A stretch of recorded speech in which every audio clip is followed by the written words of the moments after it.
emulated vintage gaming.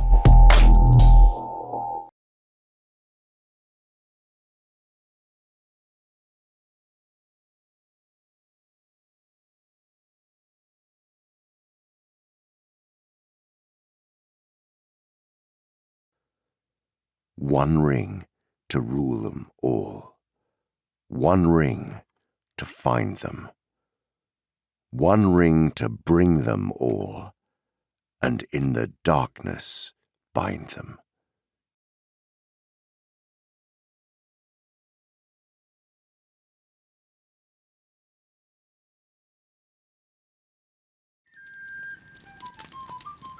The sun went down. Bag End seemed sad and gloomy and dishevelled. Frodo wandered round the familiar rooms and saw the light of the sunset fade on the walls and shadows creep out of the corners.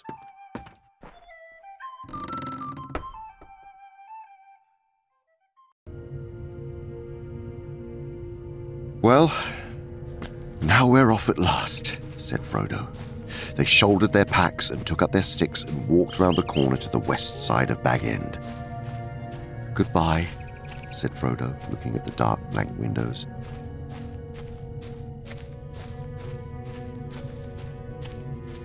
He waved his hand and then turned, and following Bilbo if he had known it, hurried after Peregrine down the garden path. They jumped over the low place in the hedge at the bottom and took to the fields, passing into the darkness like a rustle in the grasses.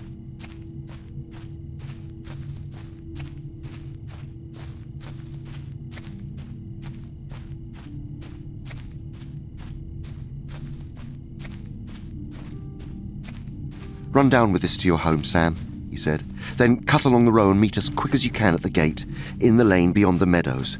We are not going through the village tonight. Too many ears pricking and eyes prying.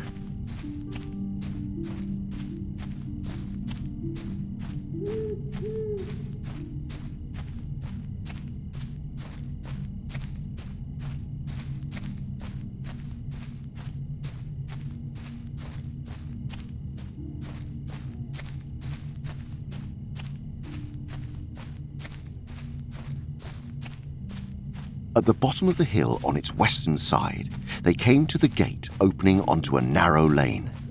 There, they halted and adjusted the straps of their packs.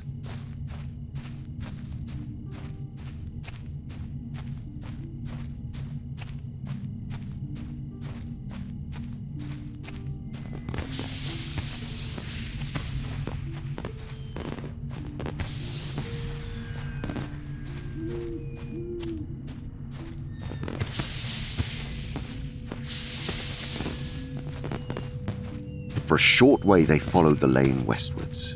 Then, leaving it, they turned left and took quietly to the fields again. They went in single file along hedgerows and the borders of coppices, and night fell dark about them. In their dark cloaks they were as invisible as if they all had magic rings.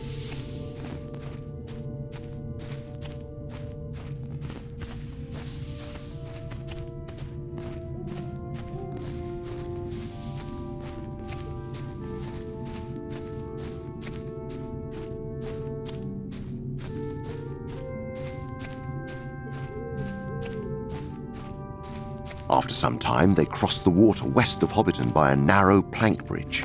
The stream was there no more than a winding black ribbon bordered with leaning alder trees.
A mile or two further south, they hastily crossed the great road from the Brandywine Bridge. They were now in the Tookland, and bending southeastwards, they made for the Green Hill country.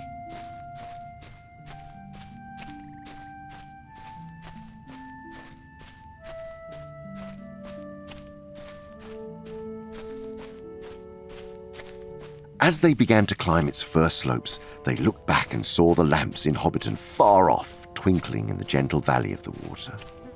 Soon it disappeared in the folds of the darkened land and was followed by Bywater beside its grey pool. When the light of the last farm was far behind, peeping among the trees, Frodo turned and waved a hand in farewell. "I wonder if I shall ever look down into that valley again," he said quietly.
Soon they struck a narrow road that went rolling up and down, fading grey into the darkness ahead.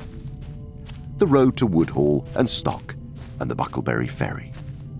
It climbed away from the main road in the Water Valley and wound over the skirts of the Green Hills towards Woody End, a wild corner of the East Farthing.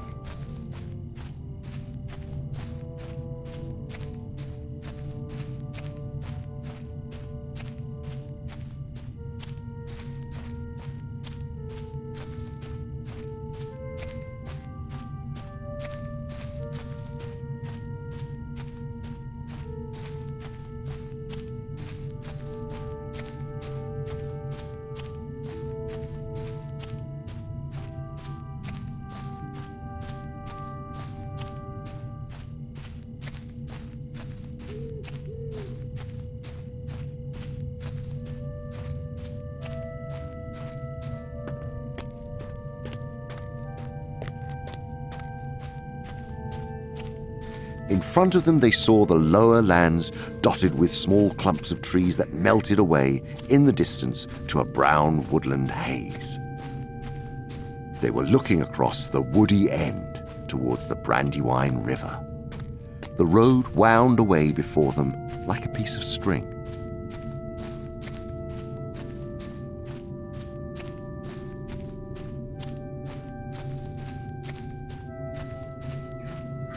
The sun had gone down red behind the hills at their backs, and evening was coming on before they came back to the road at the end of the long level over which it had run straight for some miles.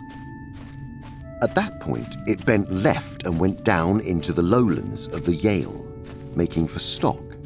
But a lane branched right, winding through a wood of ancient oak trees on its way to Woodhall. That is the way for us, said Frodo.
Twilight was about them as they crept back to the lane. The west wind was sighing in the branches. Leaves were whispering. Soon the road began to fall gently but steadily into the dusk. A star came out above the trees in the darkening east before them. They went abreast and in step to keep up their spirits. After a time, as the stars grew thicker and brighter, the feeling of disquiet left them, and they no longer listened for the sound of hooves.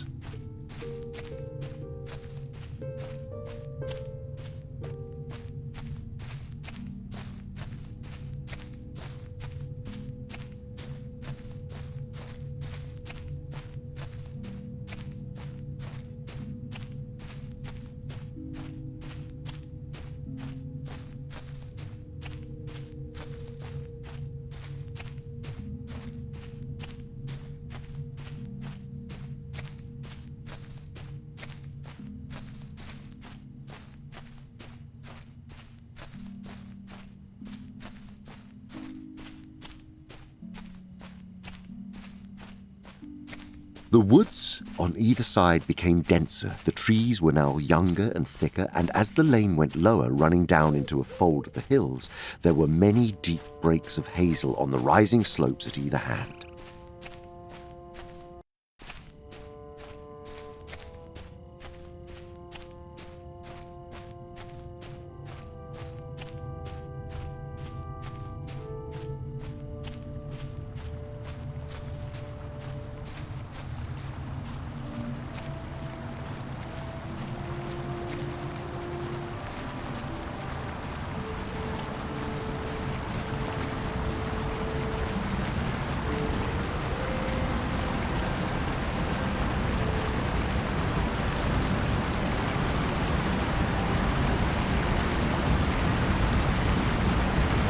On three sides, the woods pressed upon it, but eastward, the ground fell steeply, and the tops of the dark trees growing at the bottom of the slope were below their feet.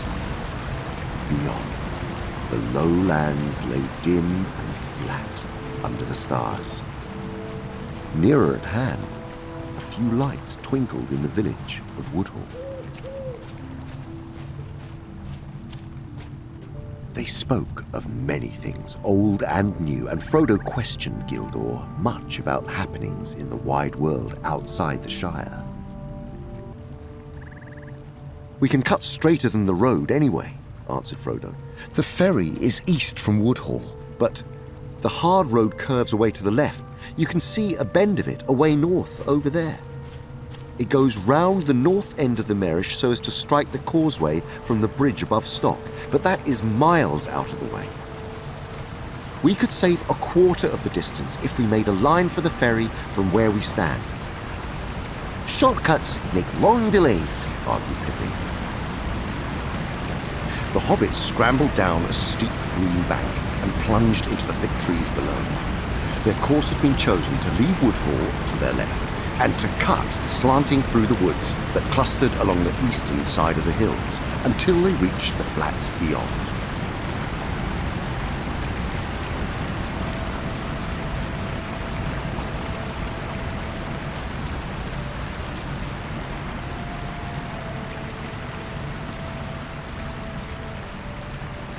The banks of the stream sank as it reached the levels and became broader and shallower, wandering off towards the Marish and the river. "Why, this is the Stockbrook," said Pippin. "If we're going to try and get back onto our course, we must cross at once and bear right."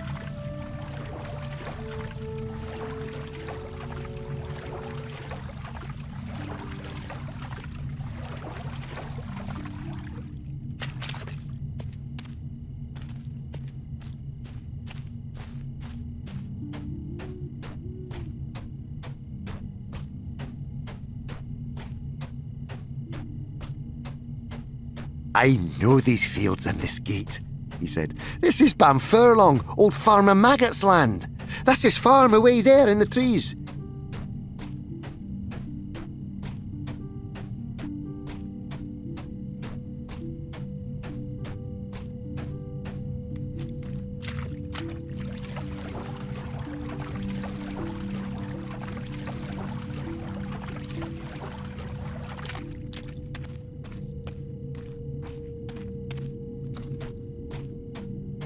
They went along the lane until they saw the thatched roofs of a large house and farm buildings peeping out among the trees ahead.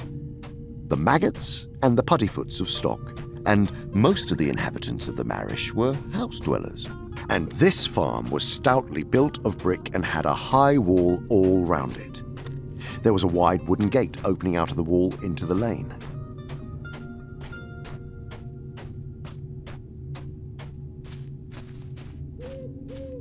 Yes, I recognise the name. I recollect the time when young Frodo Baggins was one of the worst young rascals of Buckland. But it wasn't mushrooms I was thinking of. I had just heard the name Baggins before you turned up.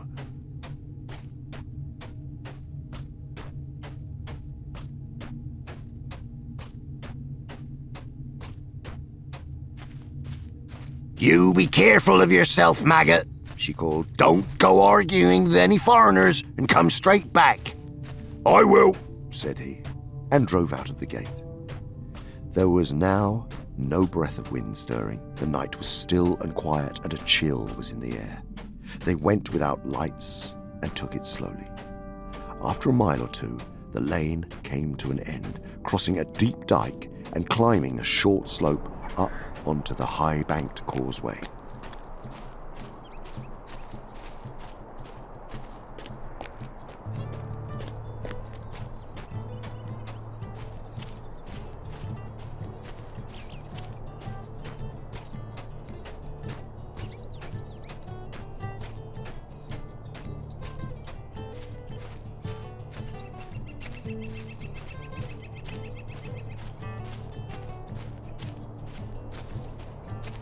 It was 5 miles or more from Maggot's Lane to the ferry. The hobbits wrapped themselves up, but their ears were strained for any sound above the creak of the wheels and the slow clop of the ponies' hooves. The waggon seemed slower than a snail to Frodo. Beside him, Pippin was nodding towards sleep, but Sam was staring forwards into the rising fog.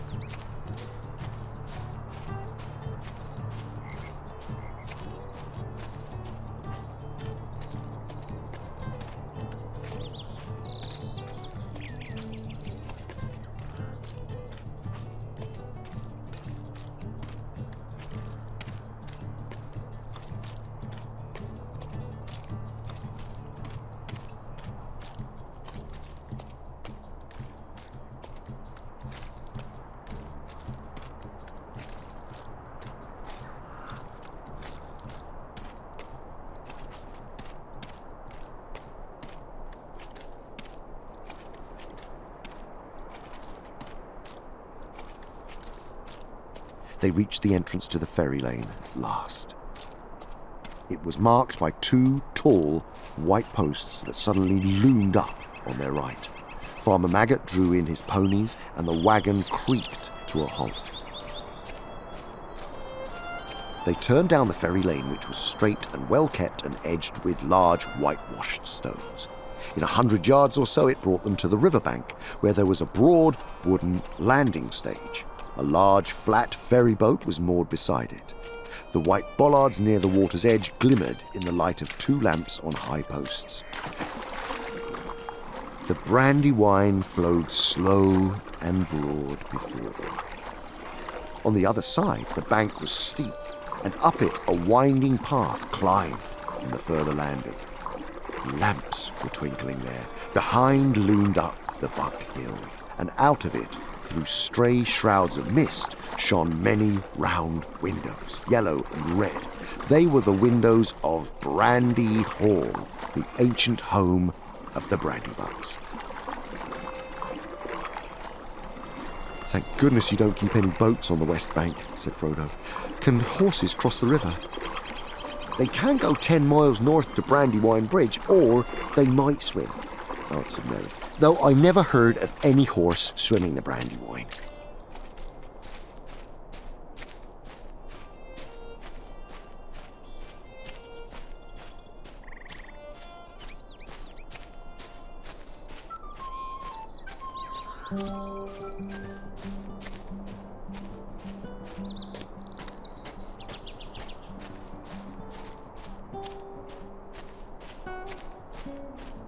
It was some distance from the Brandywine to Frodo's new house at Crick Hollow. They passed Buck Hill and Brandy Hall on their left, and on the outskirts of Bucklebury struck the main road of Buckland that ran south from the bridge.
Half a mile northward along this, they came to a lane opening on their right. This they followed for a couple of miles as it climbed up and down into the country.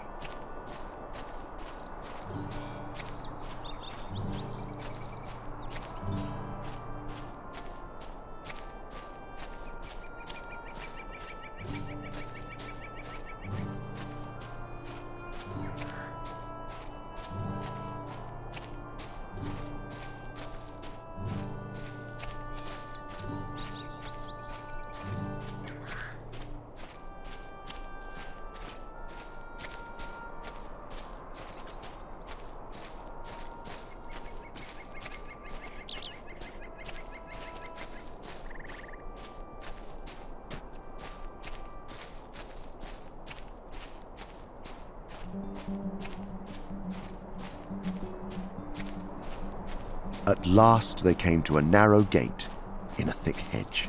Nothing could be seen of the house in the dark. It stood back from the lane in the middle of a wide circle of lawn, surrounded by a belt of low trees inside the outer hedge. Frodo had chosen it because it stood in an out-of-the-way corner of the country, and there were no other dwellings close by.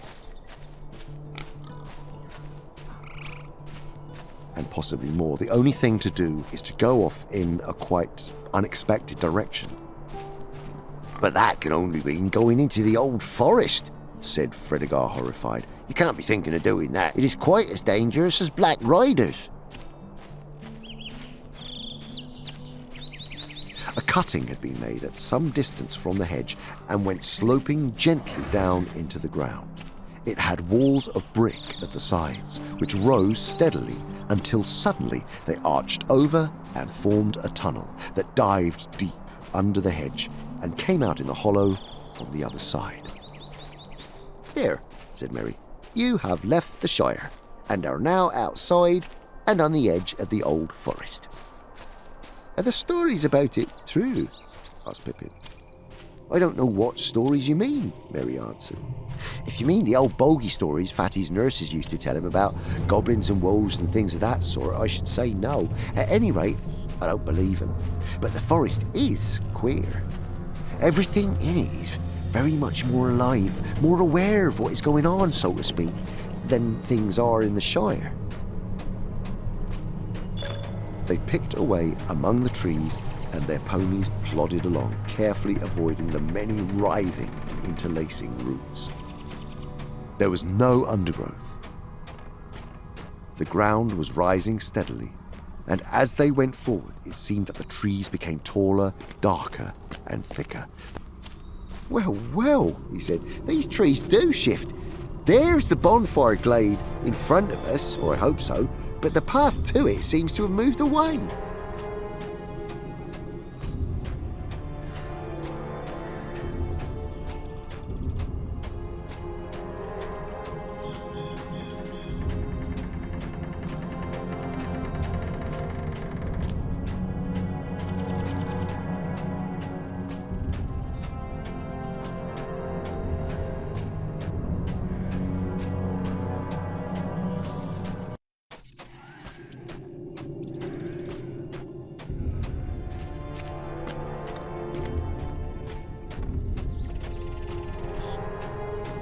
The trees drew close again on either side, and they could no longer see far ahead.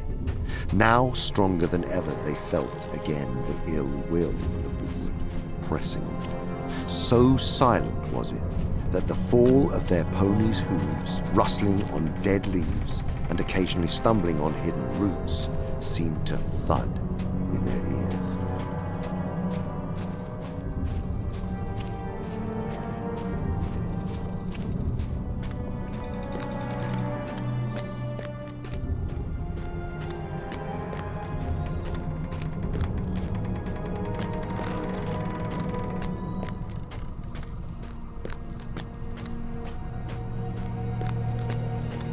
He was indeed just about to stop and propose going back, if that was still possible, when things took a new turn. The path stopped climbing and became for a while nearly level. The dark trees drew aside, and ahead they could see the path going almost straight forward. Before them, but some distance off, there stood a green hilltop, treeless, rising like a bald head out of the encircling wood. The path seemed to be making directly for it. They now hurried forward again, delighted with the thought of climbing out for a while above the roof of the forest. The path dipped and then again began to climb upwards, leading them at last to the foot of the steep hillside. There it left the trees and faded into the turf. The wood stood all round the hill like thick hair that ended sharply in a circle round a shaven crown. The sun on the hilltop was now getting hot. It must have been about 11 o'clock, but the autumn haze still prevented them from seeing much in other directions. In the west, they could not make out either the line of the hedge or the valley of the Brandywine beyond it. Northward, where they looked most hopefully, they could see nothing that might be the line of the Great East Road for which they were making.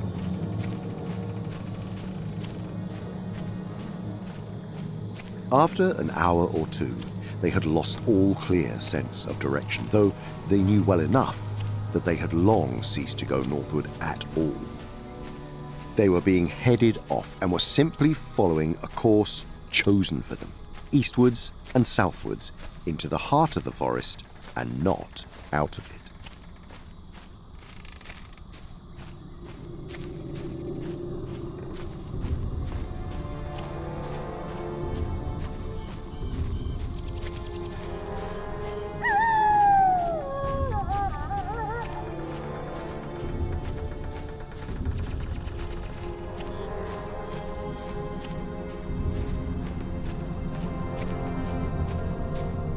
After stumbling along for some way along the stream, they came quite suddenly out of the gloom. As if through a gate, they saw the sunlight before them. Coming to the opening, they found that they had made their way down through a cleft in a high, steep bank, almost a cliff. At its feet was a wide space of grass and reeds, and in the distance could be glimpsed another bank almost as steep.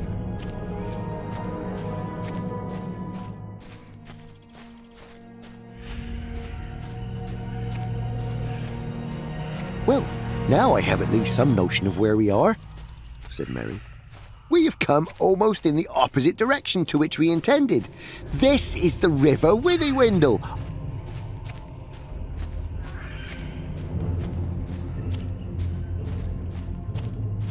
Suddenly, Frodo himself fell asleep overwhelmingly. His head swam. There now seemed hardly a sound in the air.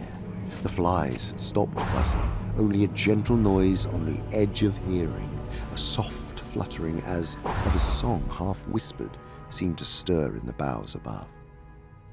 He lifted his heavy eyes and saw leaning over him a huge willow tree, old and hoary.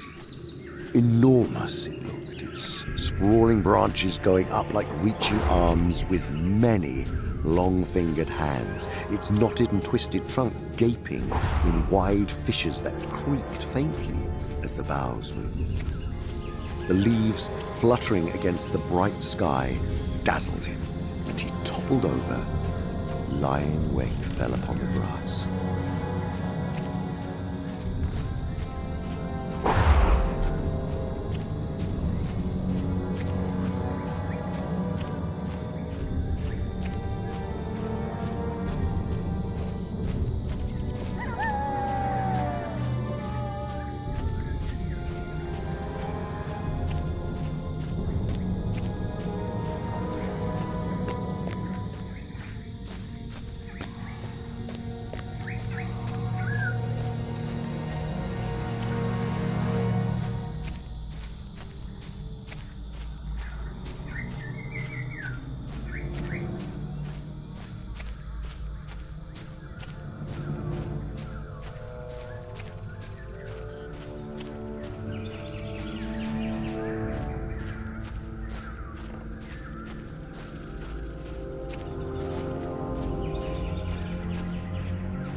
Hey doll, merry doll, ring-a-dong-dillo, ring-a-dong, hop along, fall-la-willow, tom-bom, jolly-tom, tom-bombadillo.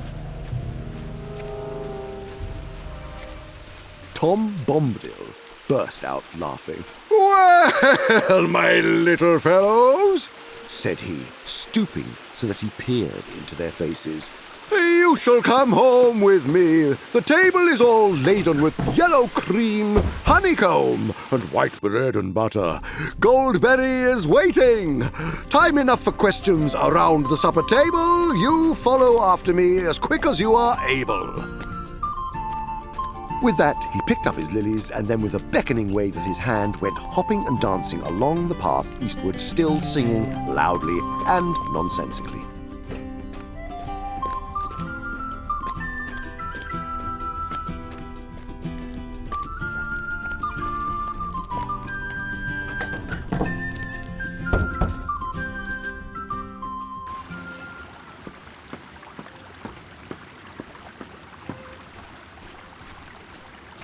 Tom came out of the house and waved his hat and danced upon the doorstep, bidding the hobbits to get up and be off and go with good speed. They rode off along a path that wound away from behind the house and went slanting up towards the north end of the hill brow under which it sheltered.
Northward, beyond the dwindling downs, the land ran away in flats and swellings of grey and green and pale earth colours until it faded into a featureless and shadowy distance.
Eastward, the Barrow-downs rose, ridge behind ridge, into the morning and vanished out of eyesight into a guess.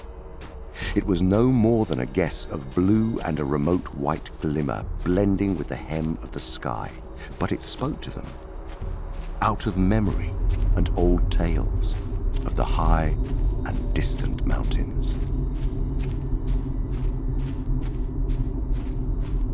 But even as he spoke, he turned his glance eastwards, and he saw that on that side the hills were higher and looked down upon them, and all those hills were crowned with green mounds, and on some were standing stones, pointing upwards like jagged teeth out of green gums.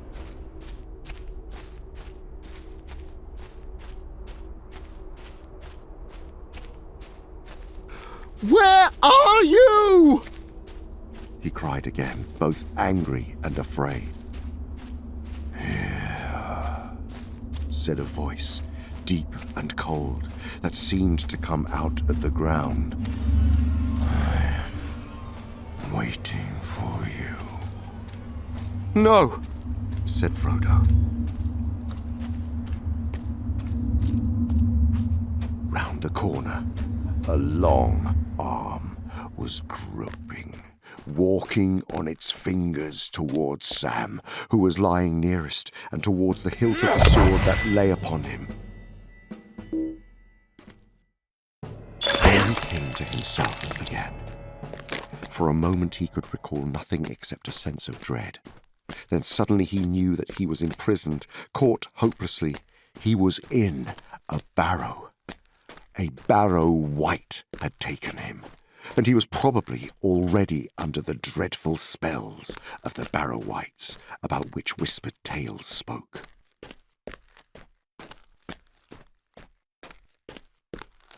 What in the name of wonder? Began Merry, feeling the golden circlet that had slipped over one eye. Then he stopped, and a shadow came over his face, and he closed his eyes. Of course I remember, he said. The men of Khazad-dûm came on us at night, and we were worsted. Oh, the spear in my heart. He clutched at his breast. No, no, he said, opening his eyes. What am I saying? I've been dreaming. Where did you get to, Frodo?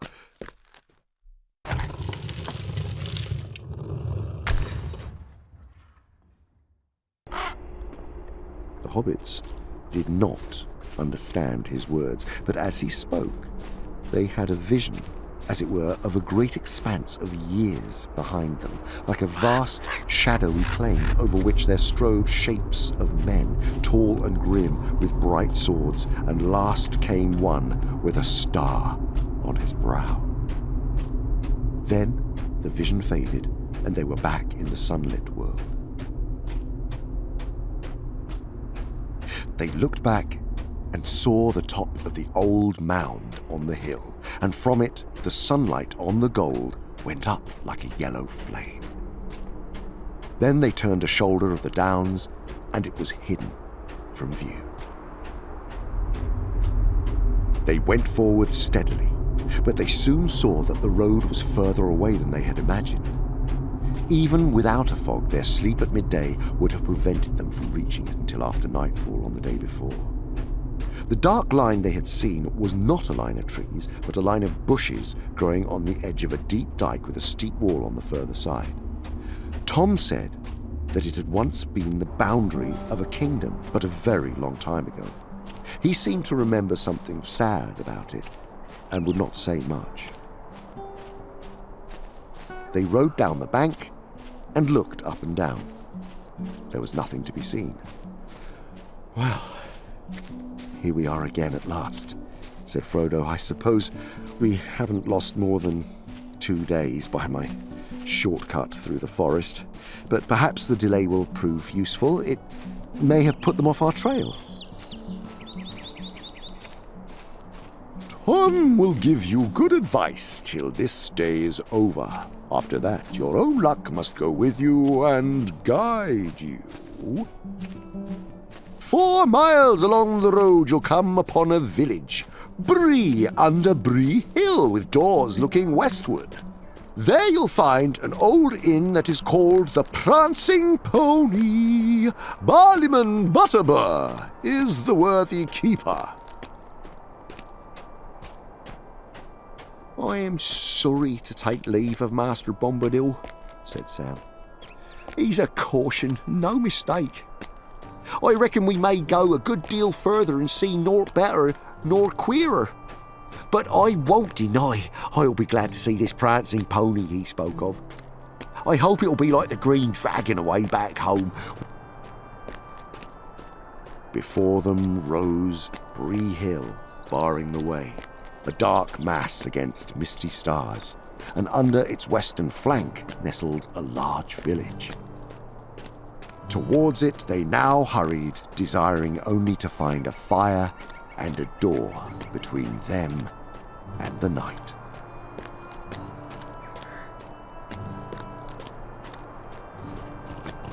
The village of Bree had some 100 stone houses of the big folk, mostly above the road, nestling on the hillside, with windows looking west. On that side, running in more than half a circle from the hill and back to it, there was a deep dike with a thick hedge on the inner side. Over this, the road crossed by a causeway. But where it pierced the hedge, it was barred by a great gate.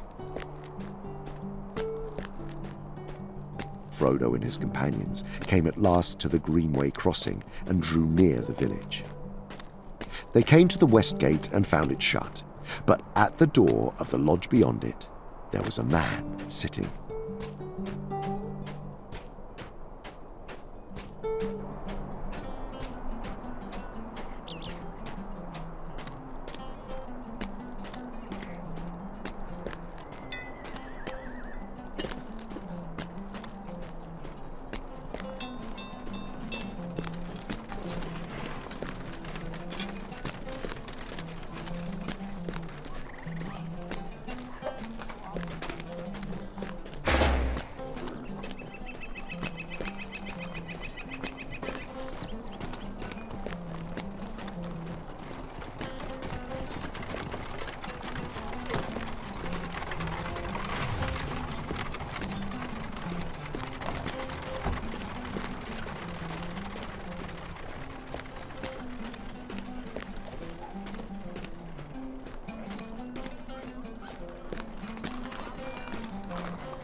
Down on the road where it swept to the right to go round the foot of the hill, there was a large inn.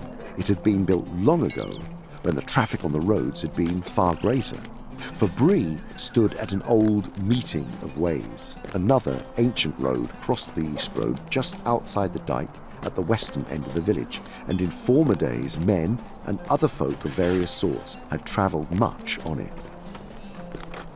"Strangest news from Bree," was still a saying in the East Farthing, descending from those days when news from north, south and east could be heard in the inn, and when the Shire hobbits used to go more often to hear it. But the northern lands had long been desolate, and the North Road was now seldom used. It was grass-grown, and the Bree folk called it the Greenway. The hobbits rode on up a gentle slope, passing a few detached houses, and drew up outside the inn. The houses looked large and strange to them. Sam stared up at the inn with its 3 stories and many windows, and felt his heart sink. Even from the outside, the inn looked a pleasant house to familiar eyes. It had a front on the road and 2 wings running back on land partly cut out of the lower slopes of the hill, so that at the rear the second-floor windows were level with the ground. There was a wide arch leading to a courtyard between the 2 wings, and on the left under the arch there was a large doorway reached by a few broad steps. The door was open and light streamed out of it. Above the arch there was a lamp, and beneath it swung a large signboard. A fat white pony reared up on its hind legs.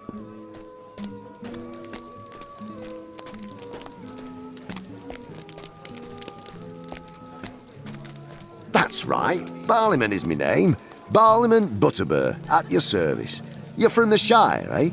He said, and then suddenly he clapped his hands to his forehead as if trying to remember something. Hobbits! He cried. Now, what does that remind me of?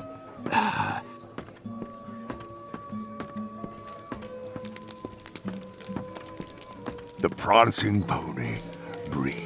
Mid-year's day, Shire year, 1418.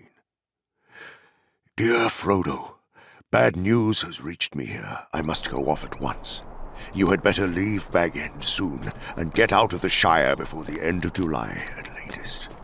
I will return as soon as I can, and I will follow you.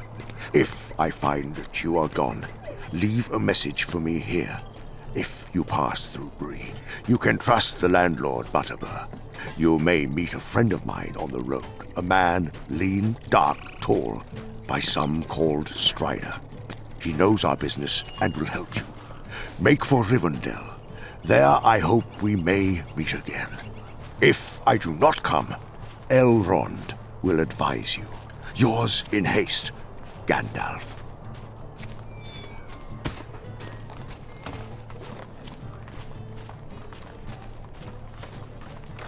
In the end, there was more than 3 hours' delay. Bob came back with the report that no horse or pony was to be got for love or money in the neighbourhood except one. Bill Fernie had one that he might possibly sell. A poor old half-starved creature it is, said Bob, but he won't part with it for less than thrice its worth, seeing how you're placed. Not if I knows Bill Fernie. Strider had changed his mind and had decided to leave Bree by the main road. Any attempt to set off across country at once would only make matters worse. Half the inhabitants would follow them to see what they were up to and to prevent them from trespassing.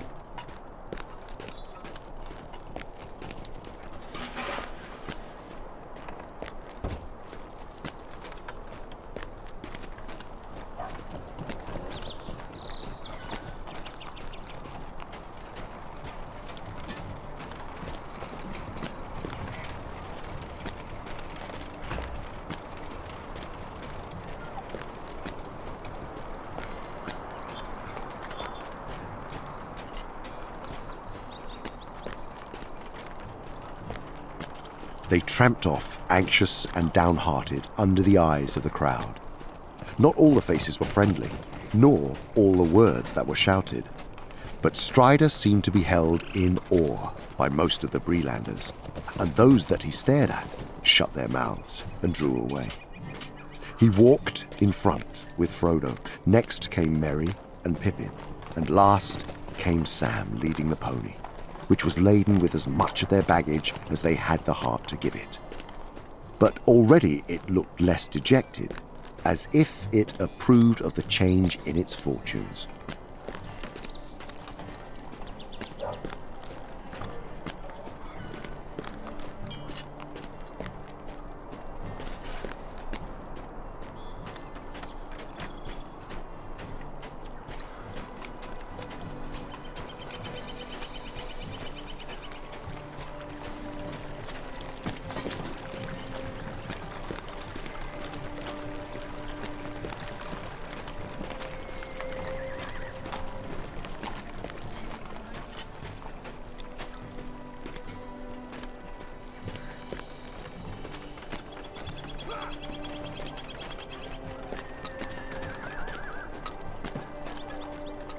As they drew near to the further gate, Frodo saw a dark, ill-kept house behind a thick hedge, the last house in the village.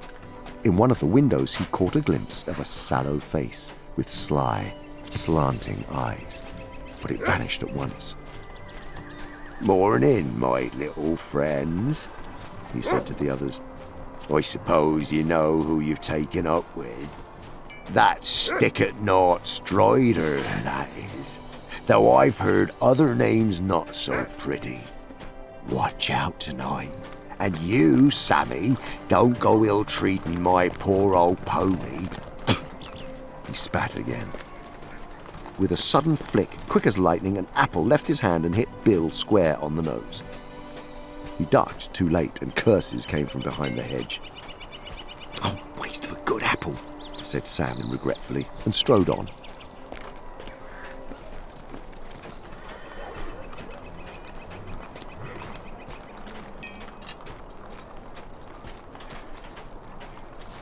At last they left the village behind. The escort of children and stragglers that had followed them got tired and turned back at the south gate. Passing through, they kept on along the road for some miles. It bent to the left, curving back into its eastward line as it rounded the feet of Bree Hill, and then it began to run swiftly downwards into wooded country.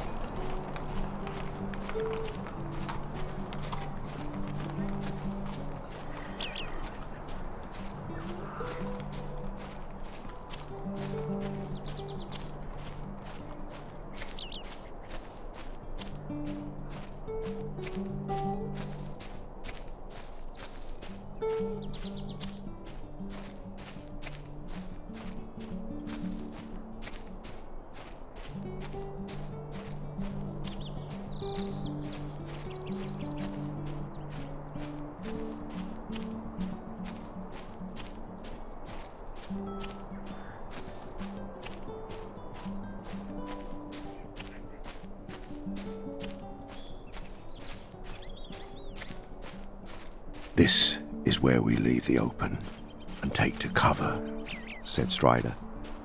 "Not a shortcut, I hope," said Pippin. "Our last shortcut through woods nearly ended in disaster." "Ah, but you had not got me with you then," laughed Strider. "My cuts, short or long, don't go wrong."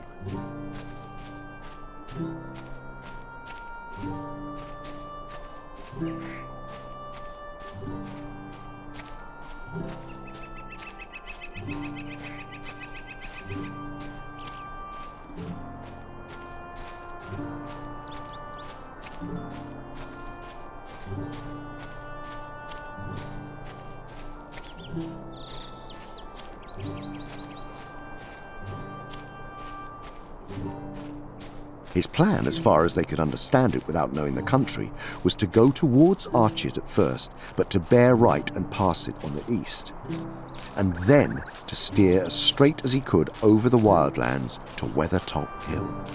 In that way they would, if all went well, cut off a great loop of the road, which further on bent southwards to avoid the Midgewater Marshes. But of course, they would have to pass through the marshes themselves, and Strider's description of them was not encouraging.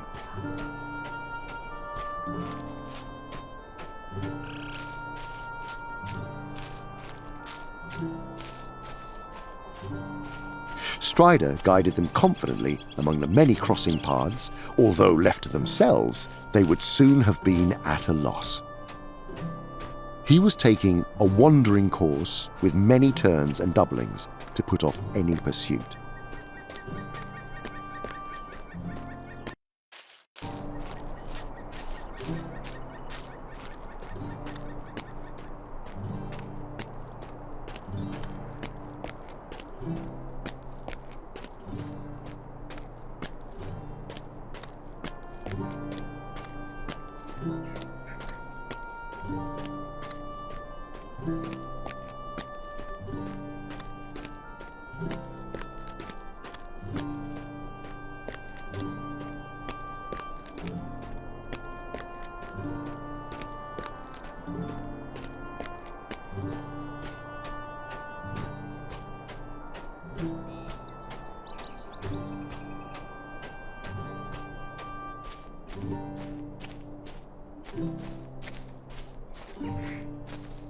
On the third day out from Bree, they came out of the Chetwood. The land had been falling steadily ever since they turned aside from the road, and they now entered a wide, flat expanse of country, much more difficult to manage. They were far beyond the borders of the Bree land, out in the pathless wilderness, and drawing near to the Midgewater Marshes.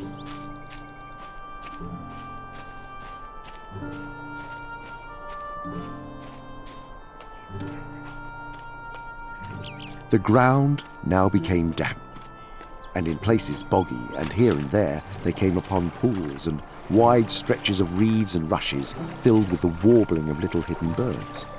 They had to pick their way carefully to keep both dry-footed and on their proper course.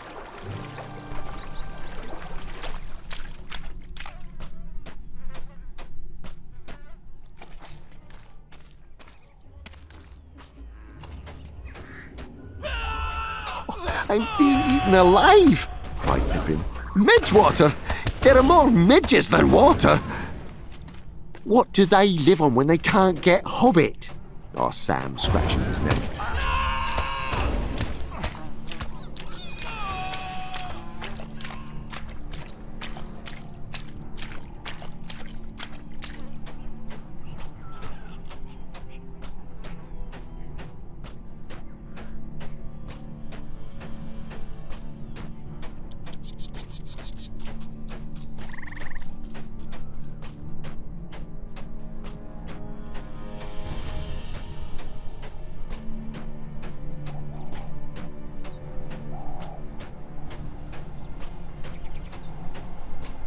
They spent a miserable day in this lonely and unpleasant country. Their camping place was damp, cold, and uncomfortable, and the biting insects would not let them sleep. There were also abominable creatures haunting the reeds and tussocks, that from the sound of them were evil relatives of the cricket. There were thousands of them, and they squeaked all round, "Neek, breek, breek, neek," unceasingly all the night until the hobbits were nearly frantic.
The next day, the 4th, was little better, and the night almost as comfortless. Though the Neekabreekers, as Sam called them, had been left behind, the midges still pursued them. As Frodo lay, tired, but unable to close his eyes, it seemed to him that far away there came a light in the eastern sky. It flashed and faded many times. It was not the dawn, for that was still some hours off. What is the light? he said to Strider, who had risen and was standing gazing ahead into the night. I do not know, Strider answered. It is too distant to make out. It is like lightning that leaps up from the hilltops.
They had not gone far on the 5th day when they left the last straggling pools and reed beds of the marshes behind them. The land before them began steadily to rise again. Away in the distance eastward, they could now see a line of hills. The highest of them was at the right of the line and a little separated from the others. It had a conical top, slightly flattened at the summit.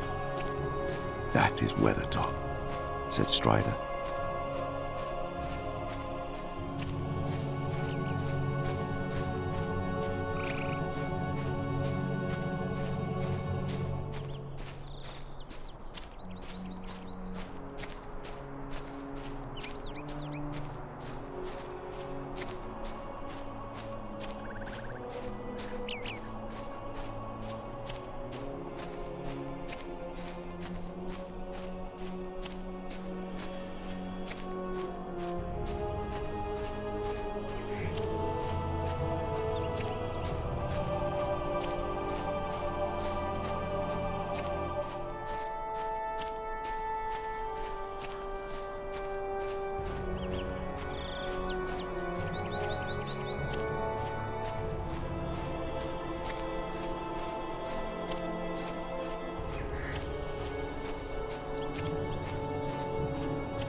What do you advise us to do?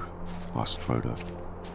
I think, answered Strider slowly, as if he was not quite sure. I think the best thing is to go as straight eastward from here as we can to make for the line of hills, not for Weathertop. There, we can strike a path I know that runs at their feet. It will bring us to Weathertop from the north, and less openly. Then, we shall see what we shall see.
The hills drew nearer. They made an undulating ridge, often rising almost to 1,000 feet, and here and there falling again to low clefts or passes leading into the eastern land beyond.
Along the crest of the ridge, the hobbits could see what looked to be the remains of green-grown walls and dikes, and in the clefts there still stood the ruins of old works of stone.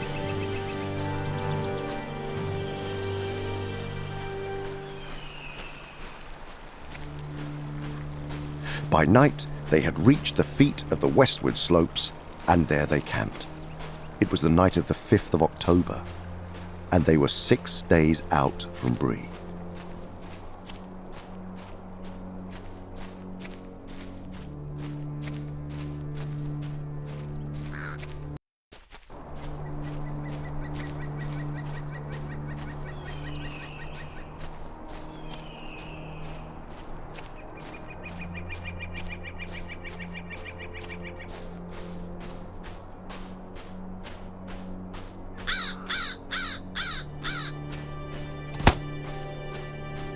In the morning, they found for the first time since they had left the Chetwood, a track plain to see. They turned right and followed it southwards. It ran cunningly, taking a line that seemed chosen so as to keep as much hidden as possible from the view, both of the hilltops above and of the flats to the west. It dived into dells and hugged steep banks, and where it passed over flatter and more open ground, on either side of it there were lines of large boulders and hewn stones that screened the travellers almost like a hedge.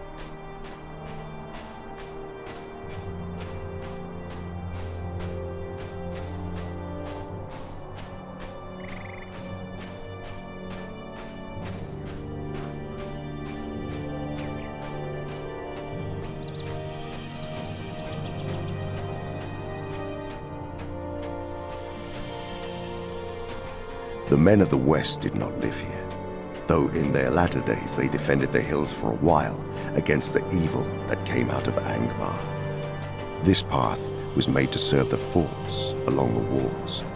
But long before, in the first days of the North Kingdom, they built a great watchtower on Weathertop.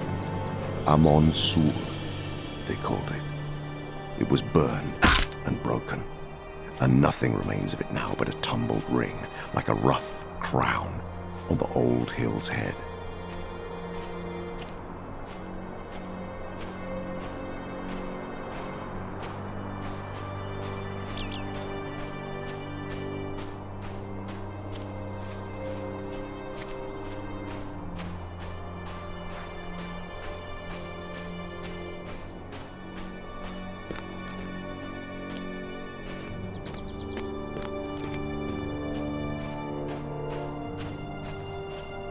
They decided to make for the top at once while the daylight was broad. Concealment was no longer possible, and they could only hope that no enemy or spy was observing them. Nothing was to be seen moving on the hill. If Gandalf was anywhere about, there was no sign of him.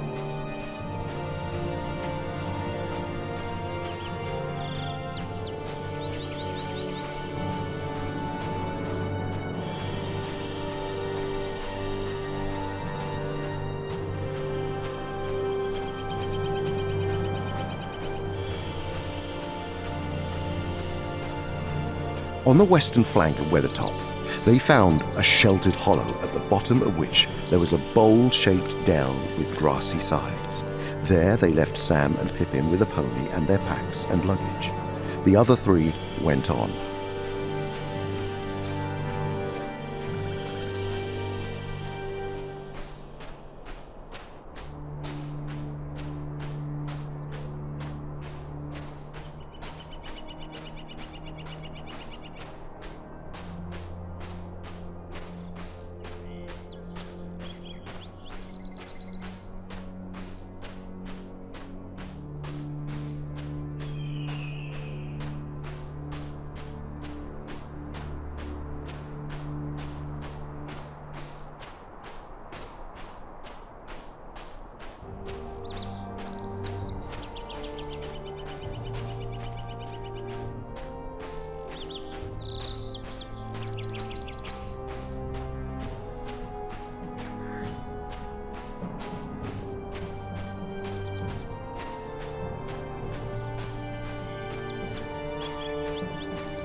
After half an hour's plodding climb, Strider reached the crown of the hill.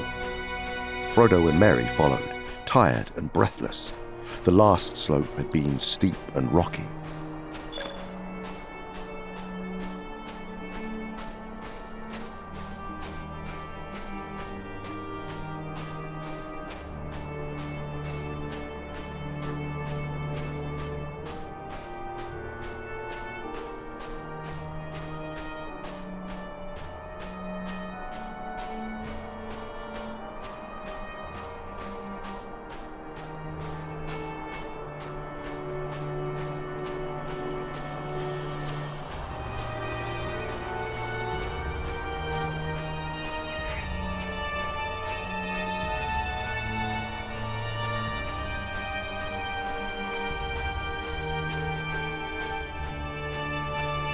They saw all round below them a wide prospect, for the most part of lands empty and featureless, except for patches of woodland away to the south, beyond which they caught here and there the glint of distant water. On the top they found, as Strider had said, a wide ring of ancient stonework, now crumbling or covered with age-long grass, but in the centre a cairn of broken stones had been piled. They were blackened as if with fire. About them the turf was burned to the roots, and all within the ring the grass was scorched and shriveled, as if flames had swept the hilltop. At that moment Frodo threw himself forward on the ground, and he heard himself crying aloud, "O Elbereth, Gilthoniel!" At the same time he struck at the feet of his enemy. A shrill cry rang out in the night, and he felt a pain like a dart of poisoned ice pierce his left shoulder. It was impossible for Frodo to walk, so they divided the greater part of their baggage among the four of them and put Frodo on the pony.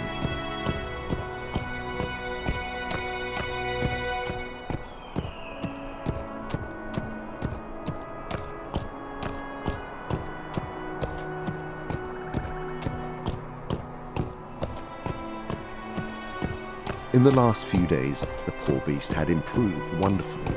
It already seemed fatter and stronger, and had begun to show an affection for its new masters, especially for Sam.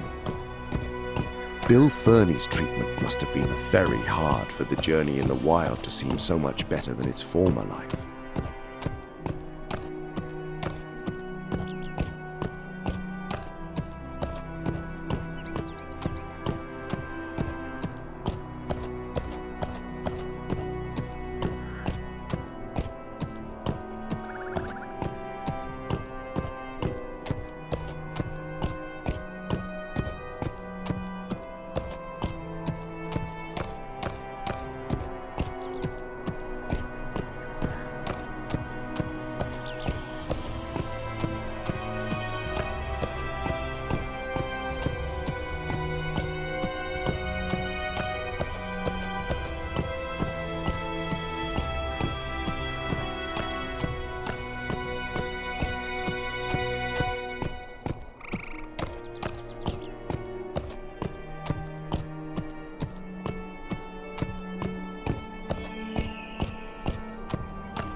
They started off in a southerly direction.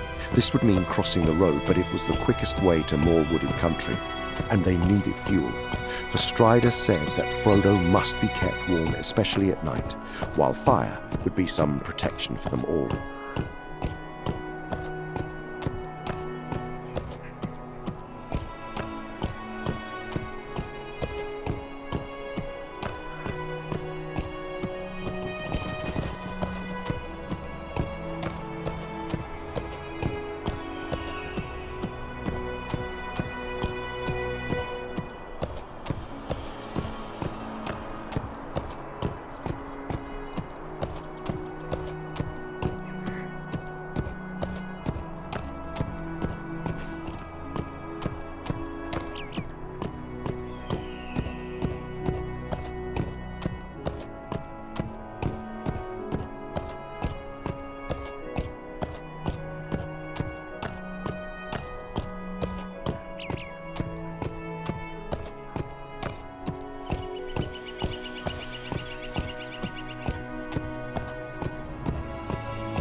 They made their way slowly and cautiously round the southwestern slopes of the hill and came in a little while to the edge of the road. There was no sign of the riders.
But even as they were hurrying across, they heard far away 2 cries, a cold voice calling and a cold voice answering.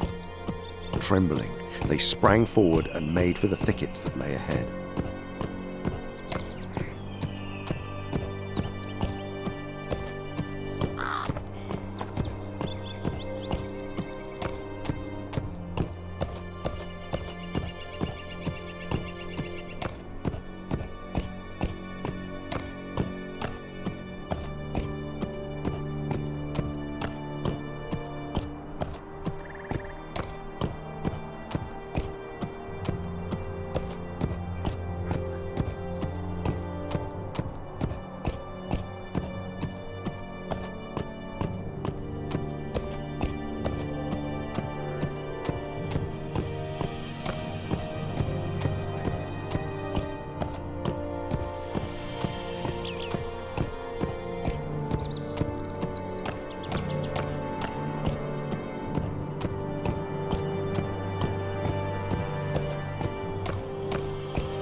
The land before them sloped away southwards, but it was wild and pathless.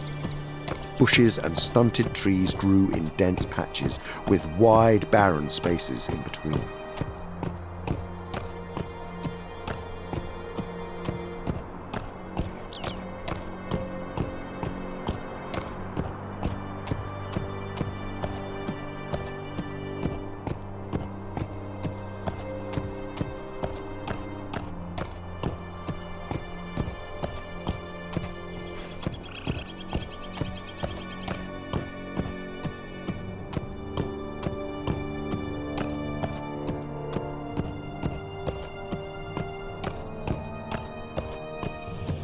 The grass was scanty, coarse, and grey, and the leaves in the thickets were faded and falling. It was a cheerless land, and their journey was slow and gloomy.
They spoke little as they trudged along.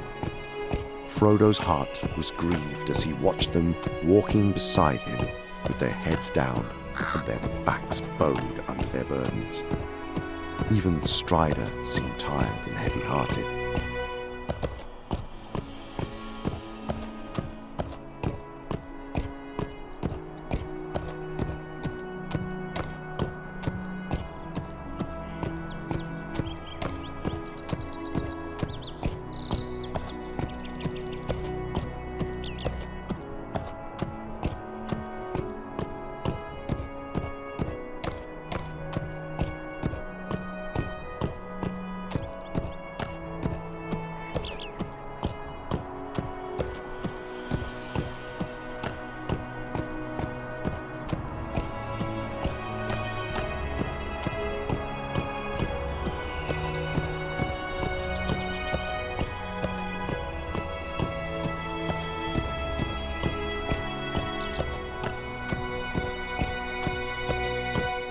Before the first day's march was over, Frodo's pain began to grow again, but he did not speak of it for a long time.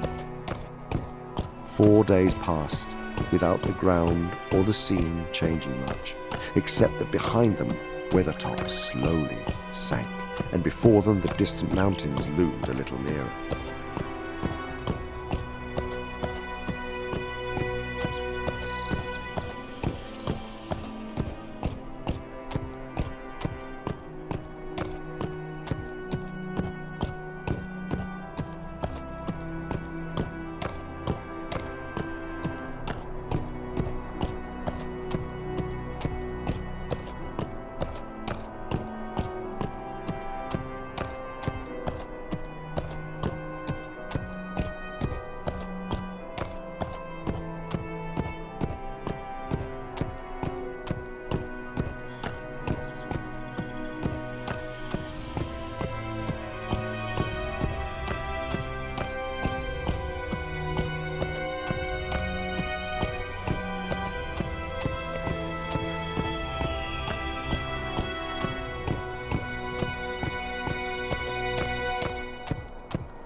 Yet since that far cry they had seen and heard no sign that the enemy had marked their flight or followed them.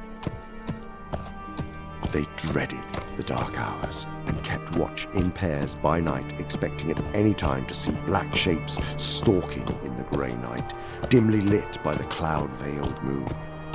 But they saw nothing, and heard no sound but the sigh of withered leaves and grass. Not once did they feel the sense of present evil that had assailed them before the attack in the dell. It seemed too much to hope that the riders had already lost their trail again. Perhaps they were waiting to make some ambush in a narrow place.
At the end of the 5th day, the ground began once more to rise slowly out of the wide, shallow valley into which they had descended.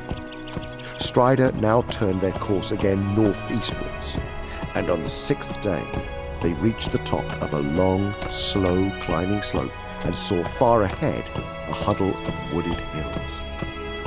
away below them, they could see the road sweeping round the feet of the hills. And to their right, a grey river gleamed pale in the thin sunshine. In the distance, they glimpsed yet another river in a stony valley, half veiled in mist.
I'm afraid we must go back to the road here for a while, said Strider. We have now come to the River Horwell, that the elves call Mithaither. It flows down out of the Etten Moors, the Trollfells north of Rivendell, and joins the Loudwater away in the south.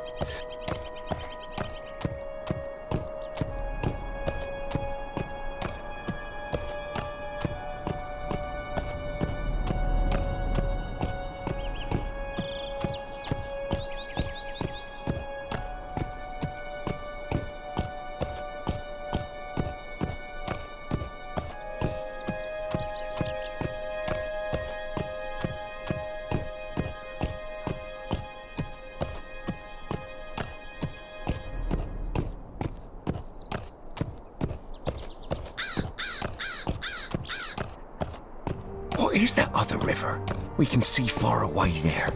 Asked Mary. That is Loudwater, the brewing inn of Rivendell, answered Strider. The road runs along the edge of the hills for many miles from the bridge to the ford of Brewing Inn. But I have not yet thought how we shall cross that water, one river at a time. We shall be fortunate indeed if we do not find the last bridge held against us.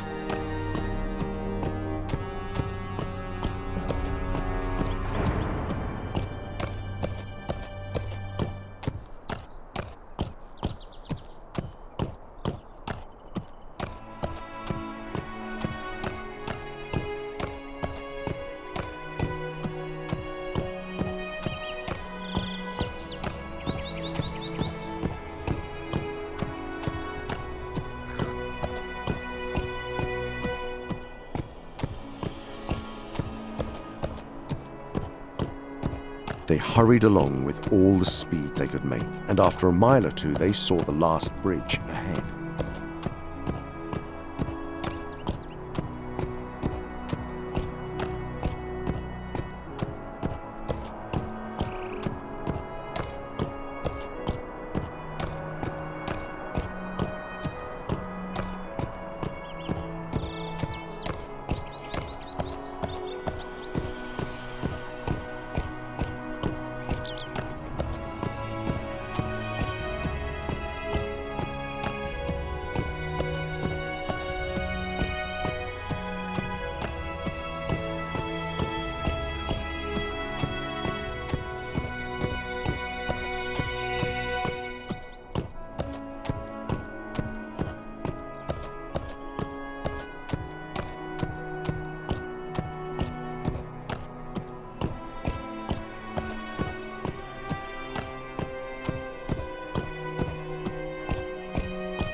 dreaded to see black figures waiting there, but they saw none.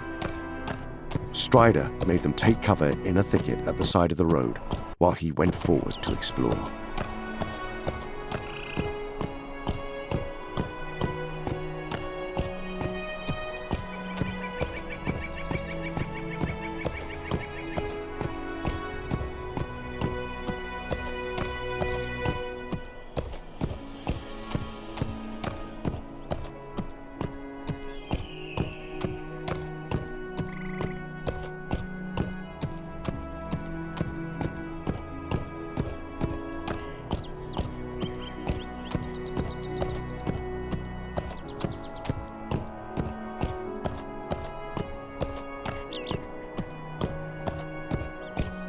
Before long, he came hurrying back.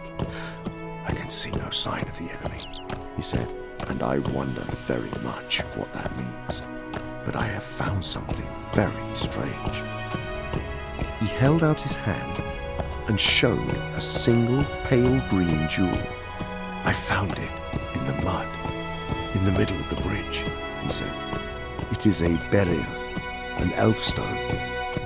Whether it was set there or let fall by chance, I cannot say, but it brings hope to me. I will take it as a sign that we may pass the bridge. But beyond that, I dare not keep to the road without some clearer token."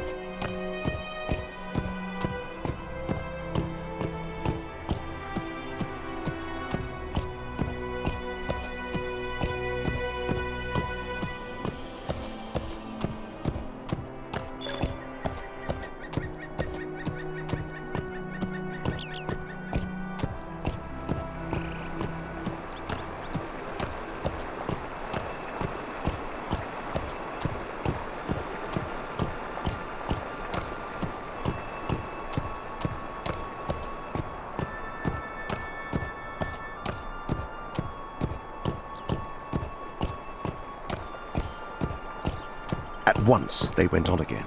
They crossed the bridge in safety, hearing no sound but the water swirling against its three great arches.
And soon they were lost in a sombre country of dark trees winding among the feet of sullen hills.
The hobbits were glad to leave the cheerless lands and the perilous road behind them, but this new country seemed threatening and unfriendly.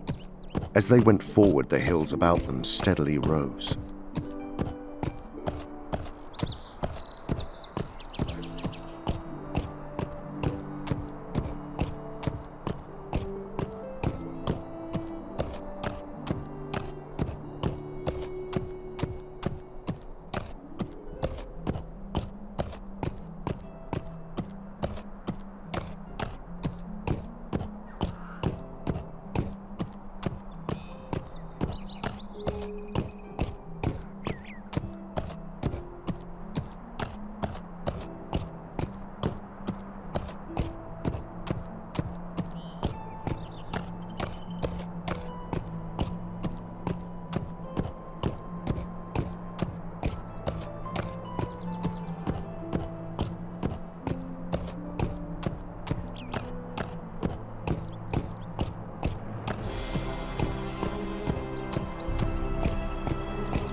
Who lives in this land?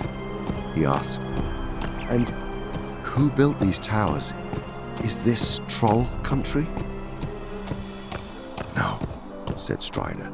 Trolls do not build. No one lives in this land. Men once dwelt here ages ago, but none remain now. They became an evil people, as legends tell, for they fell under the shadow of Angmar.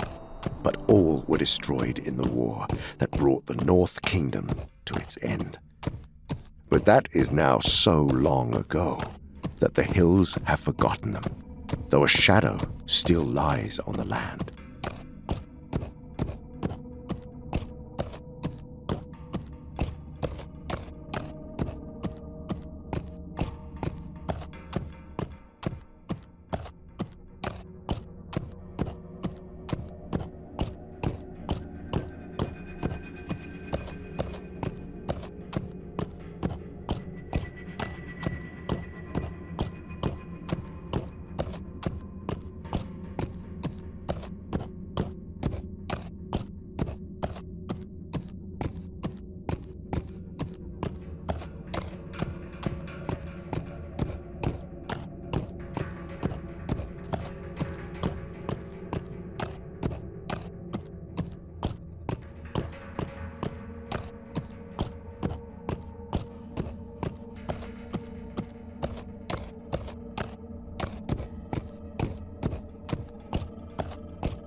Here and there, upon heights and ridges, they caught glimpses of ancient walls of stone and the ruins of towers. They had an ominous look.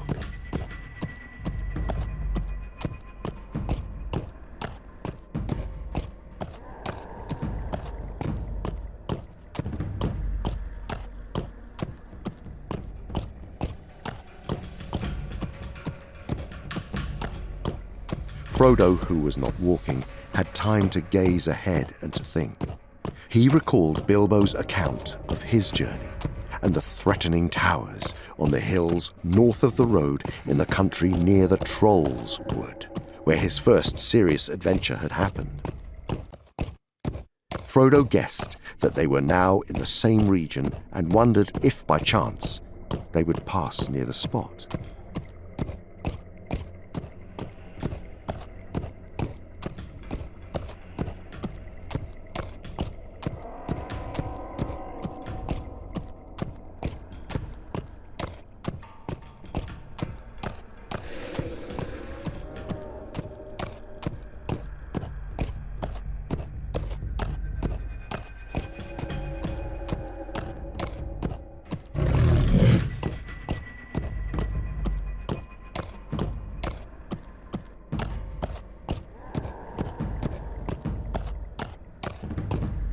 must make for the road again, he said.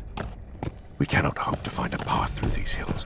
Whatever danger may beset it, the road is our only way forward.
When they came to the corner, they looked round and saw that the path ran on over a level strip under the face of a low cliff overhung with trees. In the stony wall, there was a door hanging crookedly ajar upon one great hinge.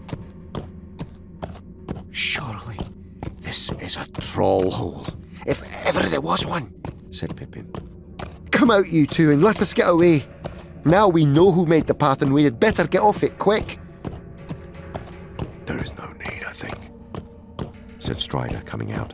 It is certainly a troll hole, but it seems to have been long forsaken. There are trolls, Pippin panted, down in a clearing in the woods not far below. We got a sight of them through the tree trunks. They are very large. We will come and look at them, said Strider, picking up a stick. Frodo said nothing, but Sam looked scared. There stood the trolls. 3 large trolls.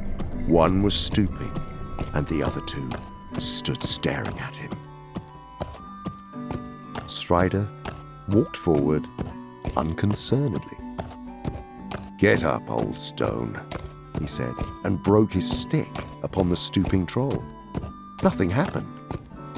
There was a gasp of astonishment from the hobbits, and then even Frodo laughed.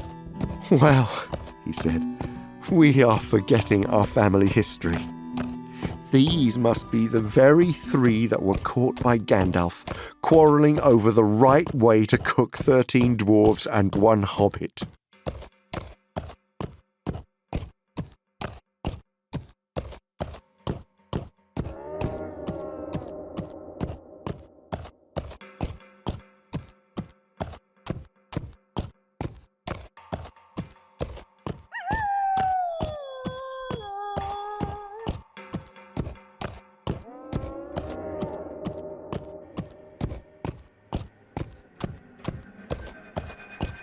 In the afternoon, they went on down the woods.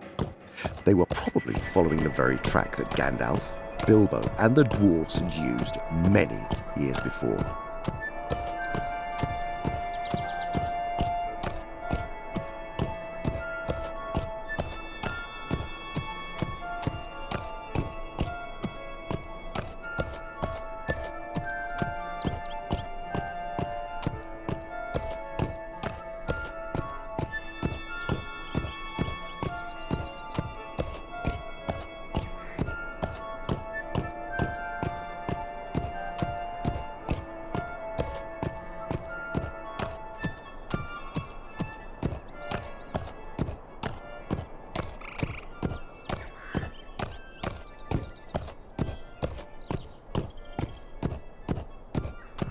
After a few miles, they came out on the top of a high bank above the road.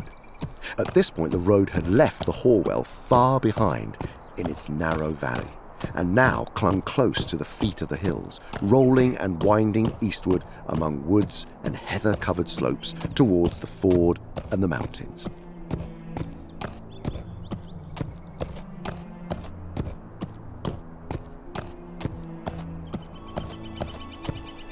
The road lay quiet under the long shadows of early evening. There was no sign of any other travellers to be seen. As there was now no other possible course for them to take, they climbed down the bank and, turning left, went off as fast as they could. Soon, a shoulder of the hills cut off the light of the fast westering sun. A cold wind flowed down to meet them from the mountains ahead.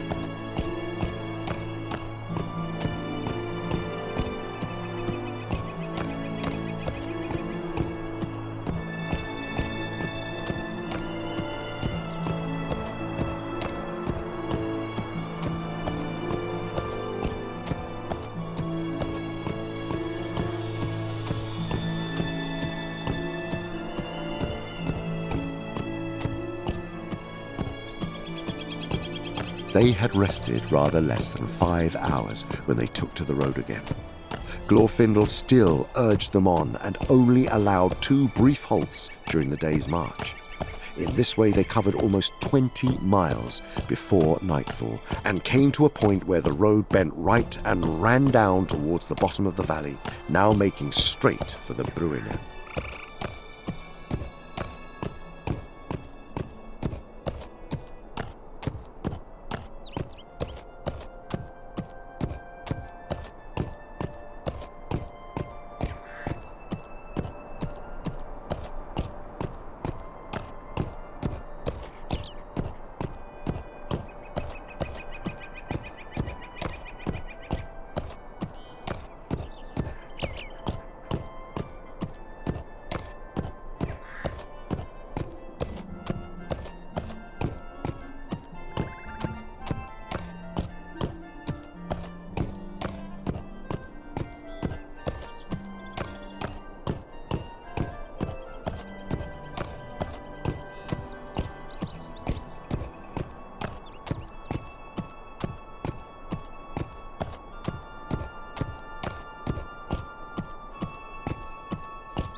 The hobbits were still weary when they set out again early next morning. There were many miles yet to go between them and the ford, and they hobbled forward at the best pace they could manage. "Our peril will be greatest just ere we reach the river," said Glorfindel, "for my heart warns me that the pursuit is now swift behind us, and other danger may be waiting by the ford."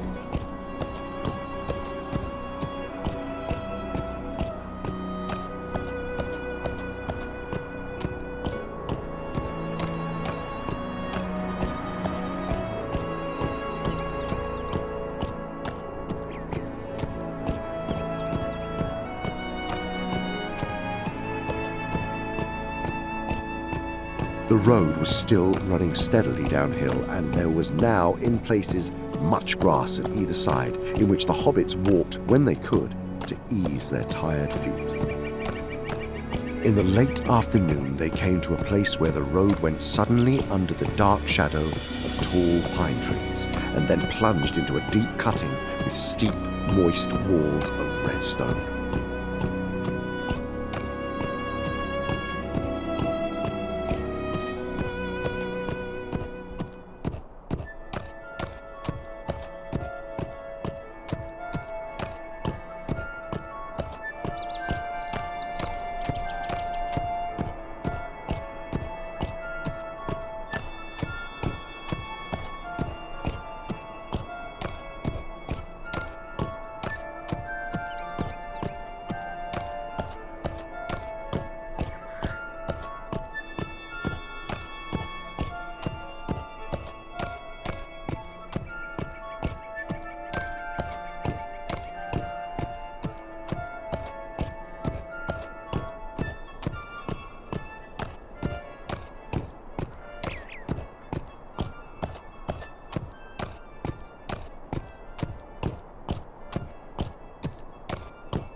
Echoes ran along as they hurried forward, and there seemed to be a sound of many footfalls following their own. All at once, as if through a gate of light, the road ran out again from the end of the tunnel into the open. There, at the bottom of a sharp incline, they saw before them a long, flat mile, and beyond that, the ford of Rivendell.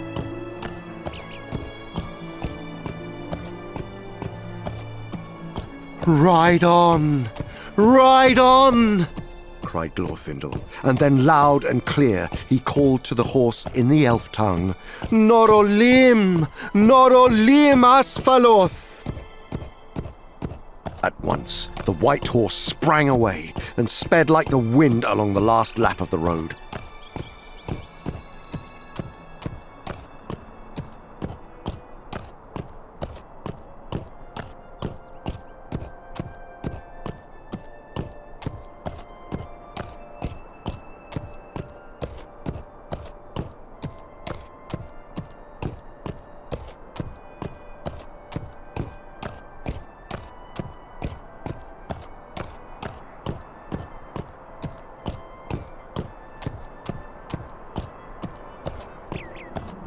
Frodo heard the splash of water. It foamed about his feet. He felt the quick heave and surge as the horse left the river and struggled up the stony path. He was climbing the steep bank. He was across the ford. At that moment, there came a roaring and a rushing, a noise of loud waters rolling many stones. Dimly Frodo saw the river below him rise, and down along its course there came a plumed cavalry of waves.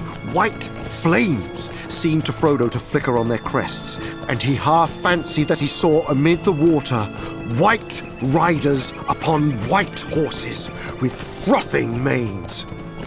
The three riders that were still in the midst of the ford were overwhelmed. They disappeared, buried suddenly under angry foam. Those that were behind drew back in dismay.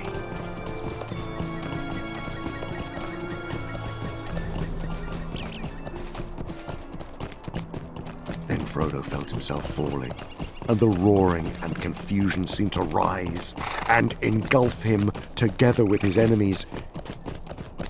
He heard and saw no more.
Where am I? And what is the time? He said aloud to the ceiling. In the house of Elrond. And it is 10 o'clock in the morning, said a voice. It is the morning of October the 24th, if you want to know.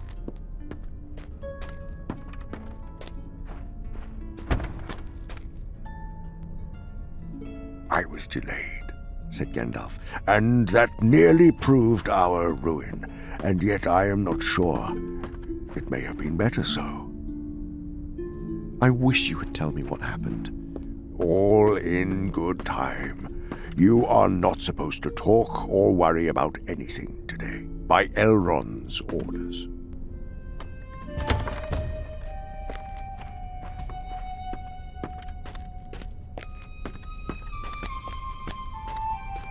Frodo was now safe in the last homely house east of the sea. That house was, as Bilbo had long ago reported, a perfect house, whether you like food or sleep or storytelling or singing or just sitting and thinking best, or a pleasant mixture of them all. Merely to be there was a cure for weariness, fear, and sadness.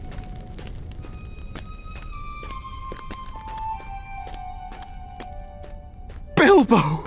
Cried Frodo with sudden recognition, and he sprang forward. Hello, Frodo, my lad, said Bilbo. So, you have got here at last. I hoped you would manage it. Well, so all this feasting is in your honor, I hear. I hope you enjoyed yourself.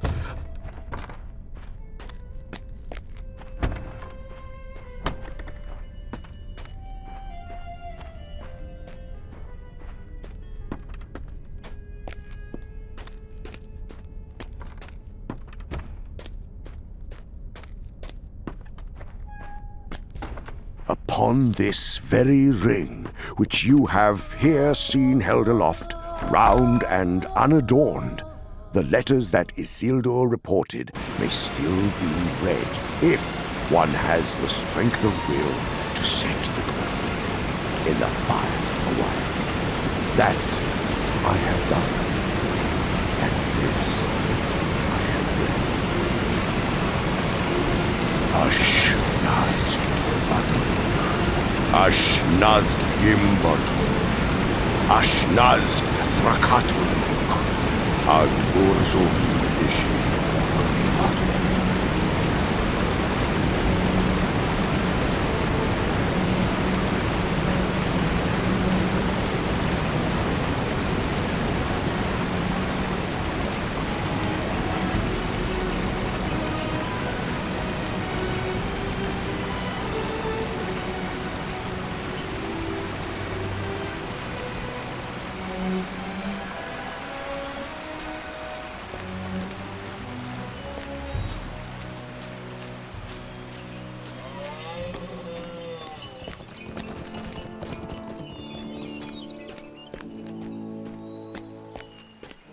At last, with an effort, he spoke, and wondered to hear his own words, as if some other will was using his small voice.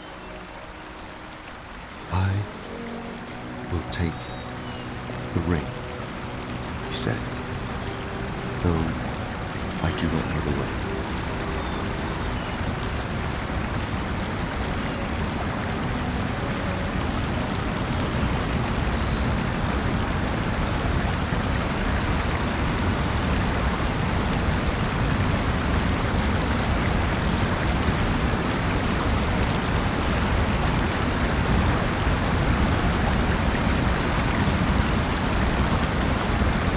They crossed the bridge and wound slowly up the long, steep path that led out of the cloven vale.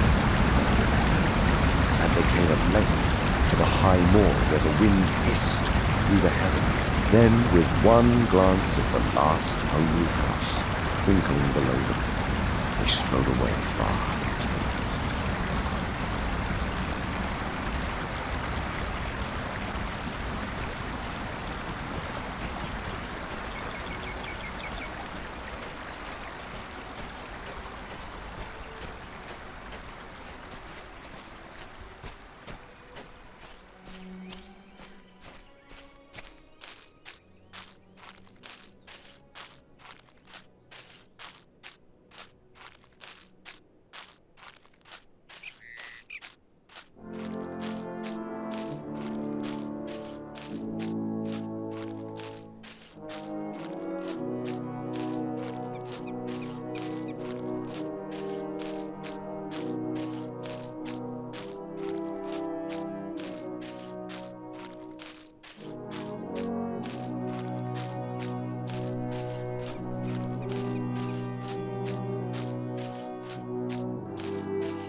At the ford of Brunnen, they left the road and, turning southwards, went on by narrow paths among the folded lands.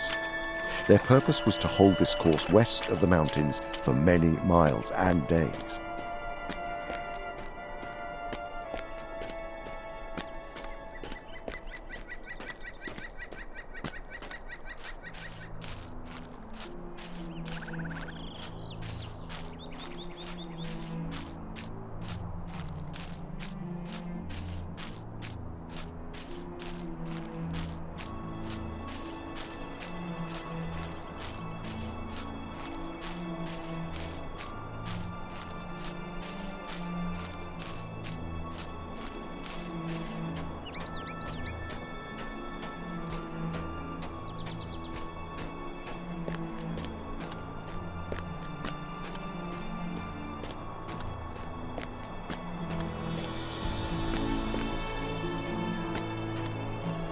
The country was much rougher and more barren than in the green vale of the great river in Wilderland on the other side of the range, and their going would be slow.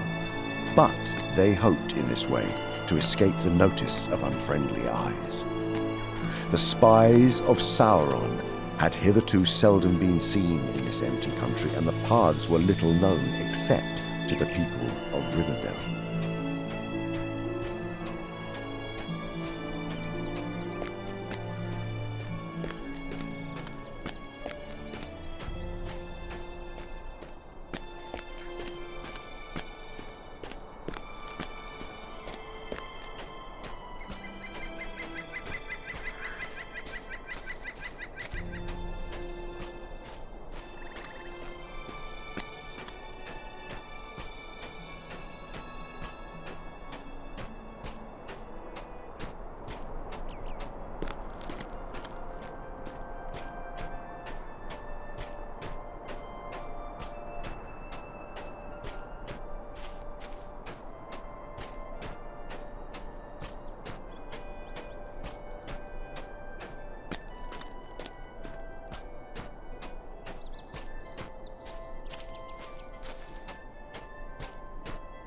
The first part of their journey was hard and dreary, and Frodo remembered little of it save the wind. For many sunless days, an icy blast came from the mountains in the east, and no garment seemed able to keep out its searching fingers.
At first it seemed to the hobbits that although they walked and stumbled until they were weary, they were creeping forward like snails and getting nowhere.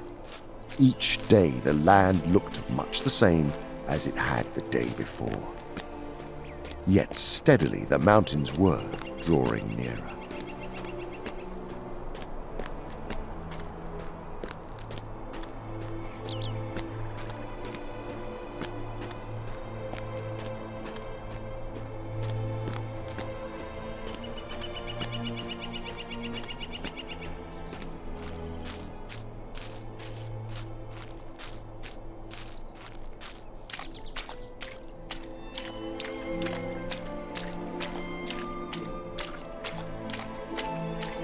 South of Rivendell, they rose ever higher and bent westwards, and about the feet of the main range, there was tumbled an ever wider land of bleak hills and deep valleys filled with turbulent waters.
Paths were few and winding, and led them often only to the edge of some sheer fall, or down into treacherous swamps.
They had been a fortnight on the way when the weather changed.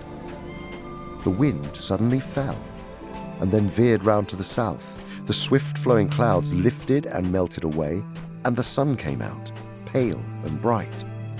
There came a cold, clear dawn at the end of a long, stumbling night march.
The travellers reached a low ridge crowned with ancient holly trees whose grey-green trunks seemed to have been built out of the very stone of the hills.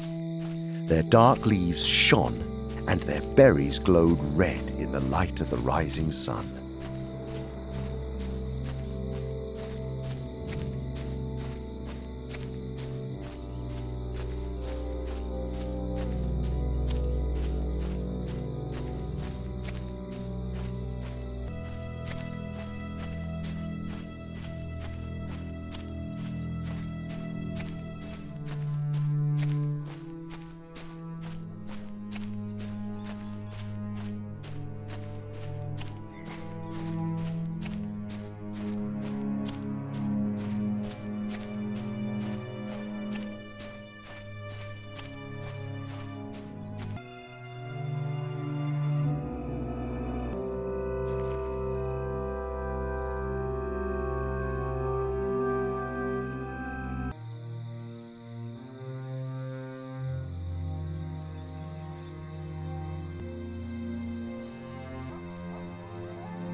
away in the south, Frodo could see the dim shapes of lofty mountains that seemed now to stand across the path that the company was taking.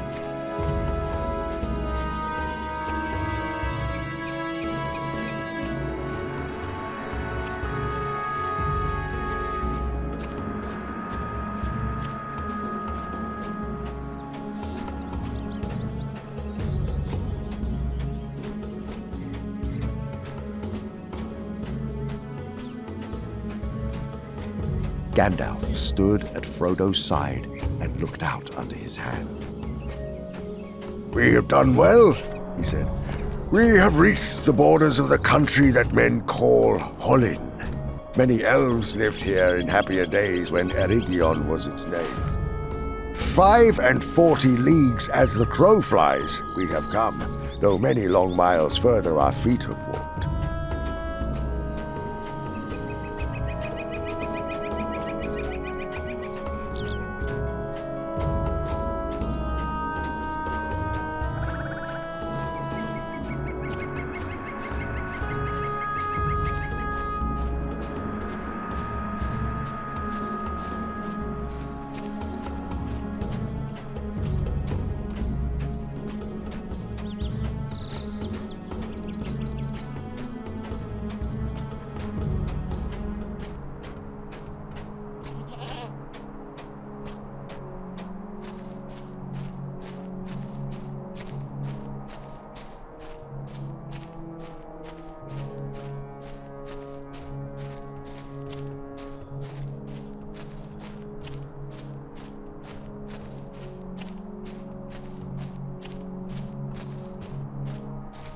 The land and the weather will be milder now, but perhaps all the more dangerous.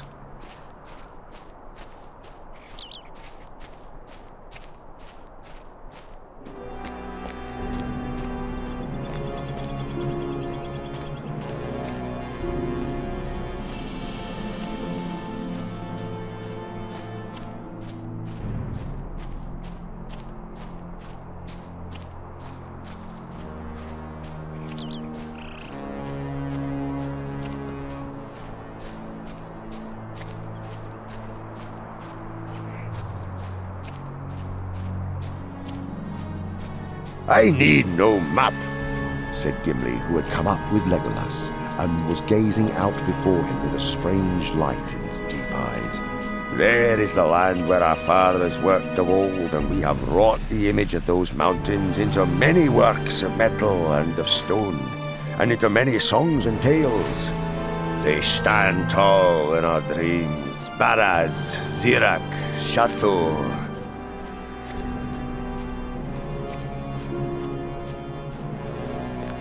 There the misty mountains divide, and between their arms lies the deep-shadowed valley, which we cannot forget.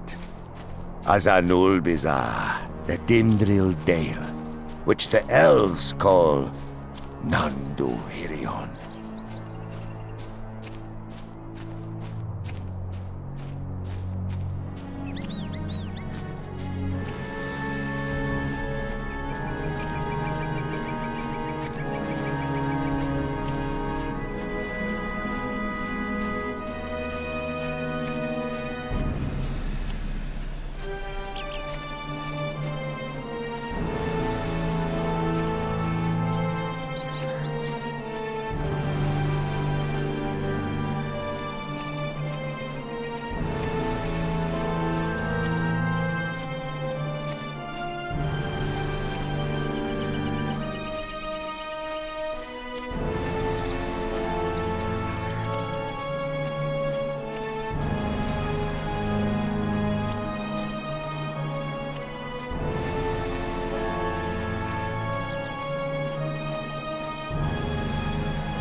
It is for the Dindril Dale that we are making, said Gandalf. If we climb the pass that is called the Redhorn Gate under the far side of Caradhras, we shall come down by the Dindril Stair into the deep vale of the dwarves. There lies the Mirror, and there the river Silverlow rises in its icy springs.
From signs that we have seen lately, said Gandalf, I fear that the Redhorn Gate may be watched, and also I have doubts of the weather that is coming up behind. Snow may come. We must go with all the speed that we can. Even so, it will take us more than 2 marches before we reach the top of the pass.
The company set out again, with good speed at first, but soon their way became steep and difficult. The twisting and climbing road had in many places almost disappeared, and was blocked with many fallen stones. The night grew deadly dark under great clouds. A bitter wind swirled among the rocks. By midnight, they had climbed to the knees of the great mountains.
The narrow path now wound under a sheer wall of cliffs to the left, above which the grim flanks of Caradhras towered up, invisible in the gloom.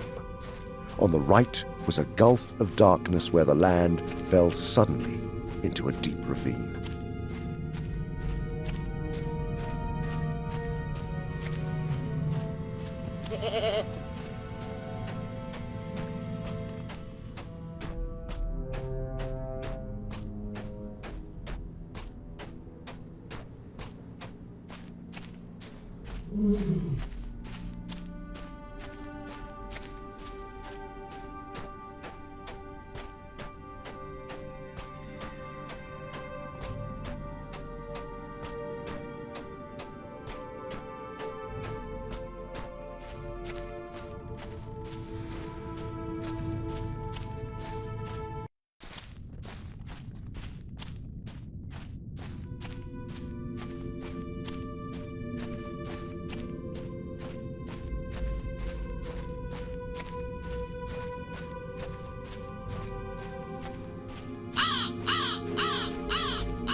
Laboriously they climbed a sharp slope and halted for a moment at the top.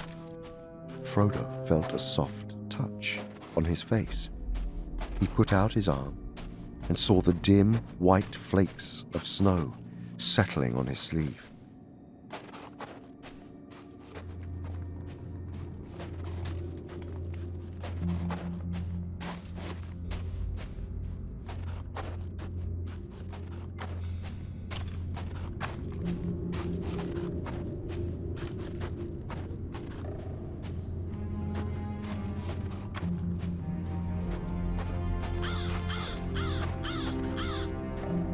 They went on, but before long the snow was falling fast, filling all the air and swirling into Frodo's eyes.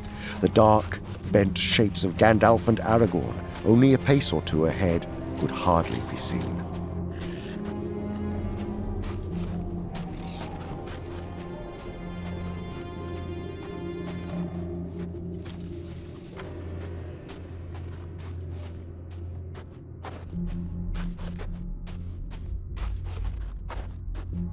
I wonder if this is a contrivance of the enemy, said Boromir. They say in my land that he can govern the storms in the mountains of shadow that stand upon the borders of Mordor. He has strange powers and many allies.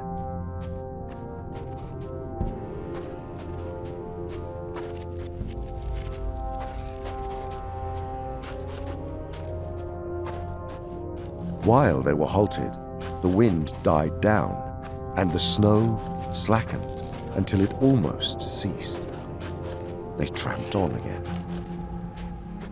But they had not gone more than a furlong when the storm returned with fresh fury. The wind whistled and the snow became a blinding blizzard.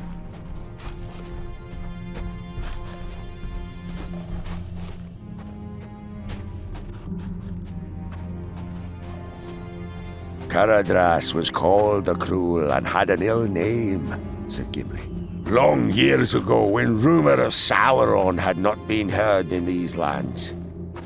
It matters little who is the enemy if we cannot beat off his attack, said Gandalf.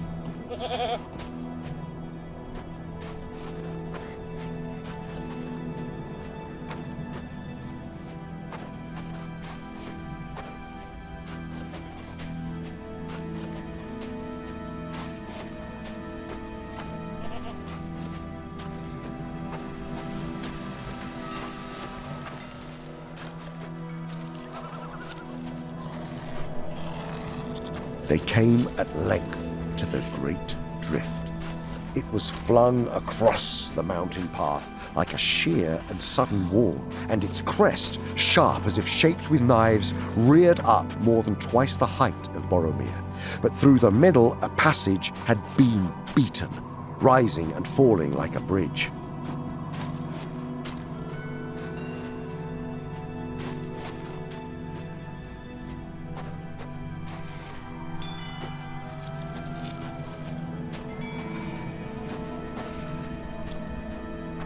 A cold wind flowed down behind them as they turned their backs on the Red Horn Gate and stumbled wearily down the slope.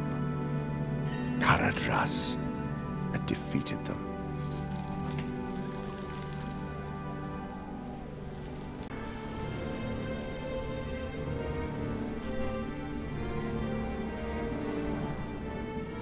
It was evening, and the grey light was again waning fast when they halted for the night. They were very weary. The mountains were veiled in deepening dusk, and the wind was cold. Gandalf spared them one more mouthful each of the Miruvor of Rivendell. When they had eaten some food, he called a council.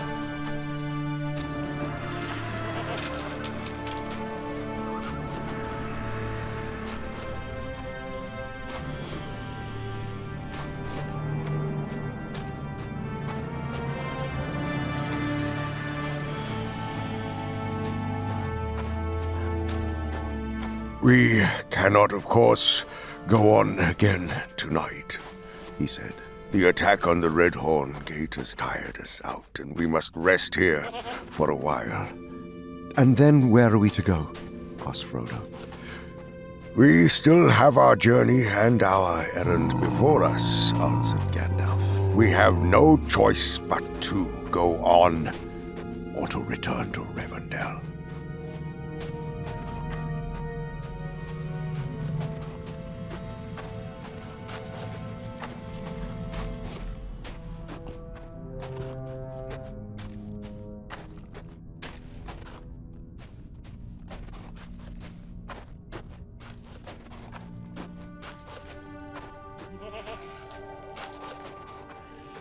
Then we must go on, if there is a way, said Frodo with a sigh. Sam sank back into gloom. There is a way that we may attempt, said Gandalf. I thought from the beginning, when first I considered this journey, that we should try it. But it is not a pleasant way, and I have not spoken of it to the company before. Aragorn was against it, until the pass over the mountains had at least been tried.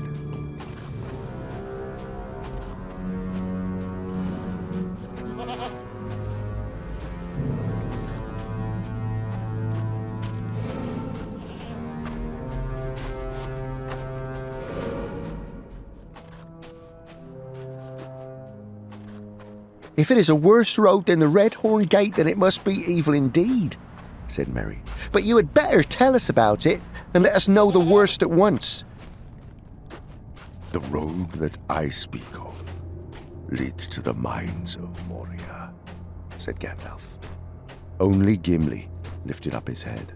A smouldering fire was in his eyes. On all the others, a dread fell at the mention of that name. Even to the hobbits, it was a legend of vague fear.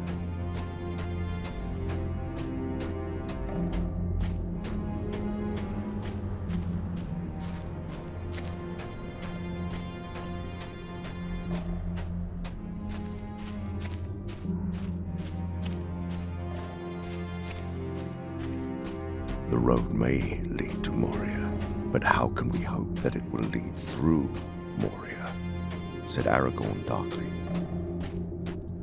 It is a name of ill omen, said Boromir. Nor do I see the need to go there. If we cannot cross the mountains, let us journey southwards until we come to the Gap of Rohan, where men are friendly to my people, taking the road that I followed on my way hither.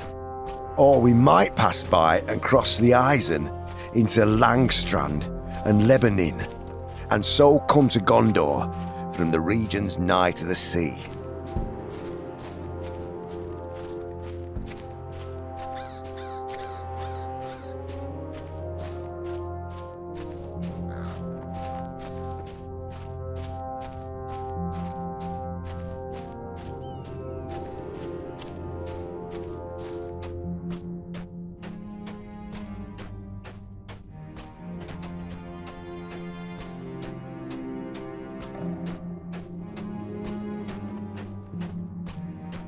Since our open attempt on the mountain pass, our plight has become more desperate, I fear. I see now little hope if we do not soon vanish from sight for a while and cover our trail. Therefore, I advise that we should go neither over the mountains nor round them, but under them. That is a road, at any rate, that the enemy will least expect us to take.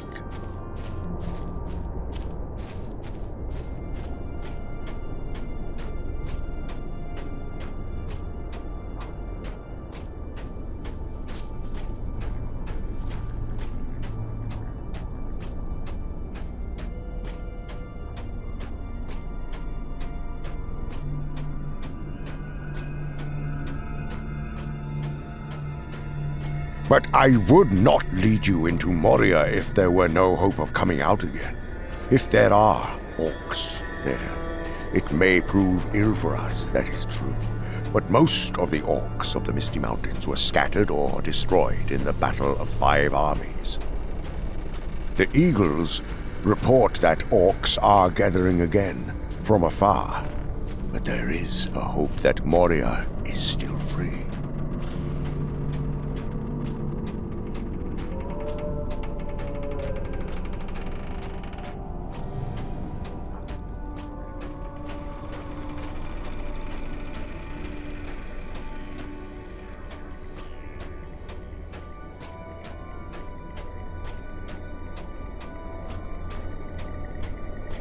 There is even a chance that dwarves are there, and that in some deep hall of his fathers, Balin, son of Fundin, may be found. However it may prove, one must tread the path that need chooses.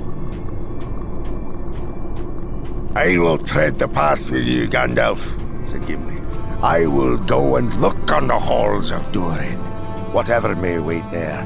If you can find the doors that are shut.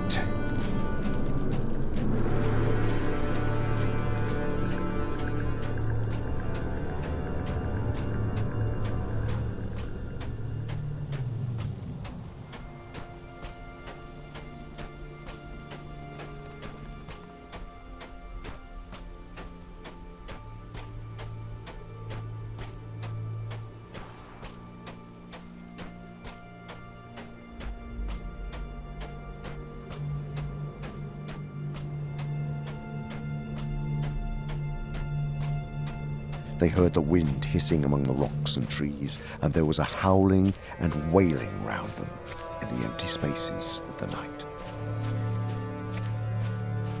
Suddenly, Aragorn leapt to his feet. How the wind howls, he cried. It is howling with wolf voices. The wargs have come west of the mountains.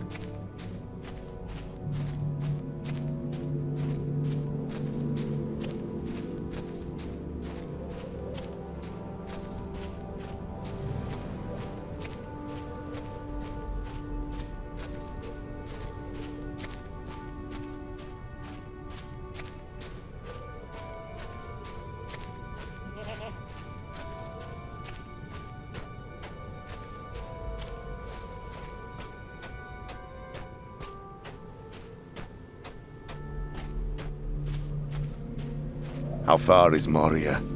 Asked Boromir. There was a door southwest of Caradhras, some 15 miles as the crow flies, and maybe 20 as the wolf runs, answered Gandalf grimly.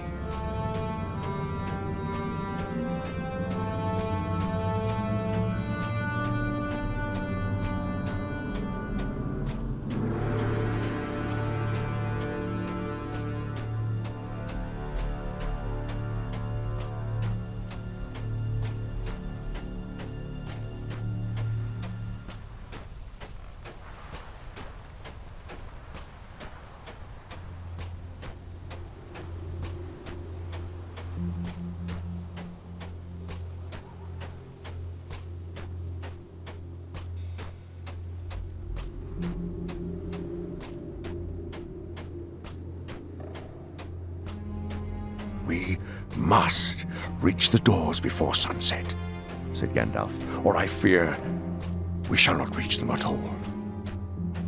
It is not far, but our path may be winding, for here Aragorn cannot guide us. He has seldom walked in this country, and only once have I been under the west wall of Moria, and that was long ago.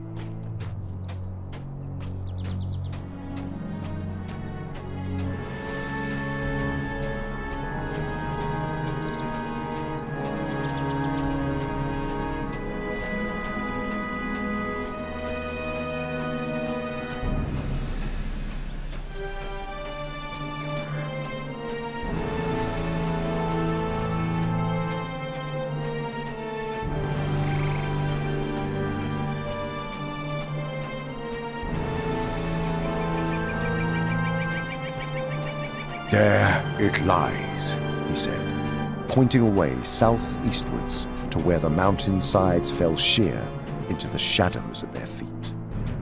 In the distance could be dimly seen a line of bare cliffs, and in their midst, taller than the rest, one great grey wall.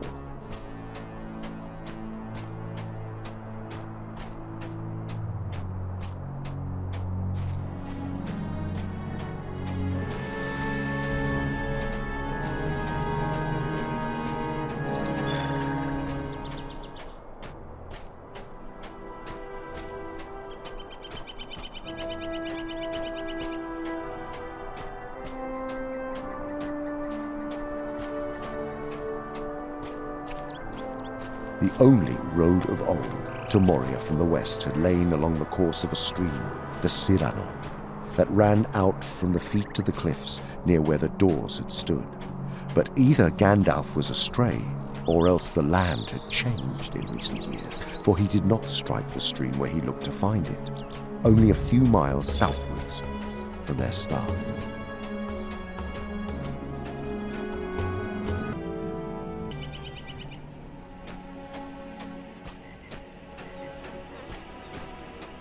The morning was passing towards noon, and still the company wandered and scrambled in a barren country of red stones. Nowhere could they see any gleam of water or hear any sound of it. All was bleak and dry. Their hearts sank. They saw no living thing, and not a bird was in the sky. But what the night would bring, if it caught them in that lost land, none of them cared to think.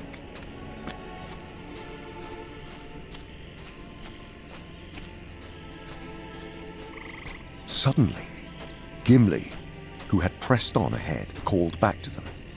He was standing on a knoll and pointing to the right. Hurrying up, they saw below them a deep and narrow channel. It was empty and silent, and hardly a trickle of water flowed among the brown and red-stained stones of its bed. But on the near side, there was a path, much broken and decayed, that wound its way among the ruined walls and paving stones of an ancient highroad.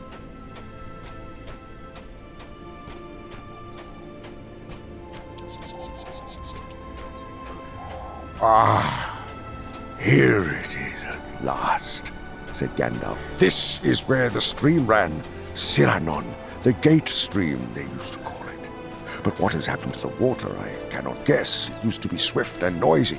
Come, we must hurry on. We are late.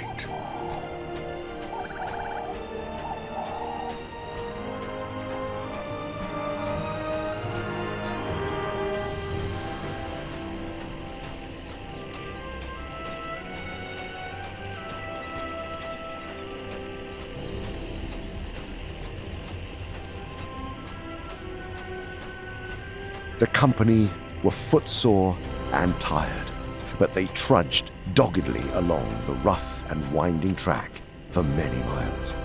The sun turned from the noon and began to go west. After a brief halt and a hasty meal, they went on again. Before them, the mountains frowned. But their path lay in a deep trough of land, and they could see only the higher shoulders and the far eastward peaks.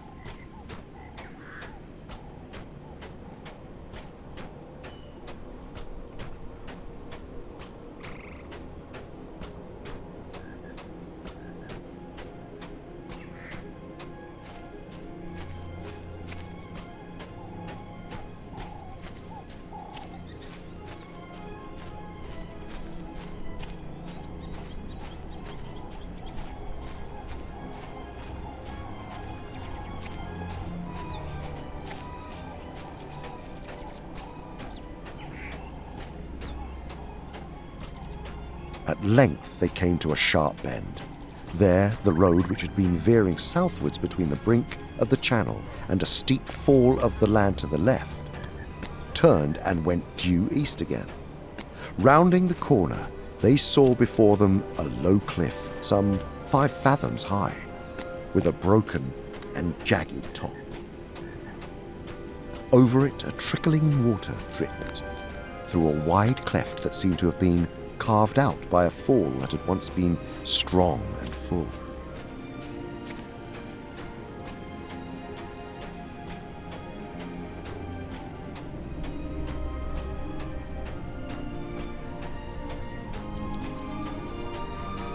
Indeed, things have changed, said Gandalf. But there is no mistaking the place. There is all that remains of the Stair Falls. If I remember right, there was a flight of steps cut in the rock at their side, but the main road wound away left and climbed, with several loops, up to the level ground at the top. There used to be a shallow valley beyond the falls, right up to the walls of Moria, and the Ciranon flowed through it with the road beside it. Let us go and see what things are like now.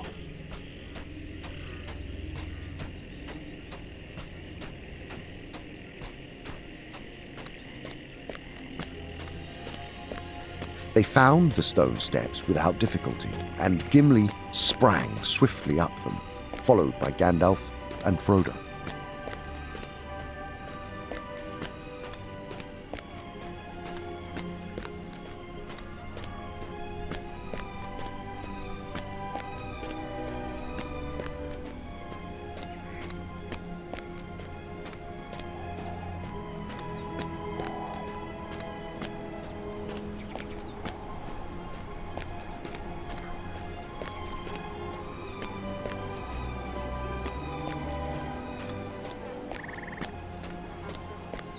When they reached the top, they saw that they could go no further that way, and the reason for the drying up of the gate stream was revealed.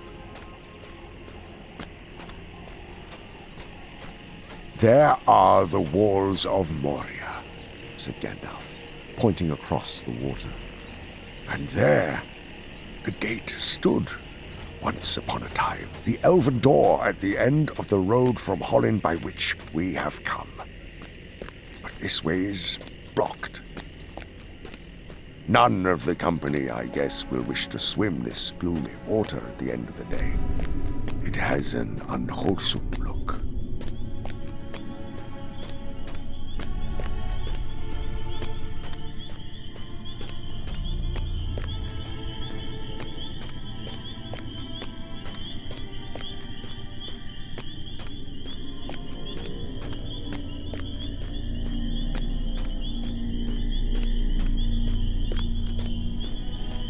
We must find a way around the northern edge, said Gimli.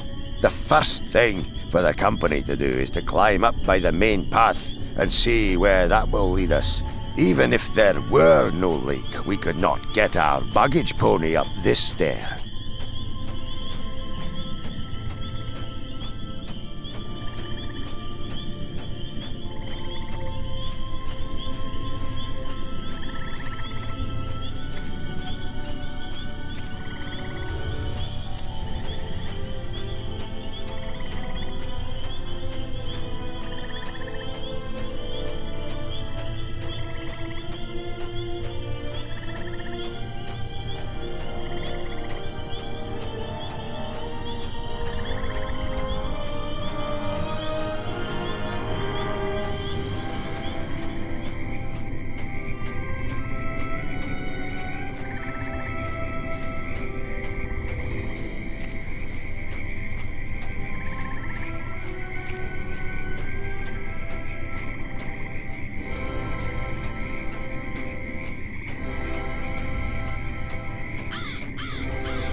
day was drawing to its end, and cold stars were glinting in the sky high above the sunset, when the company, with all the speed they could, climbed up the slopes and reached the side of the lake. In breadth, it looked to be no more than 2 or 3 furlongs at the widest point. How far it stretched away southward, they could not see in the failing light, but its northern end was no more than half a mile from where they stood, and between the stony ridges that enclosed the valley and the water's edge there was a rim of open ground.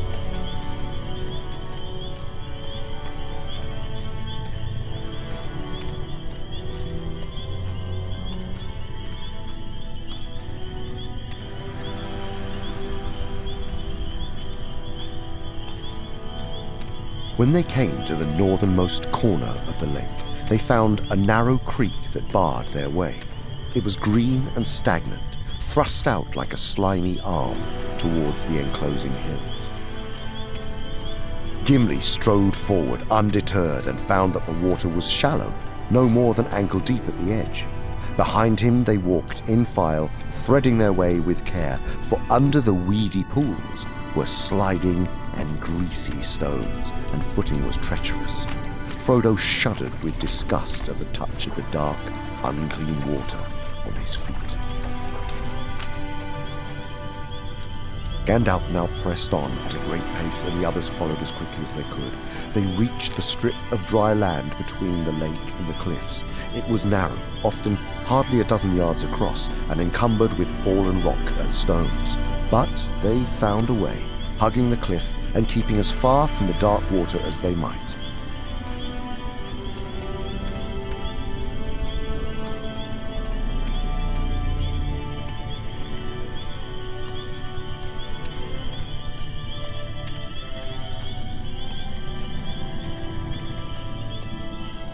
Stumps and dead boughs were rotting in the shallows, the remains, it seemed, of old thickets, or of a hedge that had once lined the road across the drowned valley.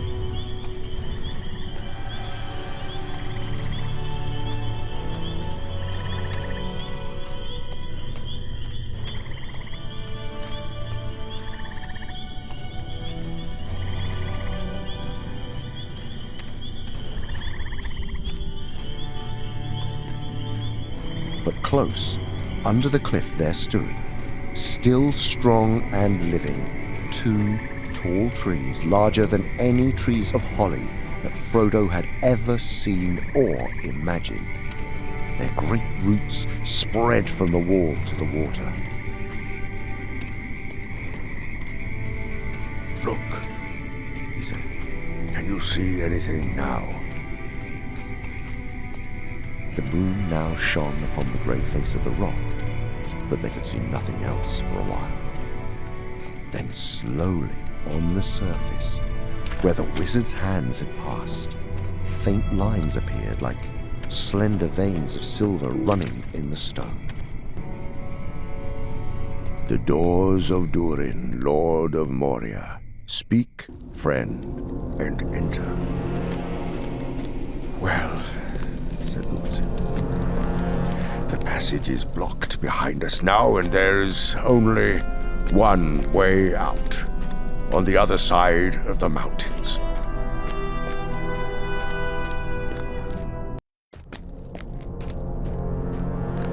Boromir muttered under his breath, but the echoing stone magnified the sound to a hoarse whisper that all could hear. In the deep places of the world, and thither we are going against my wish. Who will lead us now in this deadly dark? I will, said Gandalf, and Gimli shall walk with me. Follow my staff.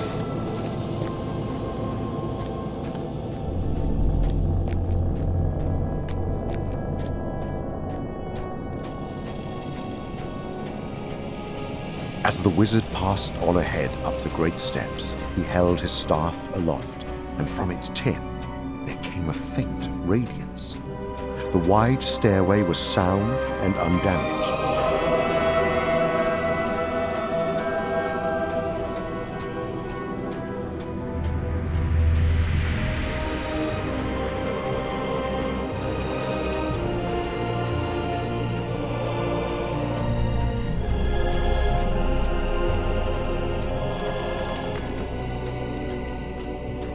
200 steps they counted, broad and shallow, and at the top they found an arched passage with a level floor, leading on into the dark.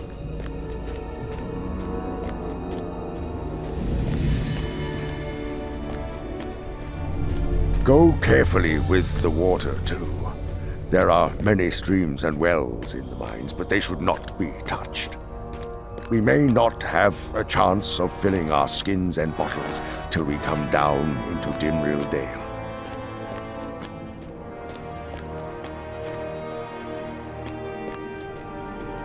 How long is that going to take us?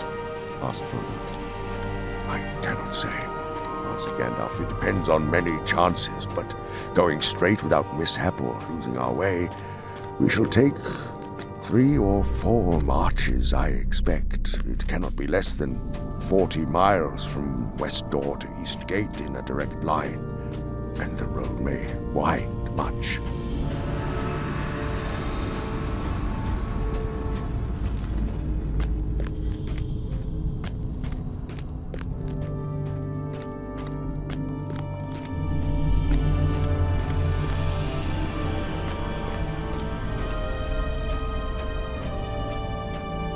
Gandalf walked in front as before.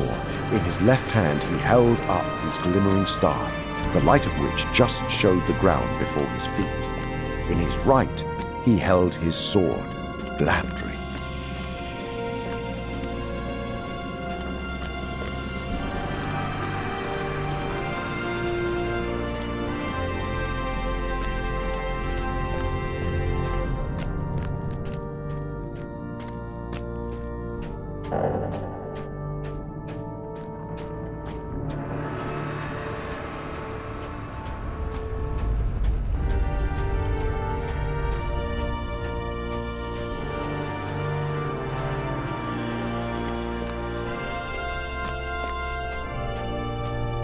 The passage twisted round a few turns and then began to descend. It went steadily down for a long while before it became level once again. The air grew hot and stifling, but it was not foul, and at times they felt currents of cooler air upon their faces, issuing from half-guessed openings in the walls. There were many of these.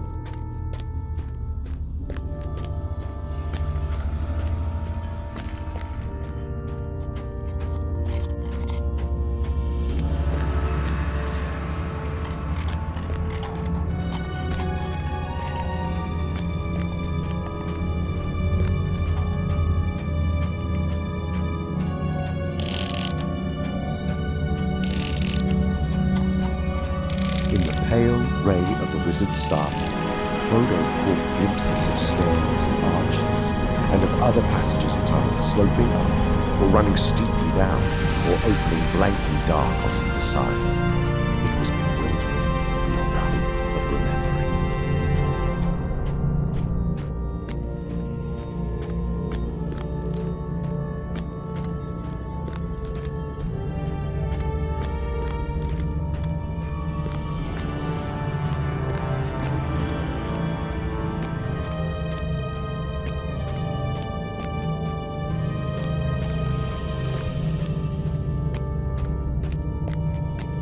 The mines of Moria were vast and intricate beyond the imagination of Gimli, Gloin's son, dwarf of the mountain race though he was.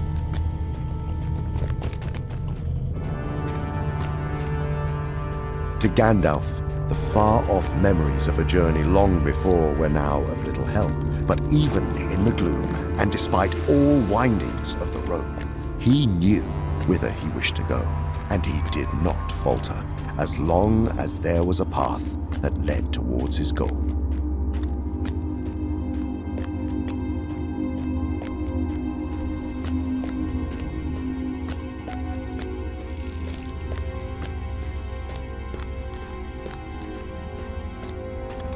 He will not go astray, if there is any path to find. He has led us here against our fears, but he will lead us out again, at whatever cost to himself. He is surer of finding the way home in a blind night than the cats of Queen Baruthia.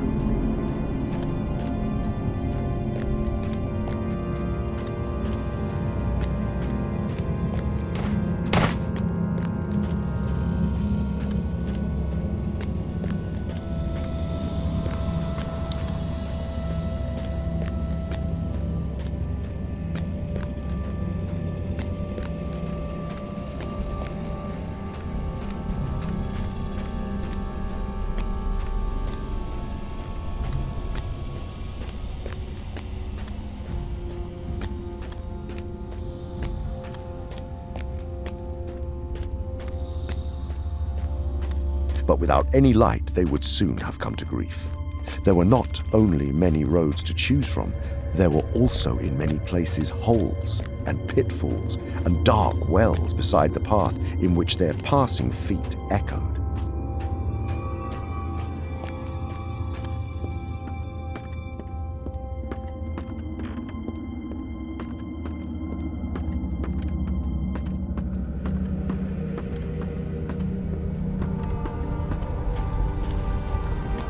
There were fissures and chasms in the walls and floor, and every now and then a crack would open right before their feet.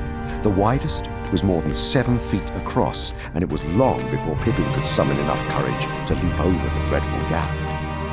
The noise of churning water came up from far below, as if some great mill wheel was turning in the depths.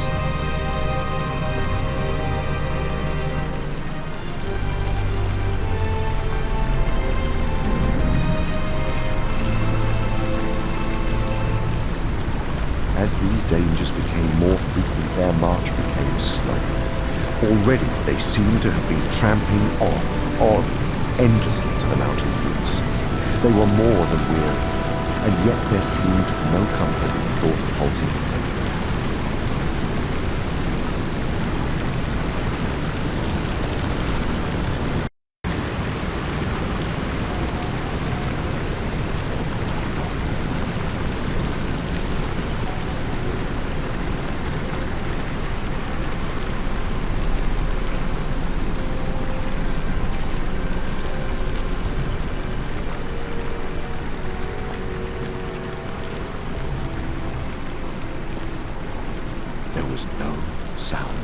Sound of their own feet. The dull stump of Gimli's dwarf boots, the heavy tread of Boromir, the light step of Legolas, the soft, scarce-heard patter of hobbit feet, and in the rear the slow, firm footfalls of Aragorn with his long stride.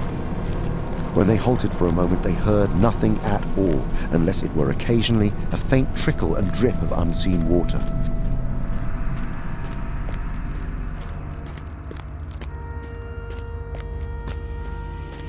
It was after nightfall when they had entered the mines.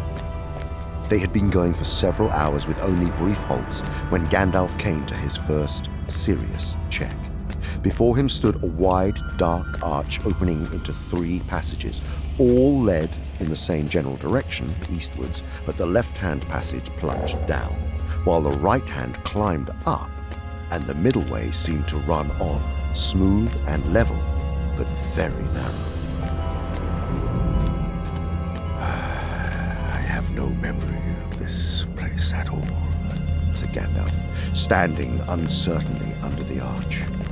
He held up his staff in the hope of finding some marks or inscription that might help his choice, but nothing of the kind was to be seen. To the left of the great arch, they found a stone door. It was half closed, but swung back easily to a gentle thrust. Beyond, there seemed to lie a wide chamber cut in the rock. He went in cautiously, and the others filed behind. There, he said, pointing with his staff to the middle of the floor. Before his feet, they saw a large, round hole, like the mouth of a well. Broken and rusty chains lay at the edge and trailed down into the black pit. This seems to have been a guard room, made for the watching of the 3 passages, said Gimli. That hole was plainly a well for the guards' use, covered with a stone lid, but the lid is broken and we must all take care in the dark. Fool of a took, he growled. This is a serious journey, not a hobbit walking party. Throw yourself in next time, and then you will be no further nuisance. Now be quiet.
I do not like the feel of the middle way, and I do not like the smell of the left-hand way. There is foul air down there, or I am no guide.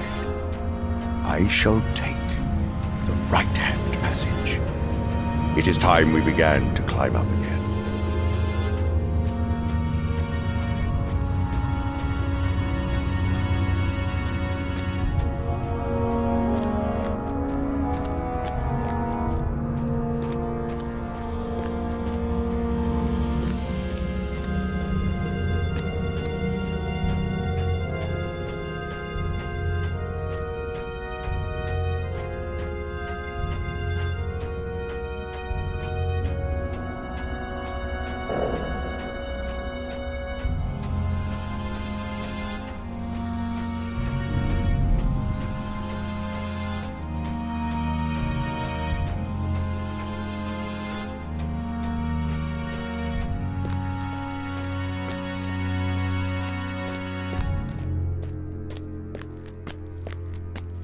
For 8 dark hours, not counting 2 brief halts, they marched on, and they met no danger and heard nothing, and saw nothing but the faint gleam of the wizard's light bobbing like a will-o'-the-wisp in front of them.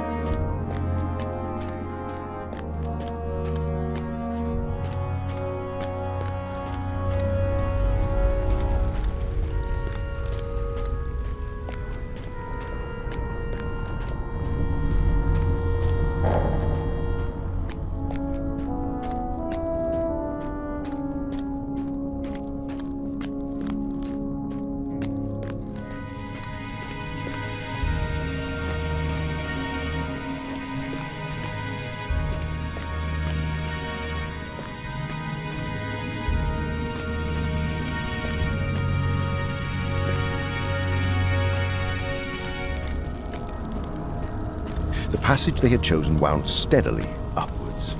As far as they could judge, it went in great mounting curves, and as it rose, it grew loftier and wider. There were now no openings to other galleries or tunnels on either side, and the floor was level and sound, without pits or cracks.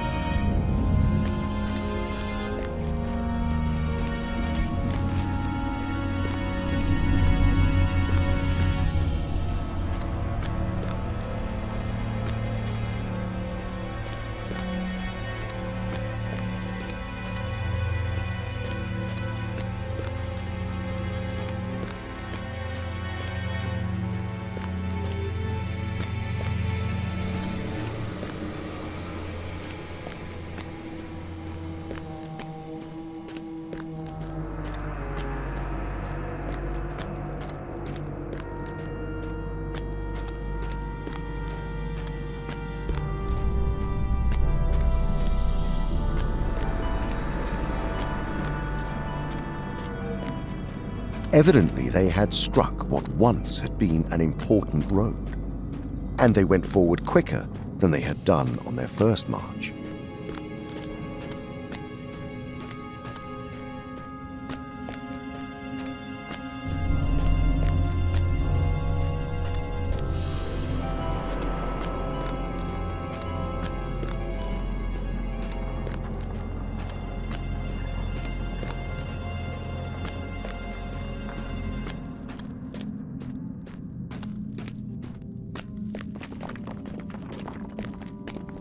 In this way, they advanced some 15 miles measured in a direct line east, though they must have actually walked 20 miles or more.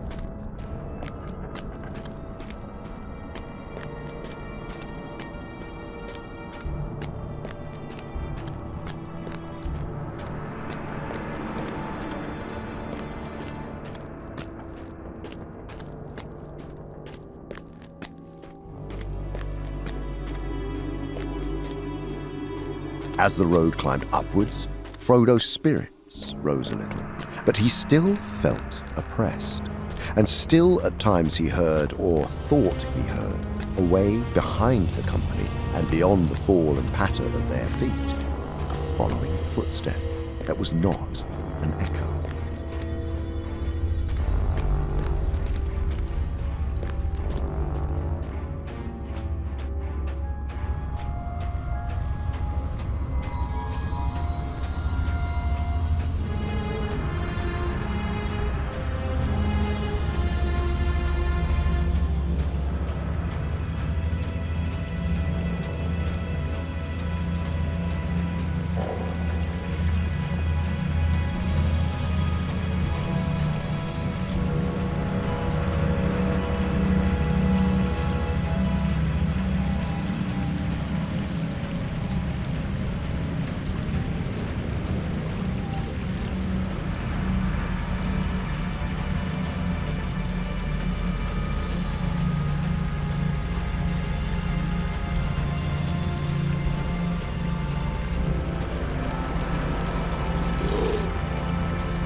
They had marched as far as the hobbits could endure without a rest, and all were thinking of a place where they could sleep, when suddenly the walls to right and left vanished.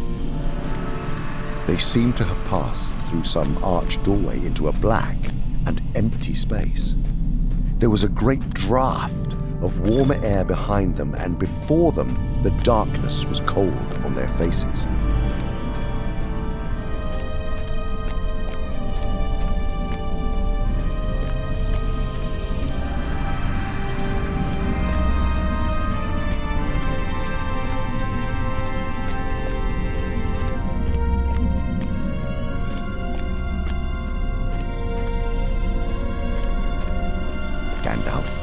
Seemed pleased. I chose the right way, he said.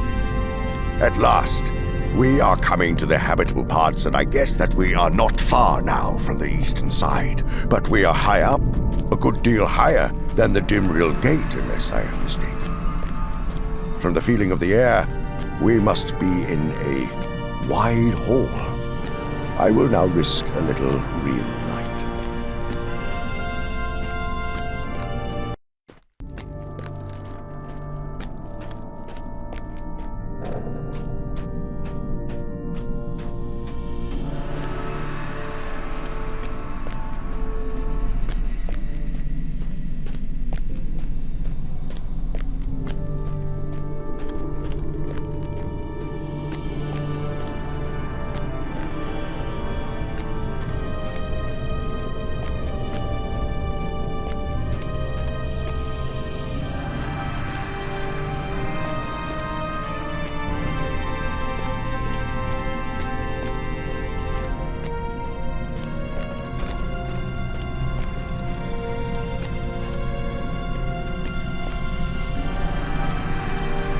Before them and on either side stretched a huge empty hall, its black walls polished and smooth as glass, flashed and glittered.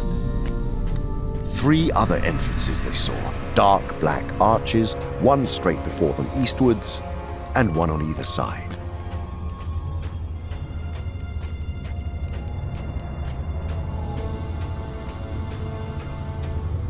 The company spent that night in the great cavernous hall, huddled close together in a corner to escape the draught. There seemed to be a steady inflow of chill air through the eastern archway. All about them as they lay hung the darkness, hollow and immense, and they were oppressed by the loneliness and vastness of the dolven halls and endlessly branching stairs and passages. They found themselves in a wide corridor. As they went along it, the glimmer grew stronger, and they saw that it came through a doorway on their right. Beyond it was a large square chamber. It was dimly lit, but to their eyes, after so long a time in the dark, it seemed dazzlingly bright. The light of the shaft fell directly on a table in the middle of the room. A single oblong block, about 2 feet high, upon which was laid a great slab of white stone. Here is written in the tongues of men and dwarves, Balin, son of Funding, Lord Lòrien. He is dead then, said Frodo. We cannot get out. We cannot get out. They have taken the bridge and second hall. Fra and Loni and Nali fell there. It went 5 days ago. The pool is up to the wall at Westgate. The Watcher in the water took Owen. We cannot get out. The end comes. Drums, in the deep. They are coming. Which way shall we go? Asked Boromir. Back to the hall, answered Gandalf. But our visit to this room has not been in vain. I now know where we are. This must be, as Gimli says, the chamber of Khazad-dûm, and the hall must be the 21st of the north end. Therefore, we should leave by the eastern arch of the hall and bear right and south and go downwards. The 21st hall should be on the 7th level, that is, 6 above the level of the gates. Come now, back to the hall. I'm all right, gasped Frodo. I can walk, put me down. Aragorn nearly dropped him in his amazement. I thought you were dead, he cried. Not yet, said Gandalf, but there is no time for wonder. Off you go, all of you, down the stairs. Wait a few minutes for me at the bottom, but if I do not come soon, go on. Go quickly and choose paths leading right and downwards. We cannot leave you to hold the door alone, said Aragorn. Do as I say, said Gandalf fiercely. Swords are no more use here. Go!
They stumbled after him, wondering what had happened.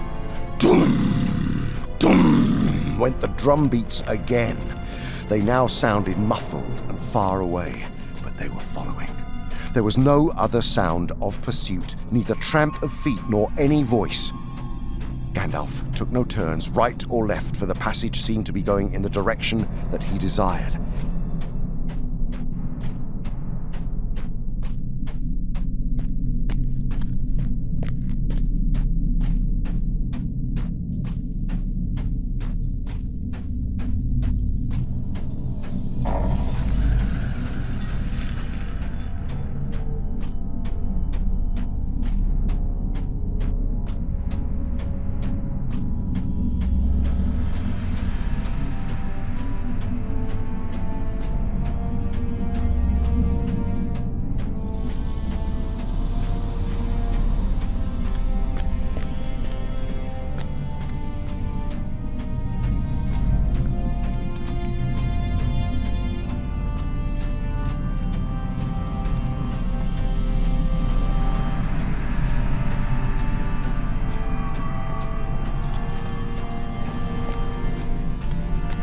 Every now and again, it descended a flight of steps, 50 or more to a lower level. At the moment, that was their chief danger, for in the dark, they could not see a descent until they came on it and put their feet out into emptiness. Gandalf felt the ground with his staff like a blind man.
At the end of an hour, they had gone a mile, or maybe a little more, and had descended many flights of stairs. There was still no sound of pursuit. Almost they began to hope that they would escape. At the bottom of the 7th flight, Gandalf halted.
It's getting hot, he gasped. We ought to be down at least to the level of the gates now. Soon I think we should look for a left-hand turn to take us east. I hope it is not far. I am very weary. I must rest here a moment, even if all the orcs ever spawned are after us.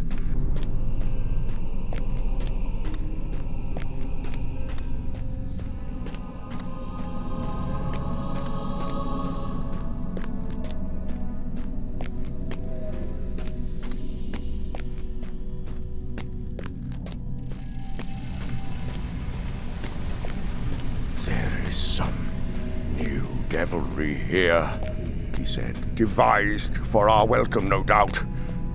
But I know now where we are. We have reached the first deep, the level immediately below the gates. This is the second hall of Old Moria, and the gates are near, away beyond the eastern end on the left, not more than a quarter of a mile.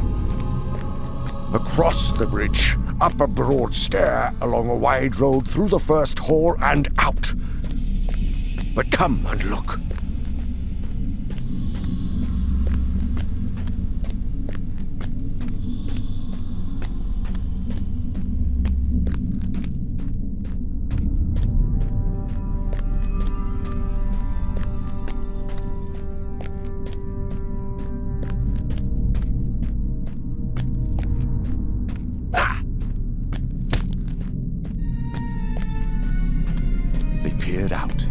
Before them was another cavernous hall.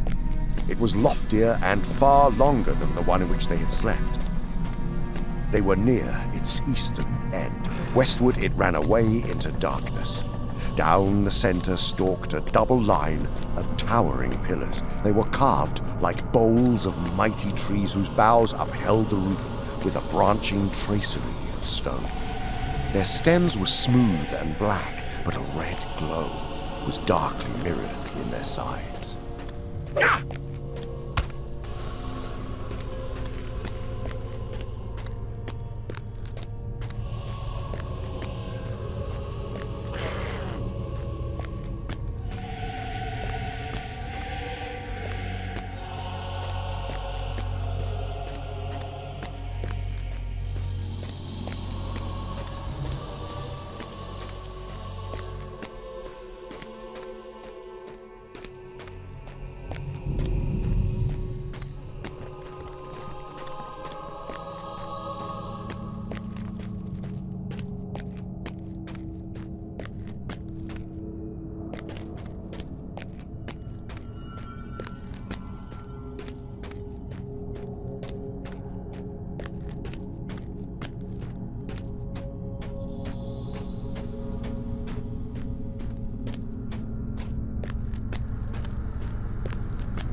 right across the floor, close to the feet of two huge pillars, a great fissure had opened.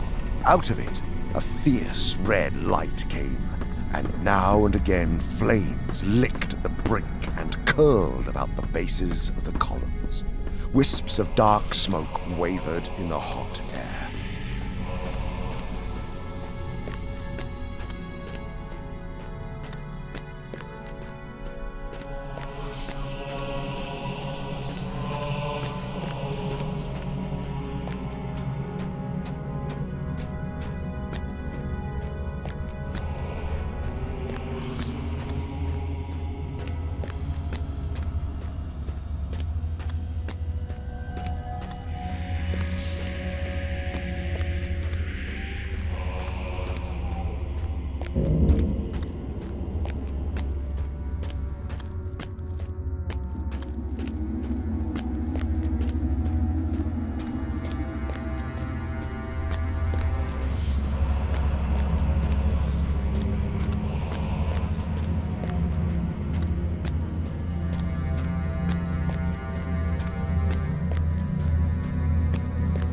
Look ahead, called Gandalf. The bridge is near.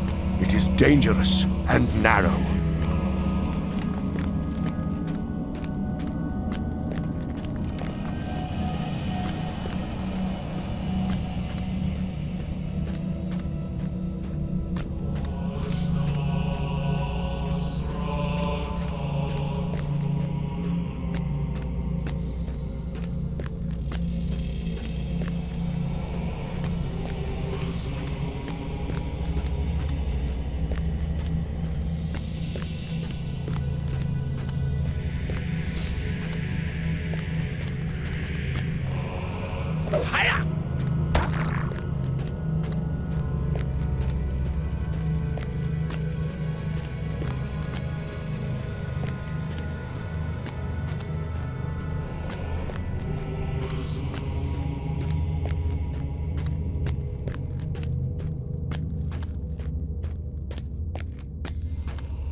Suddenly, Frodo saw before him a black chasm. At the end of the hall, the floor vanished and fell to an unknown depth. The outer door could only be reached by a slender bridge of stone without curb or rail that spanned the chasm with one curving spring of 50 feet. It was an ancient defense of the dwarves against any enemy that might capture the first hall and the outer passages. They could only pass across it in single file.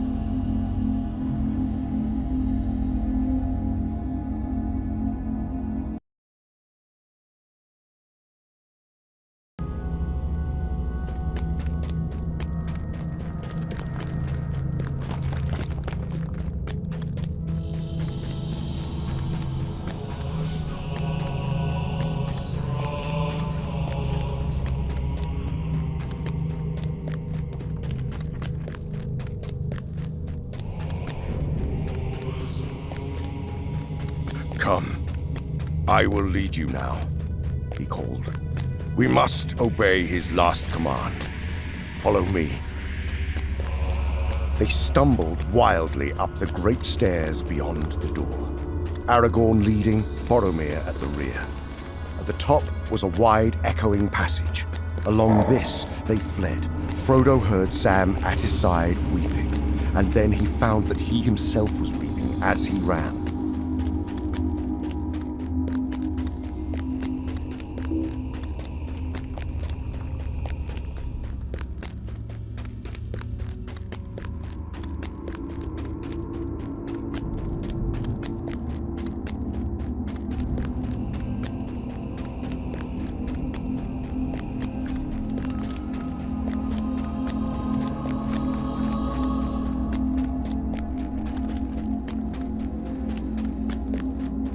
They ran on. The light grew before them. Great shafts pierced the roof.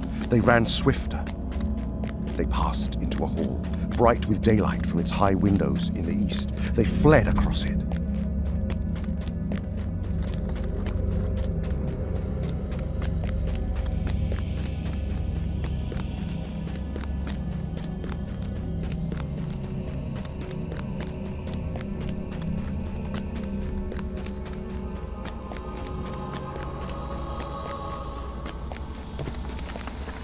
Through its huge, broken doors they passed, and suddenly before them, the great gates opened, an arch of blazing light.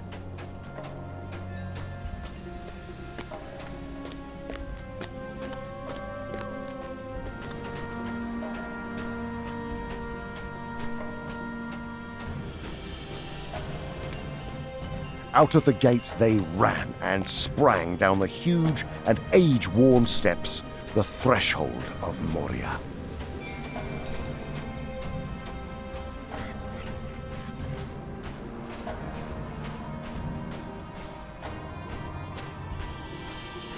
Thus, at last, they came beyond hope under the sky and felt the wind on their faces.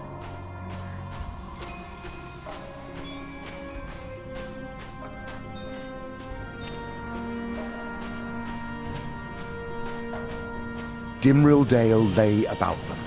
The shadow of the misty mountains lay upon it, but eastwards there was a golden light on the land.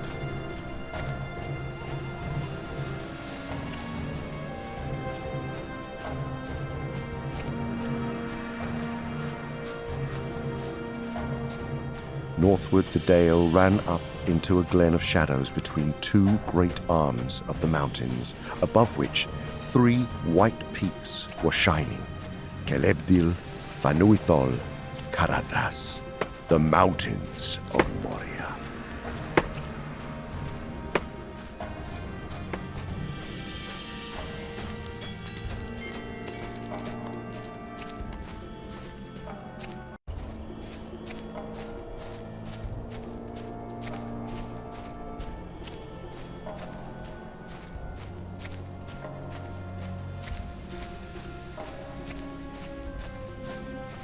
At the head of the glen, a torrent flowed like a white lace over an endless ladder of short falls, and a mist of foam hung in the air about the mountain's feet.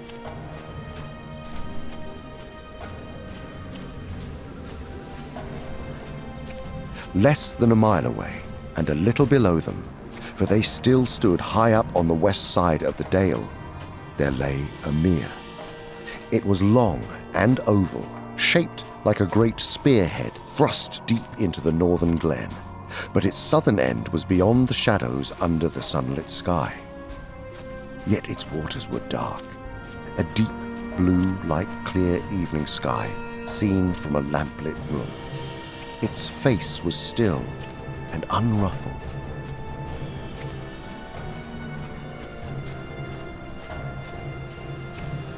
The company now went down the road from the gates. It was rough and broken, fading to a winding track between heather and wind that thrust amid the cracking stones.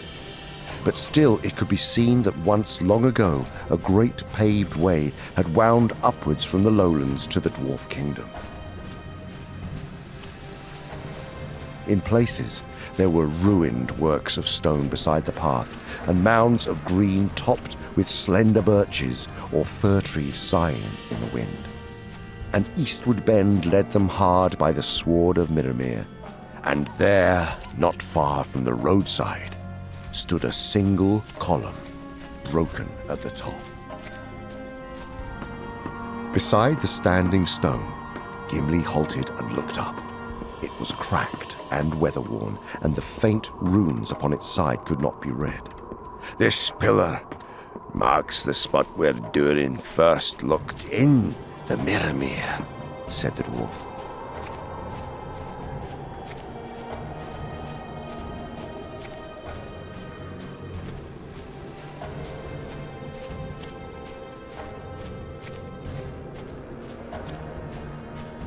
They stooped over the dark water. At first they could see nothing. Then slowly they saw the forms of the encircling mountains mirrored in a profound blue, and the peaks were like plumes of white flame above them. Beyond there was a space of sky. There, like jewels sunk in the deep, shone glinting stars, though sunlight was in the sky above. Of their own stooping forms, no shadow could be seen.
The road now turned south and went quickly downwards, running out from between the arms of the dale.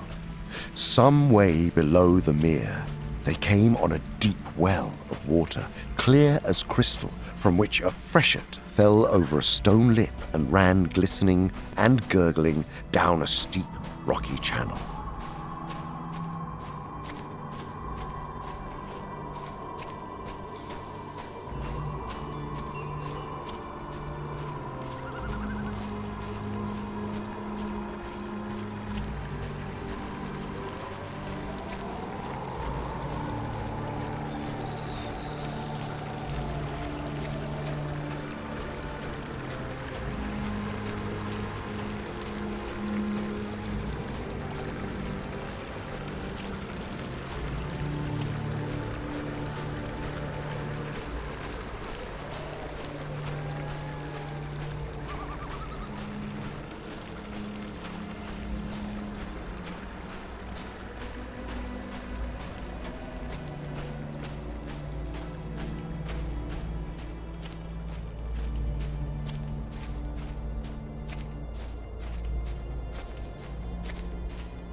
"There lie the woods of Lothlòrien," said Legolas. "That is the fairest of all the dwellings of my people. There are no trees like the trees of that land, for in the autumn their leaves fall not, but turn to gold.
Soon afterwards they came upon another stream that ran down from the west and joined its bubbling water with the hurrying Silverlow. Together they plunged over a fall of green-hued stone and foamed down into a dell. About it stood fir trees, short and bent, and its sides were steep and clothed with hart's tongue and shrubs of whortleberry. At the bottom, there was a level space through which the stream flowed noisily over shining pebbles.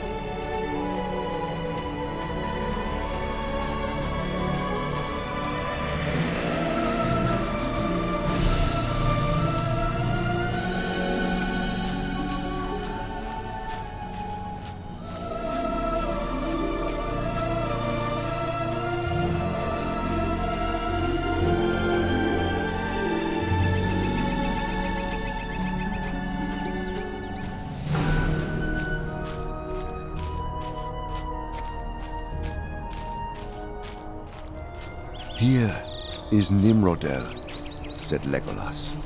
Of this stream the Sylvan elves made many songs long ago, and still we sing them in the north, remembering the rainbow on its falls and the golden flowers that floated in its foam. All is dark now, and the bridge of Nimrodel is broken down.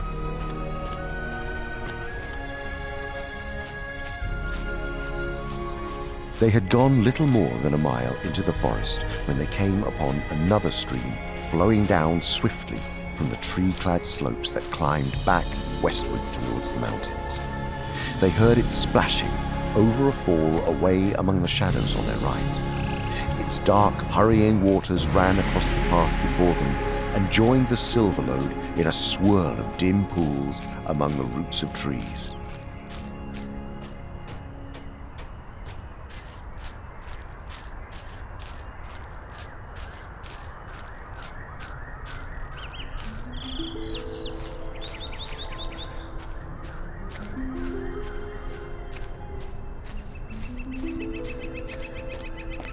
One by one they climbed down and followed Legolas.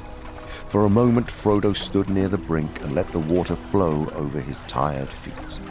It was cold, but its touch was clean, and as he went on, and it mounted to his knees, he felt that the stain of travel and all weariness was washed from his limbs.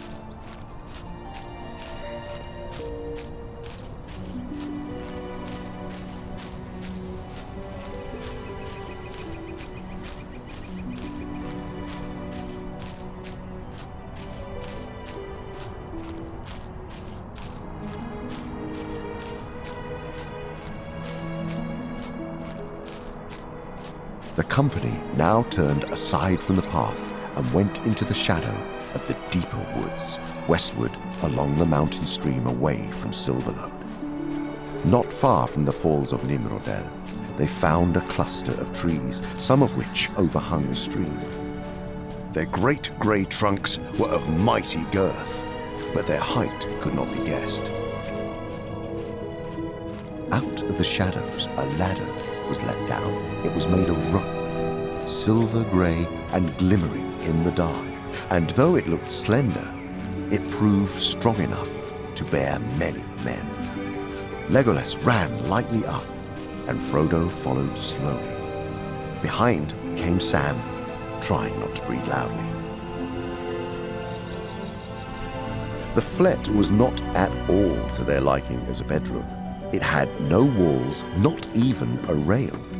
Only on one side was there a light, plaited screen, which could be moved and fixed in different places according to the wind.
"Farewell, sweet Nimrodel," cried Legolas. Frodo looked back and caught a gleam of white foam among the grey tree stems. "Farewell," he said. It seemed to him that he would never hear again a running water so beautiful, forever blending its innumerable notes in an endless, changeful music.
You have entered the ninth of Lòrien, or the Gore, as you would say, for it is the land that lies like a spearhead between the arms of Silverlode and Anduin the Great.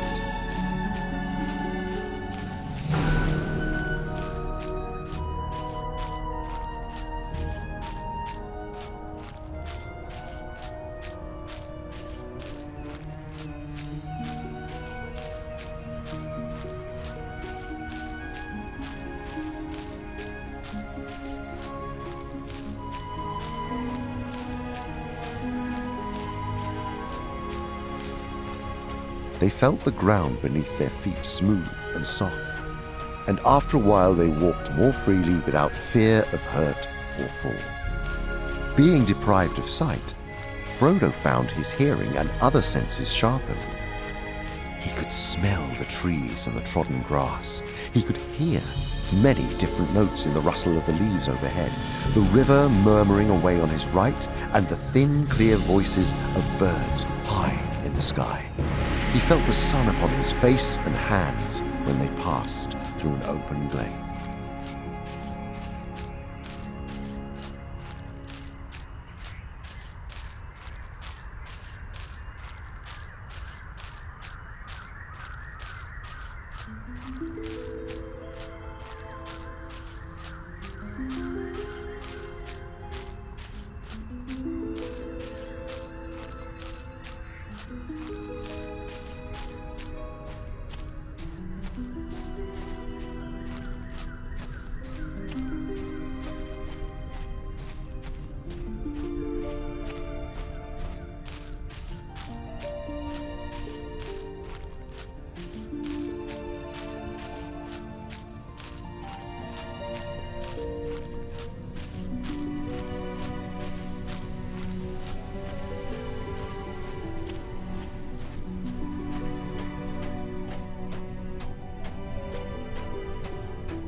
To the left stood a great mound covered with a sward of grass as green as springtime in the elder days.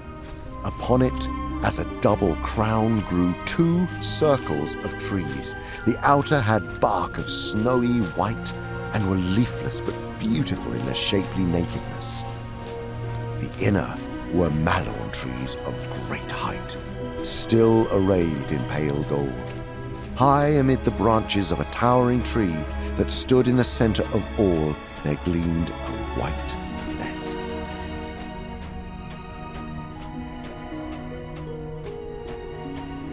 At the feet of the trees and all about the green hillsides, the grass was studded with small golden flowers shaped like stars. Among them, nodding on slender stalks, were other flowers, white and palest green. They glimmered as a mist amid the rich hue of the grass. Over all, the sky was blue, and the sun of afternoon glowed upon the hill and cast long green shadows beneath the trees.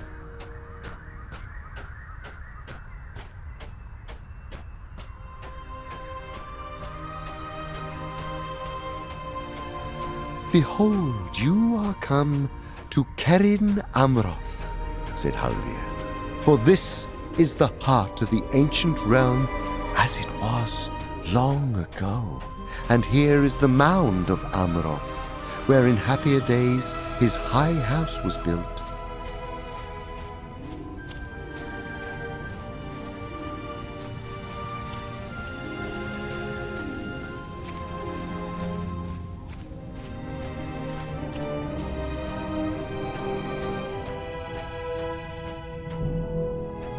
Frodo felt that he was in a timeless land that did not fade or change or fall into forgetfulness.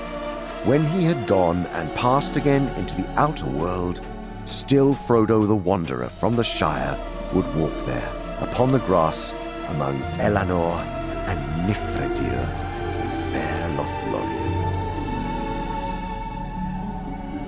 As he stepped out at last upon the lofty platform, Haldir took his hand and turned him towards the south. Look this way first, he said. Frodo looked and saw, still at some distance, a hill of many mighty trees, or a city of green towers. Which it was, he could not tell. Out of it seemed to him that the power and light came that held all the land in sway. He longed suddenly to fly like a bird, to rest in the green city.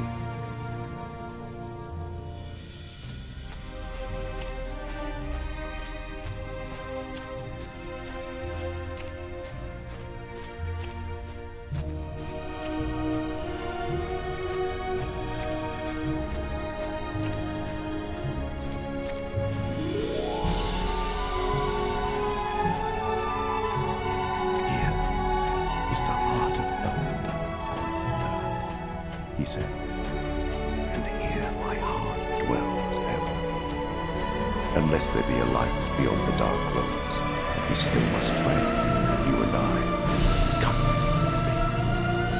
And taking Frodo's hand in his, he left the hill of Cerin Amroth and came there, never again as living man.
There was a wide, treeless space before them, running in a great circle and bending away on either hand. Beyond it was a deep foss, lost in soft shadow. But the grass upon its brink was green, as if it glowed still in memory of the sun that had gone. Upon the further side there rose to a great height a green wall encircling a green hill, thronged with mallow trees taller than any they had yet seen in all the land.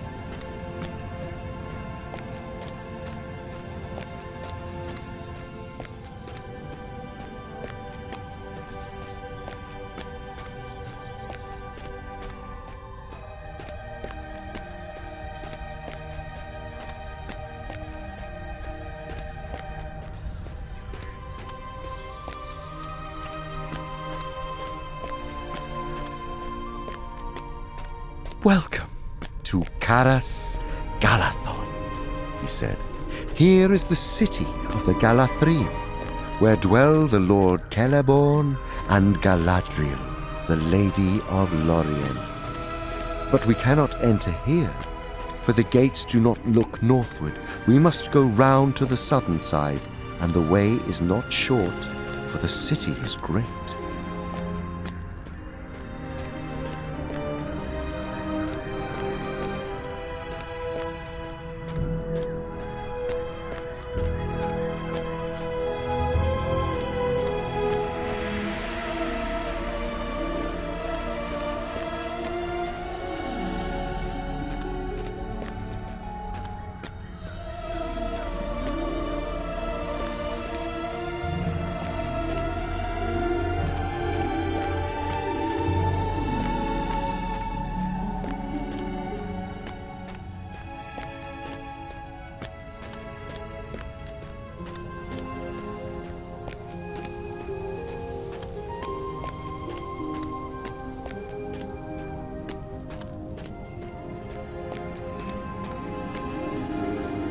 There was a road paved with white stone running on the outer brink of the foss.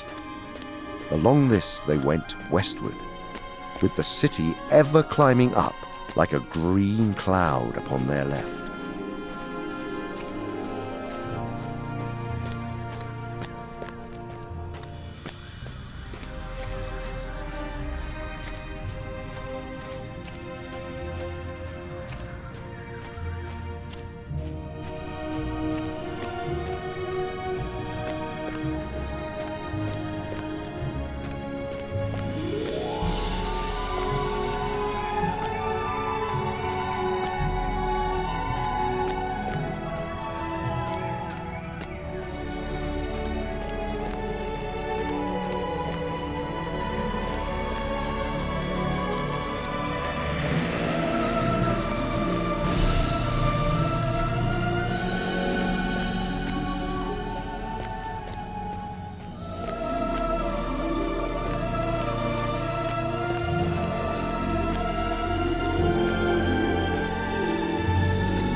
They came at last to a white bridge, and crossing found the great gates of the city. They faced southwest, set between the ends of the encircling wall that here overlapped, and they were tall and strong and hung with many lamps.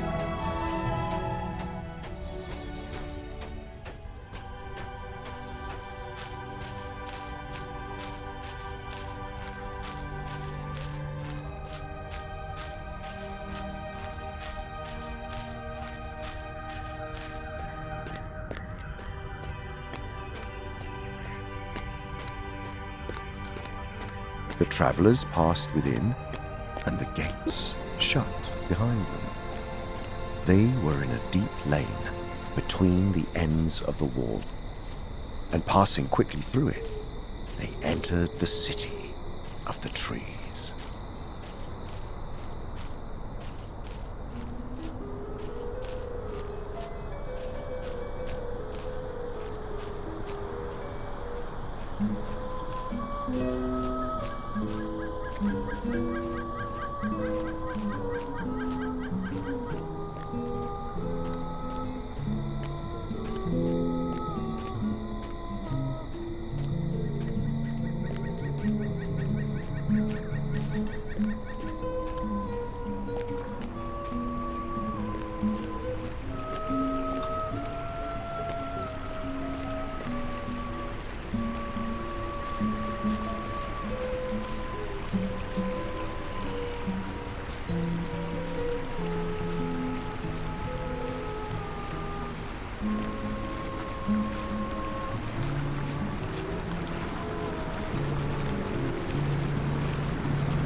They went along many paths and climbed many stairs, until they came to the high places and saw before them, amid a wide lawn, a fountain shimmering. It was lit by silver lamps that swung from the boughs of trees, and it fell into a basin of silver, from which a white stream spilled.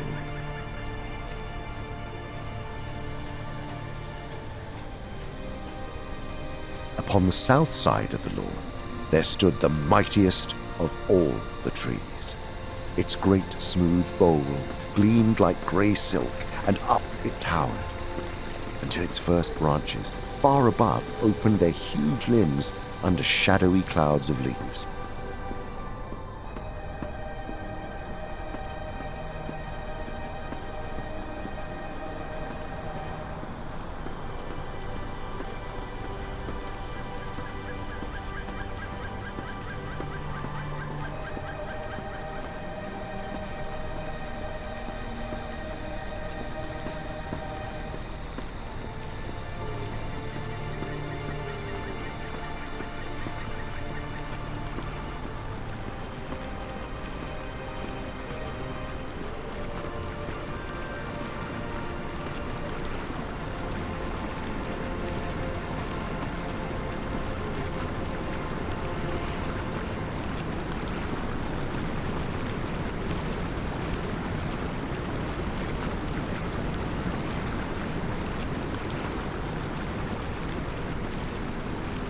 Beside it, a broad white ladder stood, and at its foot 3 elves were seated.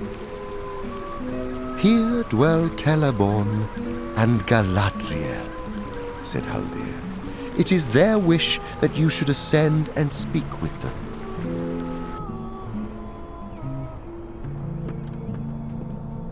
At a great height above the ground, he came to a wide talon, like the deck of a great ship. On it was built a house so large that almost it would have served for a hall of men upon the earth.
That night the company slept upon the ground, much to the satisfaction of the hobbits.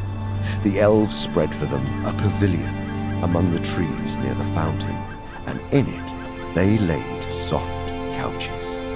Then, speaking words of peace with fair elvish voices, they left them.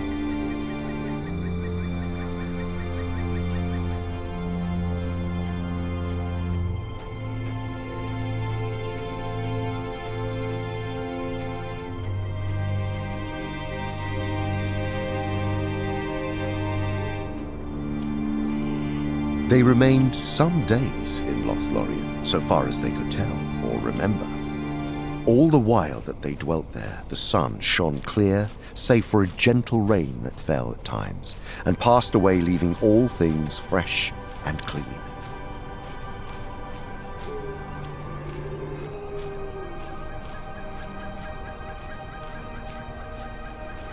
The air was cool and soft, as if it were early spring.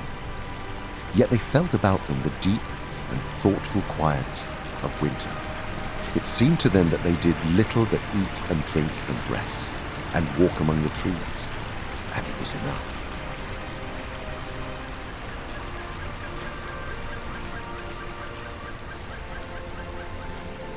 One evening, Frodo and Sam were walking together in the cool twilight. Both of them felt restless again. On Frodo, suddenly, the shadow of parting had fallen. He knew, somehow, that the time was very near when he must leave Lothlòrien. Turning aside, she led them towards the southern slopes of the hill of Khazad-dûm, and passing through a high green hedge, they came into an enclosed garden. No trees grew there, and it lay open to the sky. The evening star had risen and was shining with white fire above the western woods.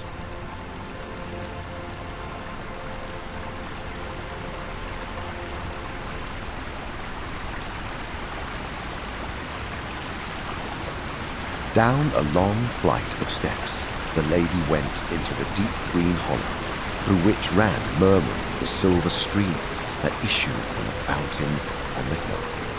At the bottom, upon a low pedestal, carved like a branching tree, stood a basin of silver, wide and shallow, and beside it stood a silver ewe.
Then I will furnish your company with books. They must be small and light, for if you go far by water, there are places where you will be forced to carry them. You will come to the rapids of San Gebi, and maybe at last to the great falls of Rauros, where the river thunders down from Nenhithoil.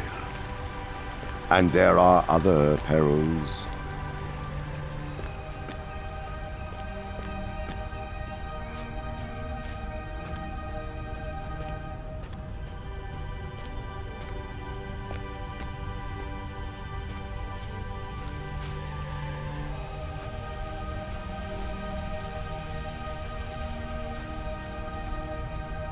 As they walked through Caras Galathon, the green ways were empty, but in the trees above them, many voices were murmuring and singing.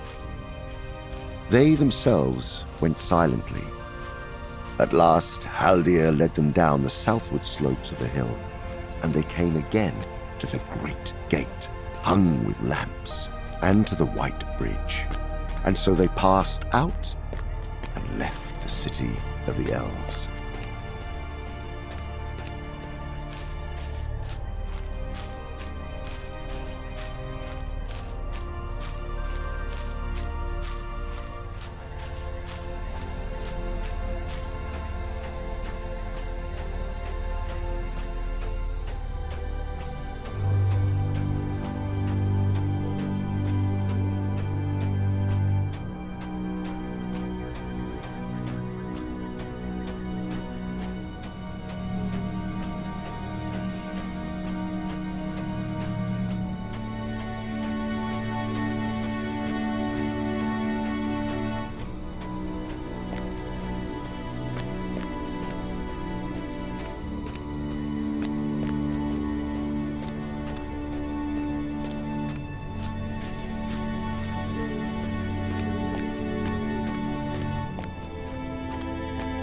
Then they turned away from the paved road and took a path that went off into a deep thicket of mallow trees and passed on, winding through rolling woodlands of silver shadow, leading them ever down southwards and eastwards towards the shores of the river.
They had gone some 10 miles and noon was at hand when they came on a high green wall. Passing through an opening, they came suddenly out of the trees. Before them lay a long lawn of shining grass, studded with golden Eleanor that glinted in the sun. The lawn ran out into a narrow tongue between bright margins. On the right and west, the silver lode flowed glittering. On the left and east, the great river rolled its broad waters deep and dark. On the bank of the silver lode, at some distance up from the meeting of the streams, there was a hive of white stones and white wood. By it were moored many boats and barges. Some were brightly painted and shone with silver and gold and green, but most were either white or grey. 3 small grey boats had been made ready for the travellers.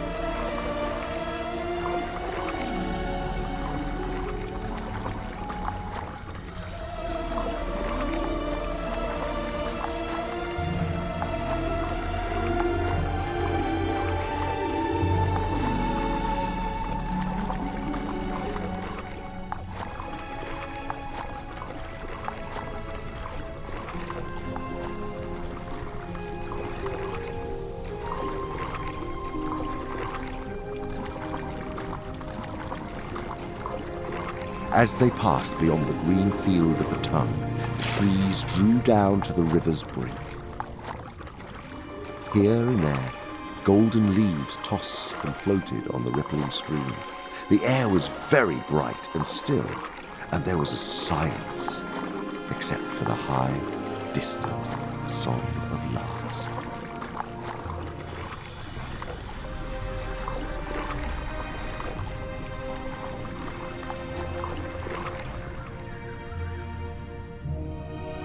As you go down the water, he said, you will find that the trees will fail, and you will come to a barren country. There the river flows in stony vales amid high moors until at last, after many leagues, it comes to the tall island of the Tindrock that we call Tolbrandir.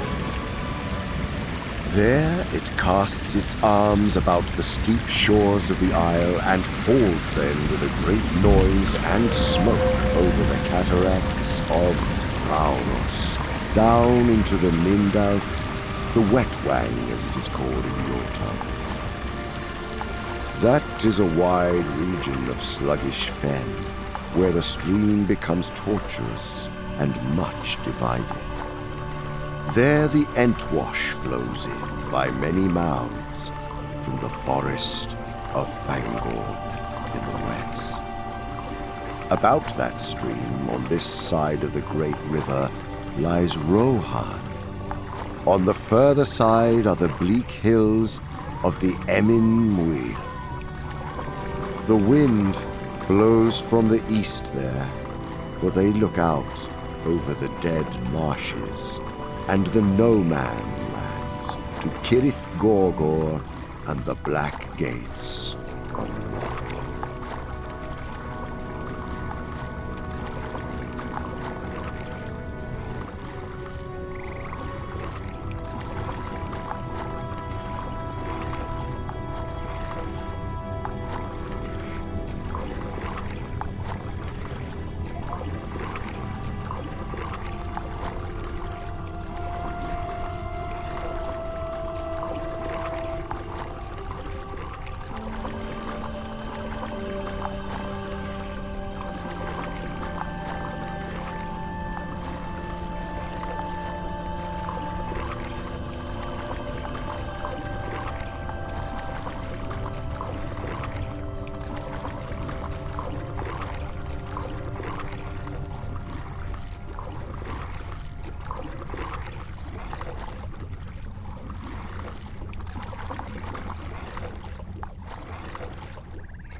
Suddenly the river swept round a bend, and the banks rose upon either side, and the light of Lòrien was hidden.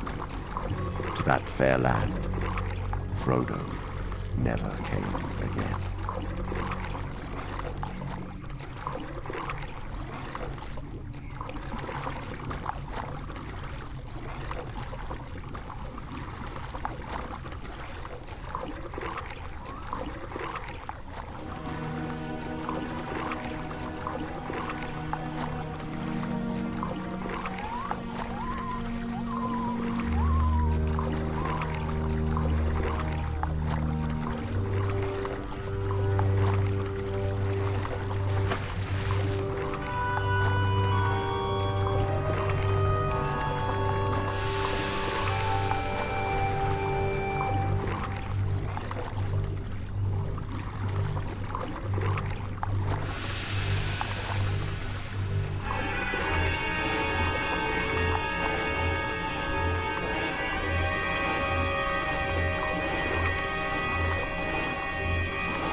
So the company went on their long way, down the wide, hurrying waters borne ever southwards. Bare woods stalked along either bank, and they could not see any glimpse of the lands behind.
The breeze died away, and the river flowed without a sound. No voice of bird broke the silence.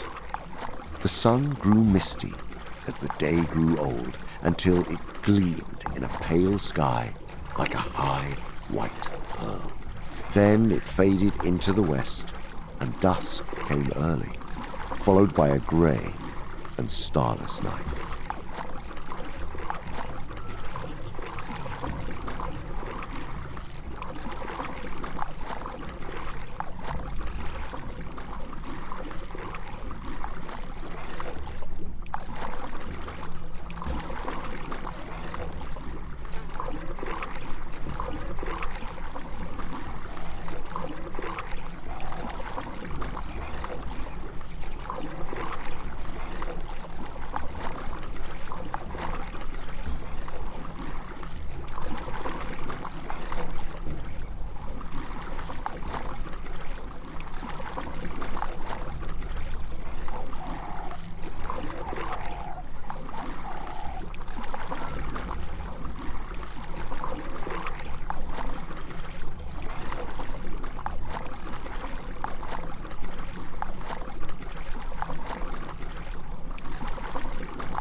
Great trees passed by like ghosts, thrusting their twisted, thirsty roots through the mist down into the water. It was dreary and cold. Frodo sat and listened to the faint lap and gurgle of the river fretting among the tree roots and driftwood near the shore, until his head nodded and he fell into an uneasy sleep.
The dull grey hours passed without event.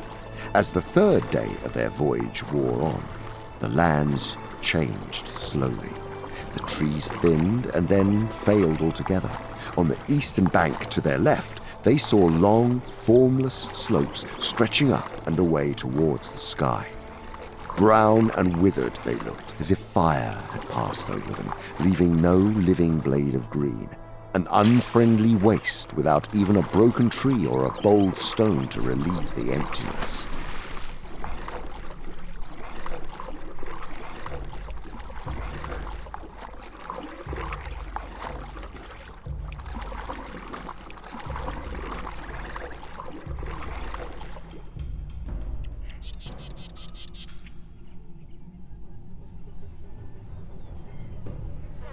They had come to the brown lands that lay, vast and desolate, between southern Mirkwood and the hills of the Emyn Muil.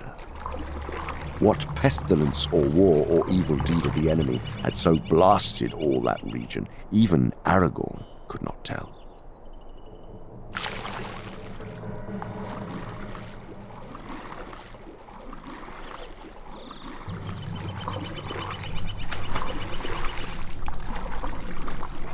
Upon the west to their right, the land was treeless also, but it was flat and in many places green with wide plains of grass. On this side of the river they passed forests of great reeds, so tall that they shut out all view to the west.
Wide and empty and mournful all this country looks, said Frodo. I always imagined that as one journeyed south it got warmer and merrier until winter was left behind forever.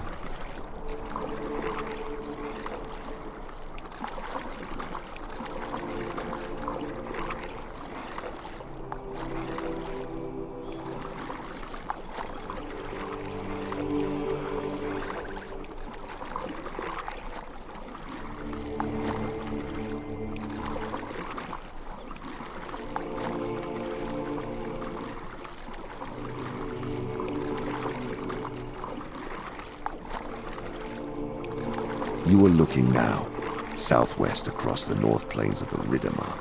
Rohan, the land of the Horse Lords.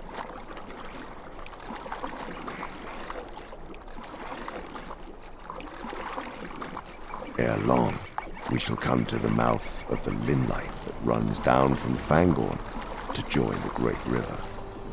That is the north boundary of Rohan, and of old all that lay between Linlight and the White Mountains belonged to the Lòrien.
It is a rich and pleasant land, and its grass has no rival. But in these evil days, folk do not dwell by the river or ride often to its shores. Anduin is wide, yet the orcs can shoot their arrows far across the stream, and of late, it is said, they have dared to cross the water and raid the herds and studs of Rohan.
Soon the river broadened and grew more shallow.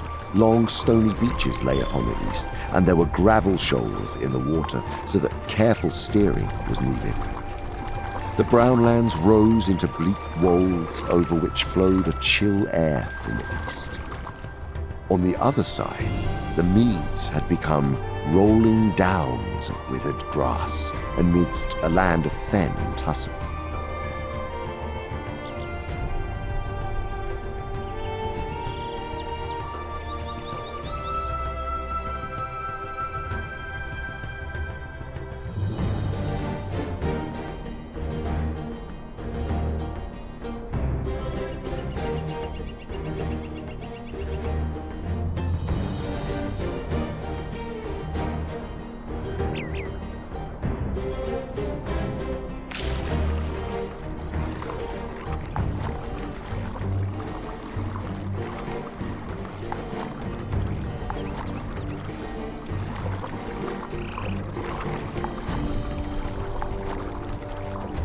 The next day, the country on either side began to change rapidly. The banks began to rise and grow stony. Soon they were passing through a hilly, rocky land, and on both shores there were steep slopes buried in deep breaks of thorn and sloe, tangled with brambles and creepers.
Behind them stood low, crumbling cliffs and chimneys of grey, weathered stone, dark with ivy, and beyond these again there rose high ridges crowned with wind-writhen firs. They were drawing near to the grey hill country of Emyn Muil, the southern march of Wilderland.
The eighth night of their journey came. It was silent and windless. The grey east wind had passed away. The thin crescent of the moon had fallen early into the pale sunset.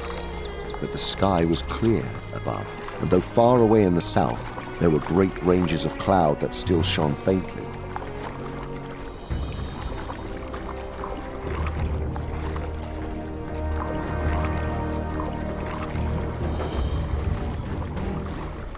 Come, said Aragorn. We will venture one more journey by night. We are coming to the reaches of the river that I do not know well, for I have never journeyed by water in these parts before. Not between here and the rapids of San Gebir. But if I am right in my reckoning, those are still many miles ahead. Still, there are dangerous places even before we come there. Rocks and stony aids in the stream. We must keep a sharp watch and not try to paddle swiftly.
Only a few yards ahead, dark shapes loomed up in the stream, and he heard the swirl of racing water.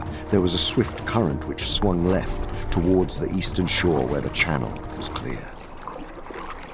As they were swept aside, the travellers could see, now very close, the pale foam of the river lashing against sharp rocks that were thrust out far into the stream like a ridge of teeth.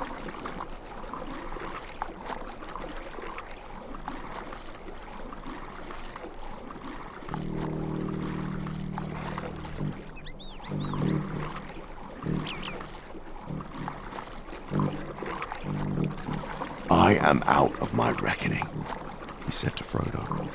I did not know that we had come so far. Anduin flows faster than I thought. San Gebir must be close at hand already.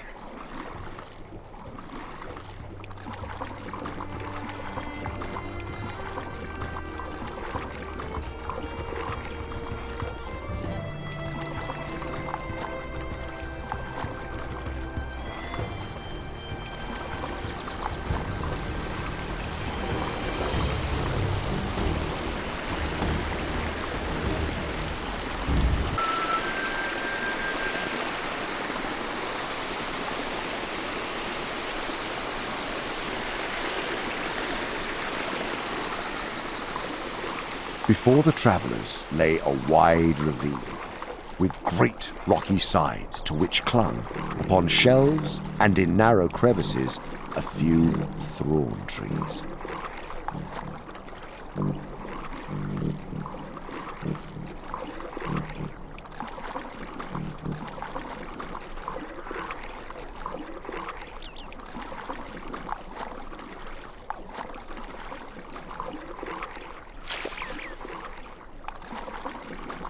The channel grew narrower and the river swifter. Now they were speeding along with little hope of stopping or turning, whatever they might meet ahead.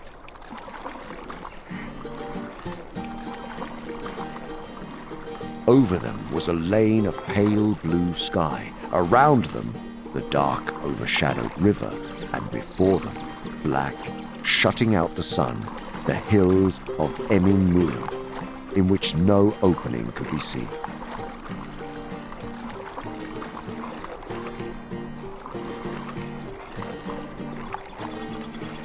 Frodo, peering forward, saw in the distance two great rocks approaching, like great pinnacles or pillars of stone, they seemed. Tall and sheer and ominous they stood upon either side of the stream. A narrow gap appeared between them, and the river swept the boats towards it.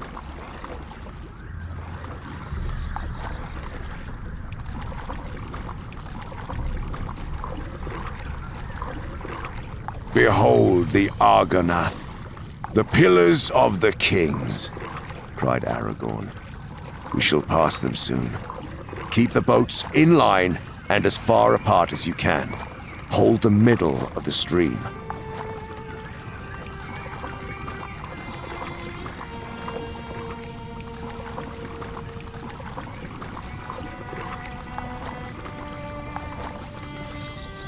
As Frodo was borne towards them, the great pillars rose like towers to meet him.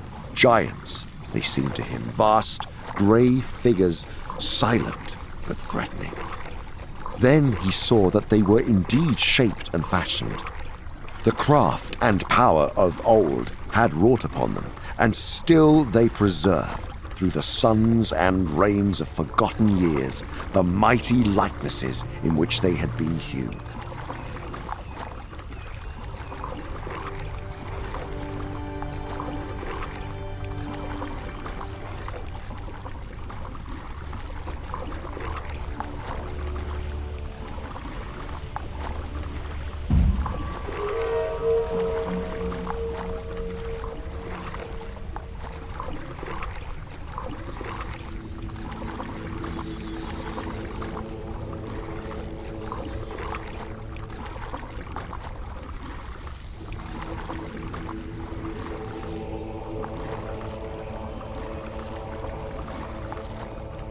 Upon great pedestals founded in the deep waters stood two great kings of stone. Still with blurred eyes and crannied brows, they frowned upon the north. The left hand of each was raised palm outwards in gesture of warning. In each right hand there was an axe. Upon each head there was a crumbling helm and crown. Great power and majesty they still wore, the silent wardens of a long-vanished kingdom.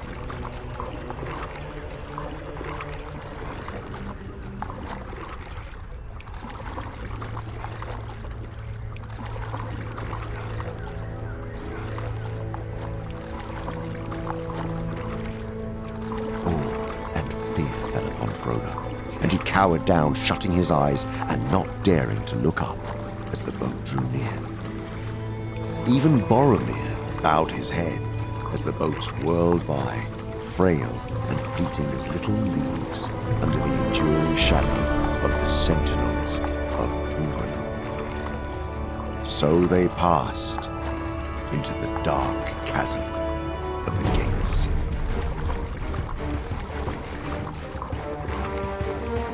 Fear not, he said. Long have I desired to look upon the likenesses of Isildur and Anarion, my sires of old.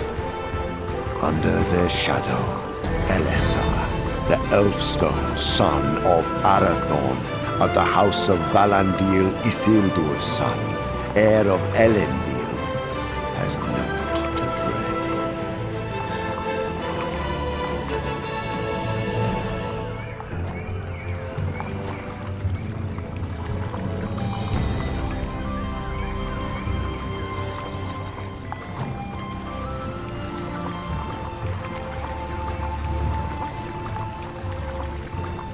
The sun, already long fallen from the noon, was shining in a windy sky.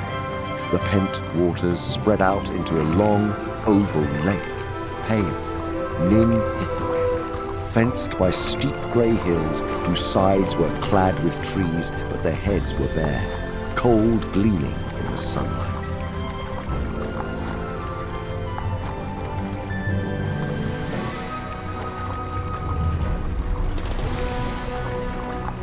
Far southern end rose three peaks.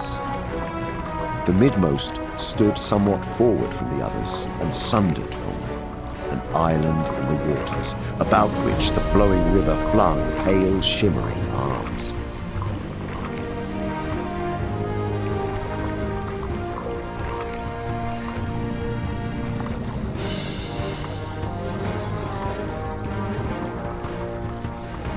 Behold, Tol Brandir, said Aragorn, pointing south to the tall peak. On the left stands Amon Lor, and upon the right is Amon Hen, the hills of hearing and of sight. In the days of the great kings, there were high seats upon them, and watch was kept there. But it is said that no foot of man or beast has ever been set upon Tol Brandir.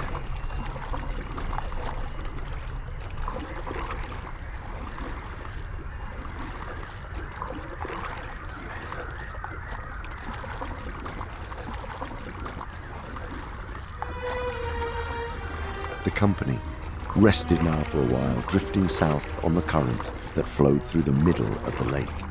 They ate some food, and then they took to their paddles and hastened on their way. The sides of the westward hills fell into shadow, and the sun grew round and red. Here and there a misty star peered out. The three peaks loomed before them, darkling in the twilight.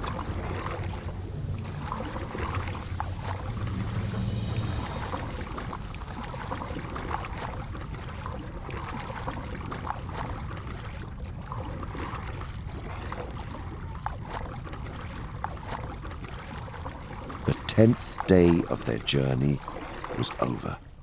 Wilderland was behind them. They could go no further without choice between the East Way and the West. The last stage of the quest was before them.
Aragorn led them to the right arm of the river.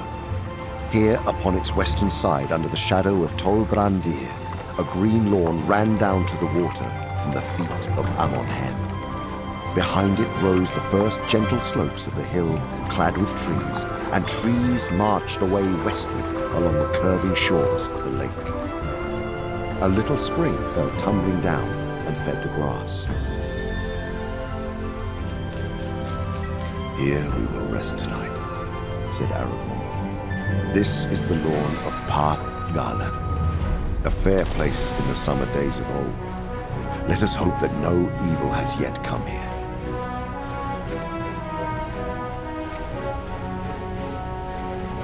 Frodo did not answer at once.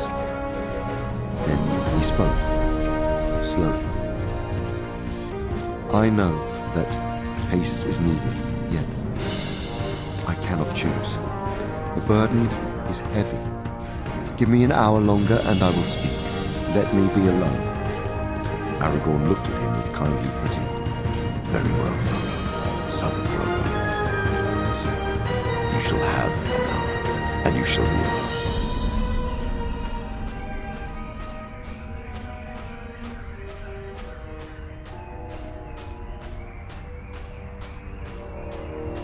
Wandering aimlessly at first, in the wood, Frodo found that his feet were leading him up towards the slopes of the hill. He came to a path, the dwindling ruins of a road of long ago. In steep places, stairs of stone had been hewn, but now they were cracked and worn and split by the roots of trees.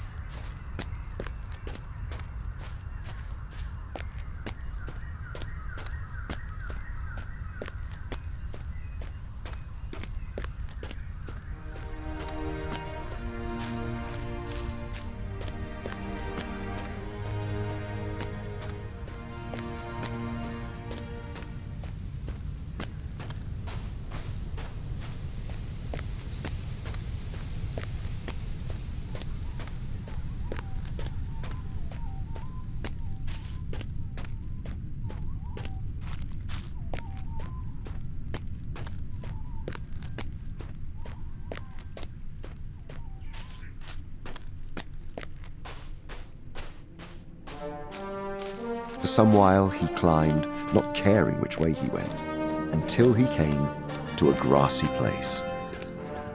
Rowan trees grew about him, and in the midst was a wide, flat stone. The little upland lawn was open upon the east, and was filled now with the early sunlight.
Soon he came out alone on the summit of Amon Hen and halted, gasping for breath.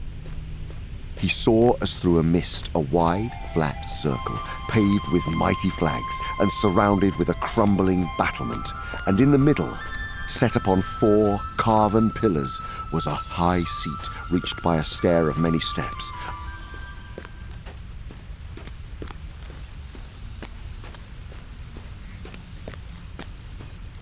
Up he went and sat upon the ancient chair, feeling like a lost child that had clambered upon the throne of mountain kings. He was sitting upon the seat of seeing, on Amon Hen, the hill of the eye of the men of Númenor. And Ethyr Anduin he saw, the mighty delta of the river, and myriads of seabirds whirling like a white dust in the sun, and beneath them a green and silver sea rippling in endless lines.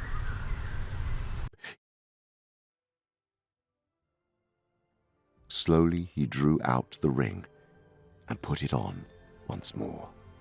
He vanished and passed down the hill, less than a rustle of the wind.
Sam passed his hand over his eyes, brushing away the tears.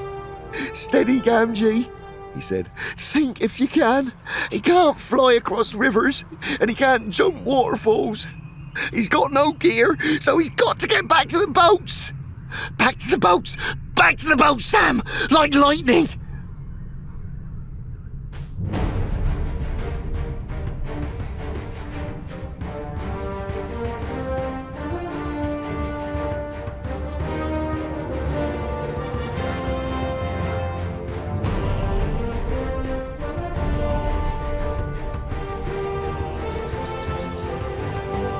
With a shout, Sam raced across the grass. The boat slipped into the water.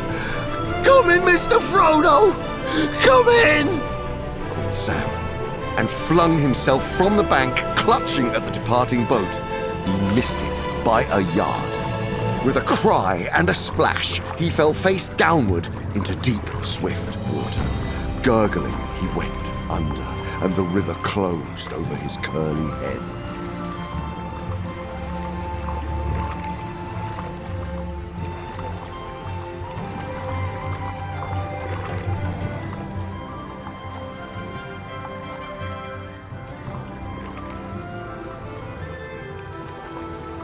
So Frodo and Sam set off on the last stage of the quest together. Frodo paddled away from the shore, and the river bore them swiftly away, down the western arm and past the frowning cliffs of Tol Brandir. The roar of the great falls drew nearer. Even with such help as Sam could give, It was hard work to pass across the current at the southward end of the island and drive the boat eastward towards the far shore.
At length, they came to land again upon the southern slopes of Emyn Muil.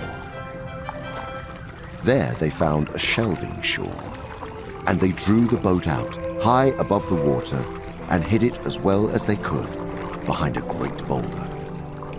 Then, shouldering their burdens, they set off, seeking a path that would bring them over the grey hills of the Emyn Muil and down into the land of shadow.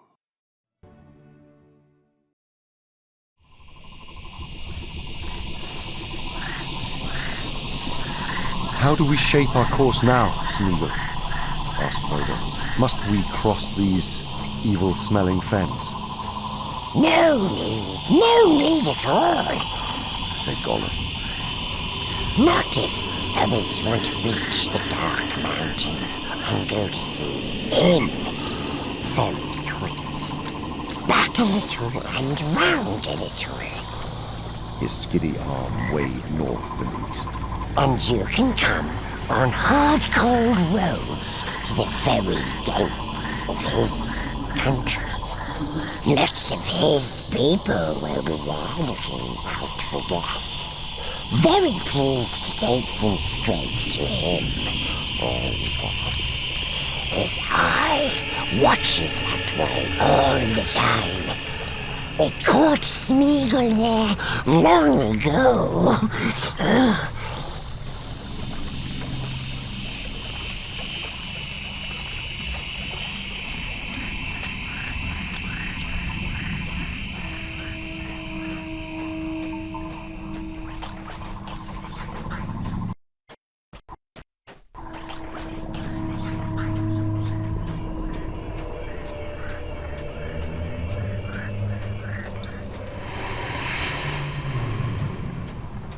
On either side and in front, wide fens and mires now lay, stretching away southward and eastward into the dim half-light. Mists curled and smoked from dark and noisome pools. The reek of them hung stifling in the still air. Far away, now almost due south, the mountain walls of Mordor loomed, like a black bar of rugged clouds floating above a dangerous, fog-bound sea.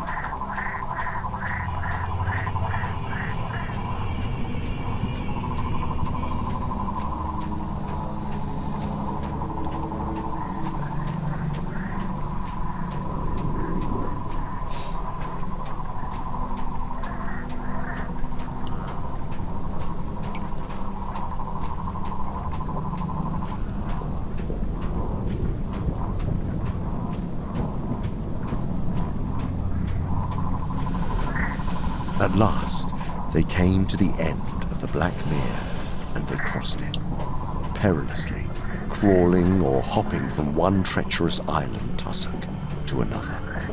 Often they floundered, stepping or falling, hands first, into waters as noisome as a cesspool, till they were slimed and fouled almost up to their necks and stank in one another's nostrils.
In fact, with every step towards the gates of Mordor, Frodo felt the ring on its chain about his neck grow more burdensome. He was now beginning to feel it as an actual weight, dragging him earthwards. But far more, he was troubled by the eye. So he called it to himself. It was that, more than the drag of the ring, that made him cower and stoop as he walked.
The night became less dark, light enough for them to see or half see shapeless drifts of fog curling and twisting as it rolled over them and past them. Looking up, they saw the clouds breaking and shredding, and then, high in the south, the moon glimmered out, riding in the flying wrack.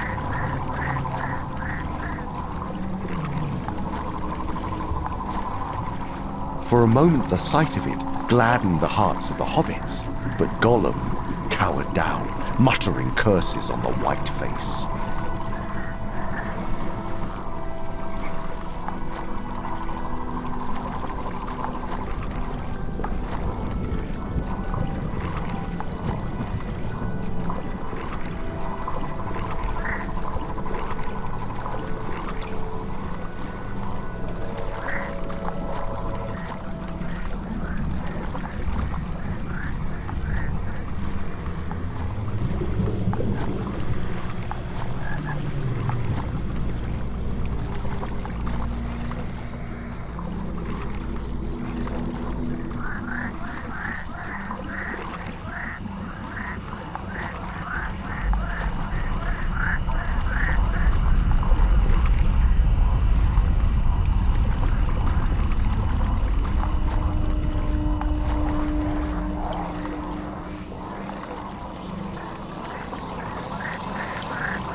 It was late in the night when at length they reached firmer ground again.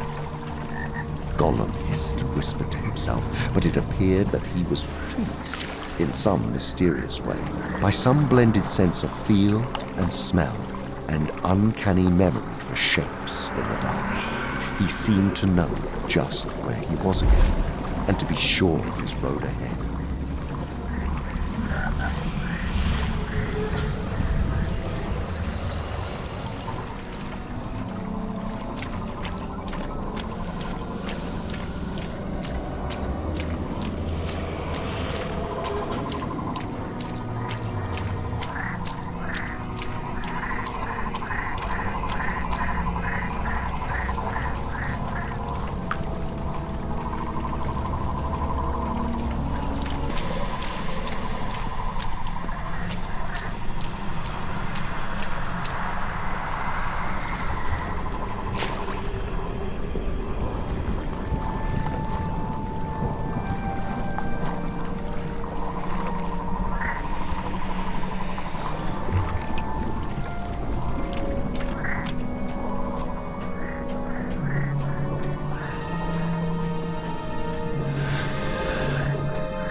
When day came at last, the hobbits were surprised to see how much closer the ominous mountains had already drawn.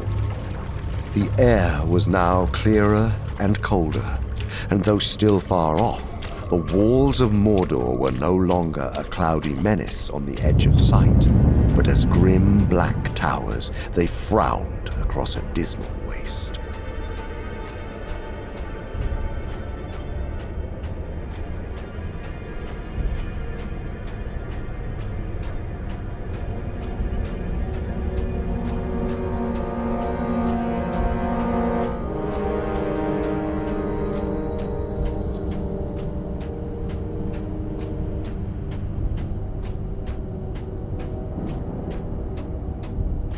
The marshes were at an end, dying away into dead peats and wide flats of dry, cracked mud.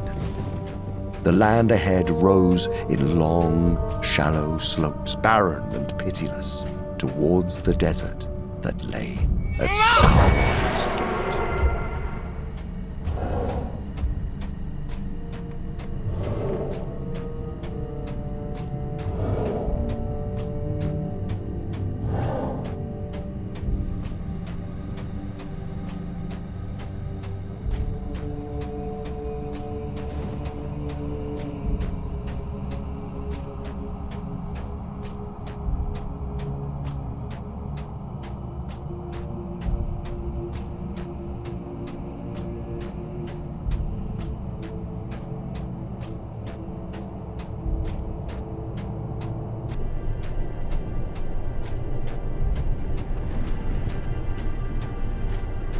For 2 more nights they struggled on through the weary, pathless land. The air, as it seemed to them, grew harsh and filled with a bitter reek that caught their breath and parched their mouths.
last, on the 5th morning since they took the road with Gollum, they halted once more.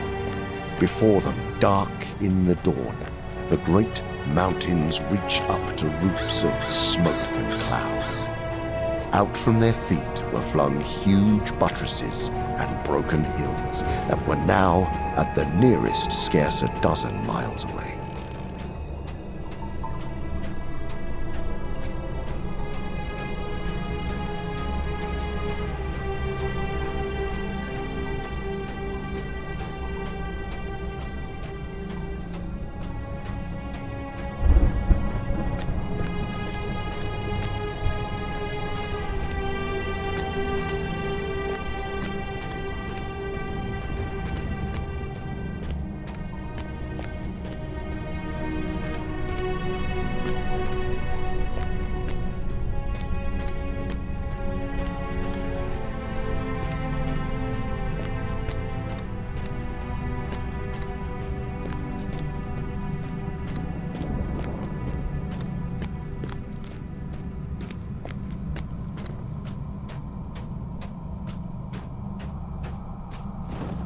Frodo looked round in horror.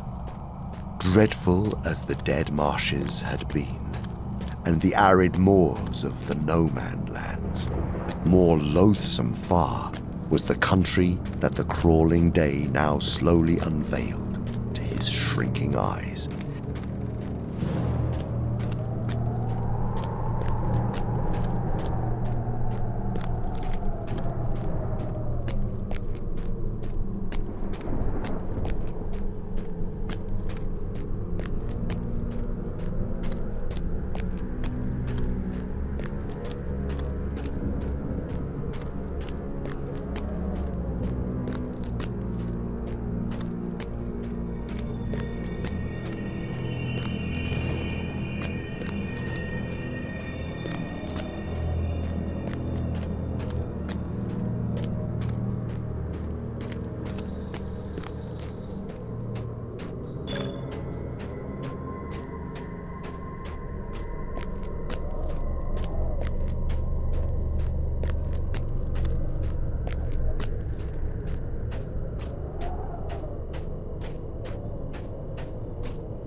They had come to the desolation that lay before Mordor. The lasting monument to the dark labor of its slaves that should endure when all their purposes were made void. A land defiled, diseased beyond all healing, unless the great sea should enter in and wash it with oblivion. "I feel sick," said Sam. Frodo did not speak.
Upon the west of Mordor marched the gloomy range of Ephel-Dúrth, the mountains of shadow, and upon the north the broken peaks and barren ridges of Ered-Lithwy, grey as ash.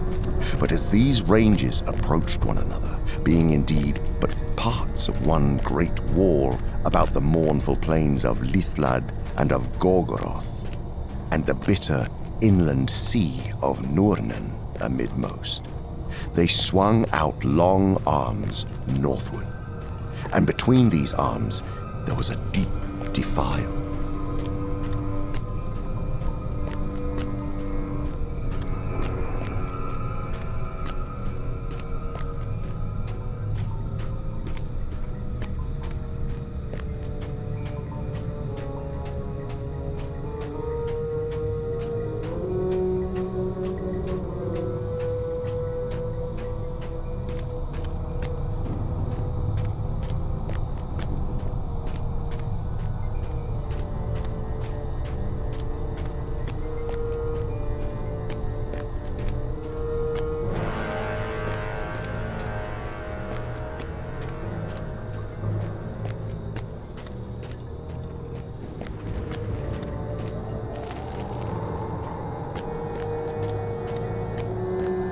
This was Cirith Gorgor, the haunted pass, the entrance to the land of the enemy.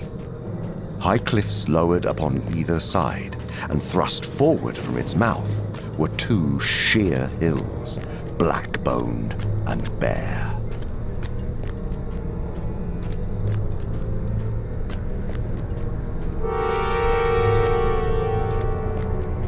Upon them stood the teeth of Mordor, two towers, strong and tall. In days long past, they were built by the men of Gondor in their pride and power.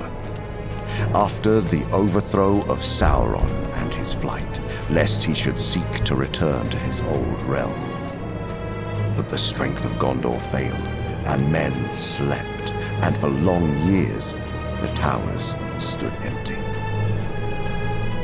Then Sauron returned. Now the watchtowers, which had fallen into decay, were repaired and filled with arms and garrisoned with ceaseless vigilance. Stony-faced they were, with dark window holes staring north and east and west, and each window was full of sleepless eyes.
across the mouth of the pass, from cliff to cliff, the Dark Lord had built a rampart of stone.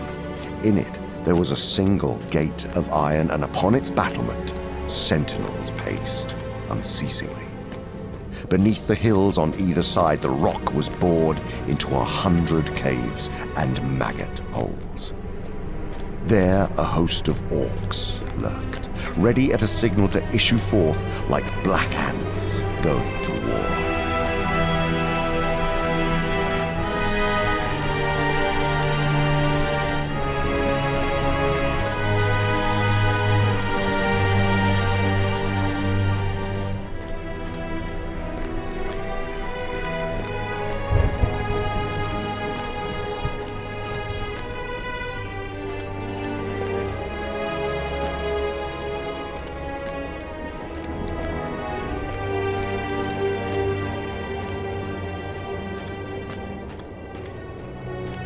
None could pass the teeth of Mordor and not feel their bite, unless they were summoned by Sauron or knew the secret passwords that would open the Morannon, the black gate of his land.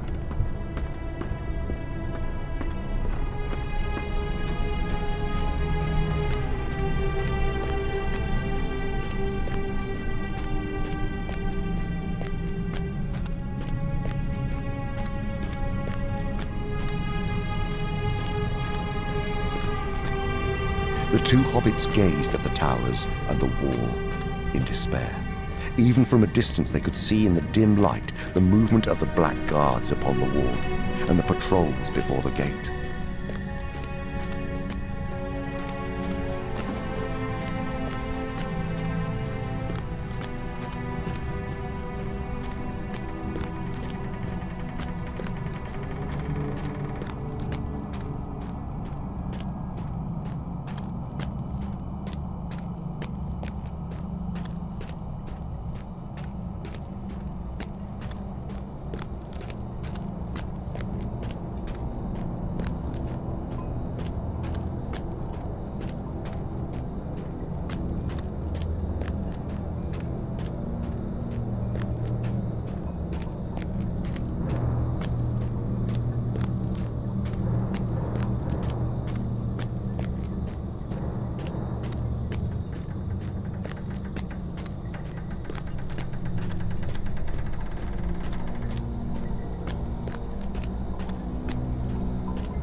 Well, here we are, said Sam. Here's the gate, and it looks to me as if that's about as far as we're ever gonna get. My word, but the gaffer would have a thing or two to say if he saw me now. Often said I'd come to a bad end if I didn't watch my step, he did. But now, I don't suppose I'll ever see the old fellow again.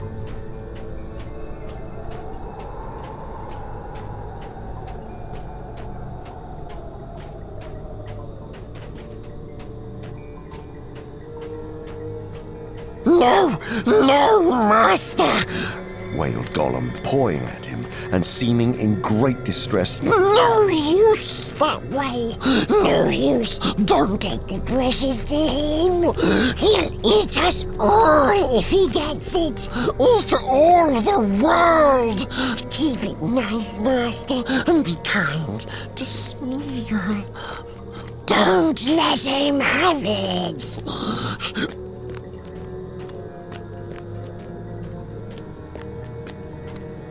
Frodo gathered bit by bit that if a traveller followed the road that turned west of Etheldúath, he would come in time to a crossing in a circle of dark trees. On the right, a road went down to Osgiliath and the bridges of the Anduin. In the middle, the road went on southwards.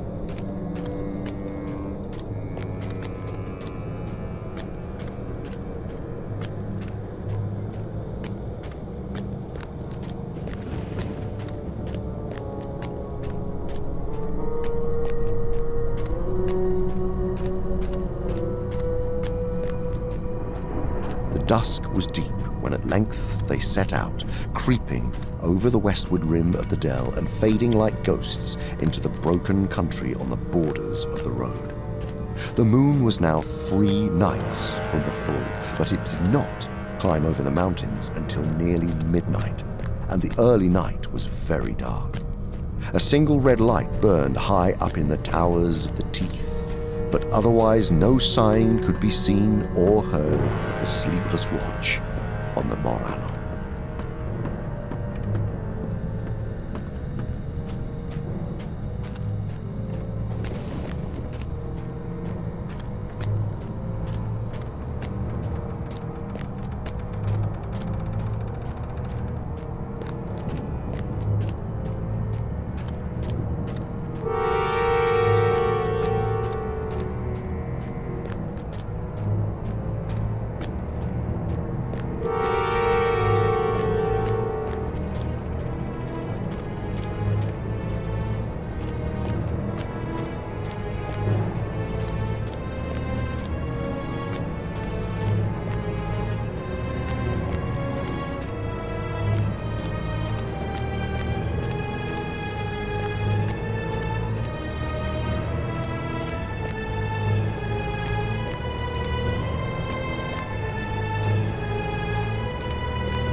For many miles, the red eye seemed to stare at them as they fled, stumbling through a barren, stony country.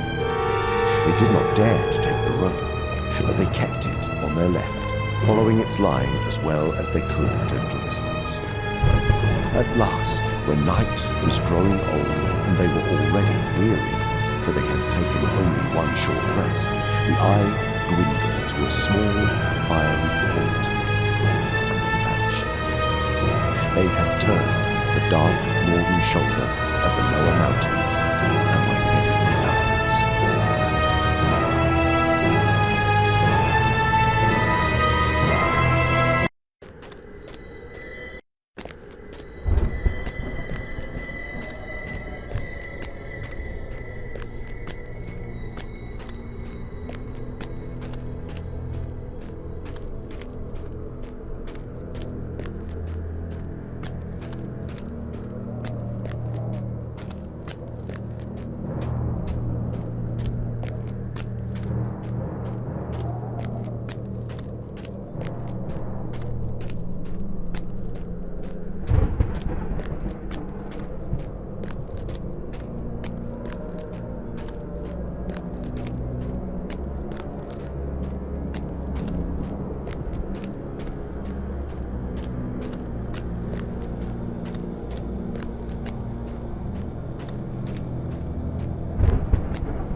With hearts strangely lightened, they now rested again, but not for long. They were not going quick enough for Gollum. By his reckoning, it was nearly 30 leagues from the Morannon to the crossroads above Osgiliath, and he hoped to cover that distance in 4 journeys. So soon they struggled on once more, until the dawn began to spread slowly in the wide grey solitude. They had then walked almost 8 leagues, and the hobbits could not have gone any further, even if they had dared.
revealed to them a land already less barren and ruinous. The mountains still loomed up ominously on their left, but near at hand they could see the southward road, now bearing away from the black roofs of the hills and slanting westwards.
Beyond it were slopes covered with somber trees like dark clouds, but all about them lay a tumbled heathland, grown with ling and broom and cornel and other shrubs that they did not know. Here and there they saw knots of tall pine trees.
The hearts of the hobbits rose again a little, in spite of weariness.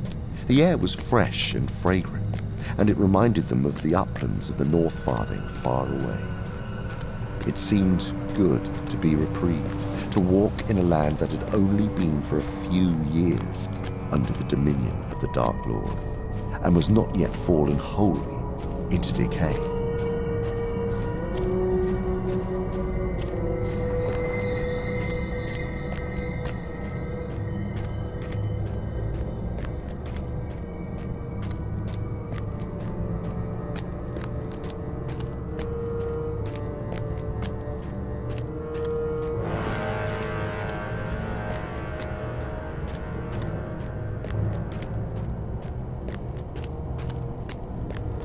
So they passed into the northern marches of that land that men once called Ithilien, a fair country of climbing woods and swift falling streams. The night became fine under star and round moon, and it seemed to the hobbits that the fragrance of the air grew as they went forward. And from the blowing and muttering of Gollum, it seemed that he noticed it too, and did not relish it.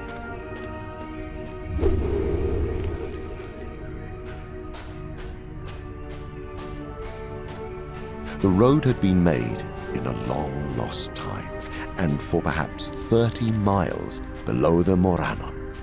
It had been newly repaired, but as it went south, the wild encroached upon it. The handiwork of men of old could still be seen in its straight, sure flight and level course. Now and again, it cut its way through hillside slopes or leapt over a stream upon a wide, shapely arch of enduring masonry. But at last all signs of stonework faded, save for a broken pillar here and there, peering out of bushes at the side, or old paving stones still lurking amid weeds and moss.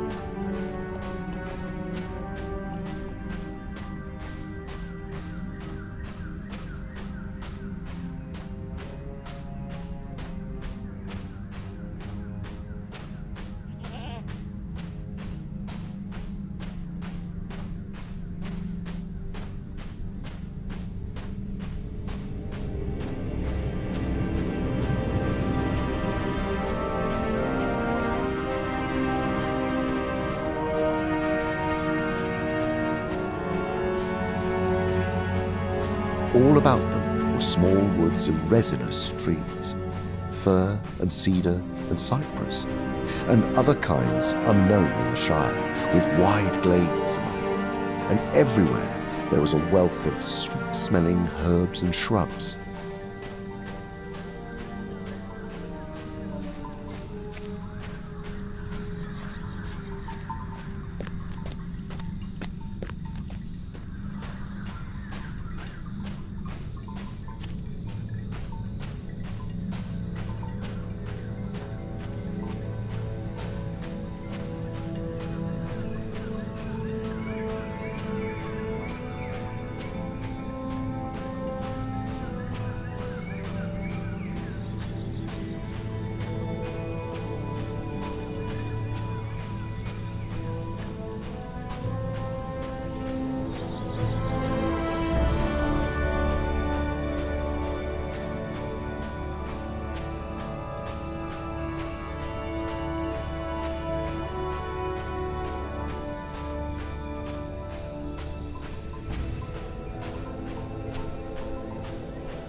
Here spring was already busy about them. fronds pierced moss and mould. Larches were green-fingered.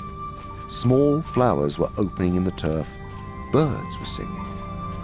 Ithilien, the garden of Gondor, now desolate, kept still a dishevelled dryad loveliness.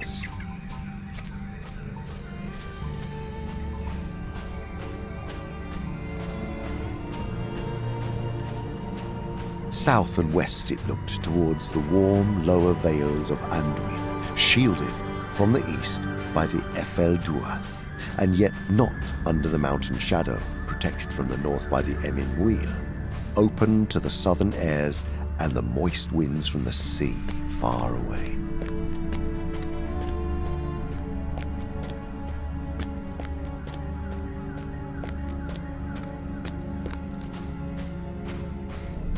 Many great trees grew there, planted long ago, falling into untended age amid a riot of careless descendants. And groves and thickets there were of tamarisk and pungent terebinth, of olive and of bay. And there were junipers and myrtles and thymes that grew in bushes, or with their woody creeping stems mantled in deep tapestries the hidden stones. Sages of many kinds putting forth blue flowers, or red or pale green, and marjorams and new sprouting parsleys, and many herbs of forms and scents beyond the garden lore of Sam.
The travellers turned their backs on the road and went downhill.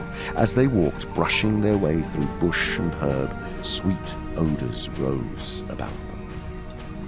Gollum coughed and retched, but the hobbits breathed deep, and suddenly Sam laughed, for heart's ease, not for jest.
They followed a stream that went quickly down before them. Presently it brought them to a small, clear lake in a shallow dell.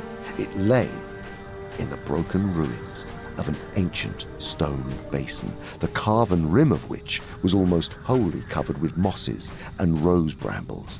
Iris swords stood in ranks about it, and water lily leaves floated on its dark, gently rippling surface. But it was deep and fresh and spilled ever softly out over a stony lip at the far end.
Now, you, Frodo and Samwise, will come with me and my guards, said Faramir.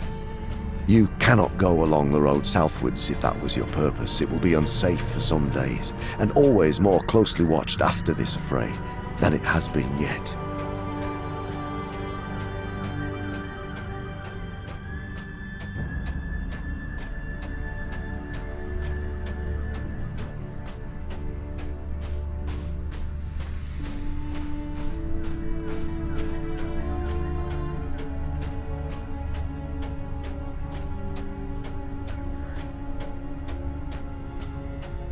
We are going now to a secret place we have, somewhat less than 10 miles from here.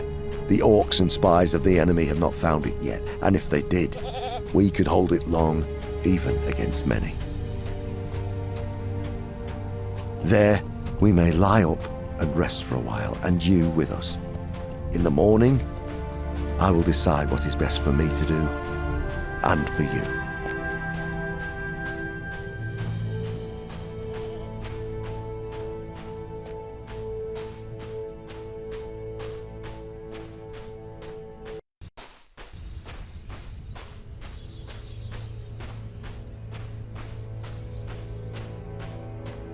After a little, they found that they were on a path, descending steeply.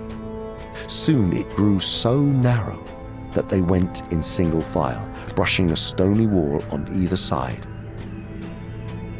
Their guards steered them from behind with hands laid firmly on their shoulders. Now and again they came to rough places and were lifted from their feet for a while, and then set down again. Always the noise of the running water was on their right hand, and it grew nearer and louder.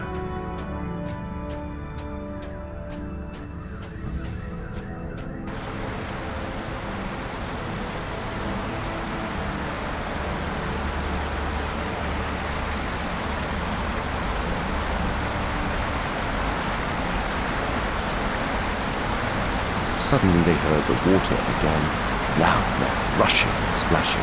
All round them it seemed, and they felt a fine rain on their hands and cheeks.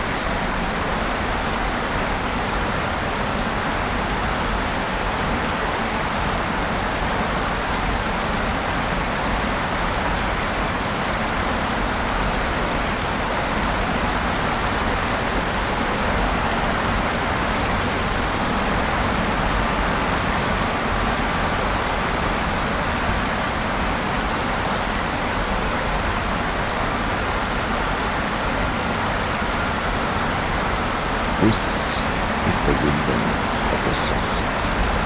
Henneth Anon, fairest of all the falls of Lothlòrien, land of many fountains. Few strangers have ever seen it, but there is no kingly hall behind to match it. Enter now and see.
At once they found themselves in a rock chamber, wide and rough, with an uneven, stooping roof.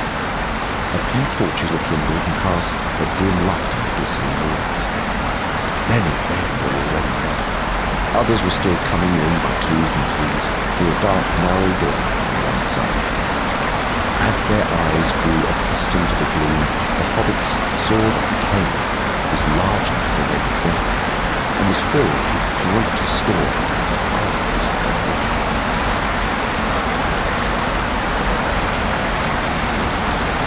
But in front, a thin veil of water was on, so near that Frodo could have put an outstretched arm into it. The hobbits were taken to a corner and given a low bed to lie if they wished. Meanwhile, men busied themselves about the cave, quietly and with orderly purpose.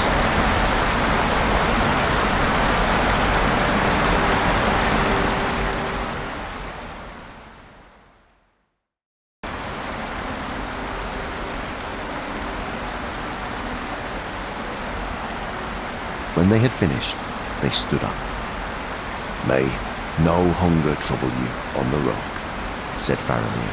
"You have little provision, but some small store of food fit for travellers I have ordered to be stowed in your packs.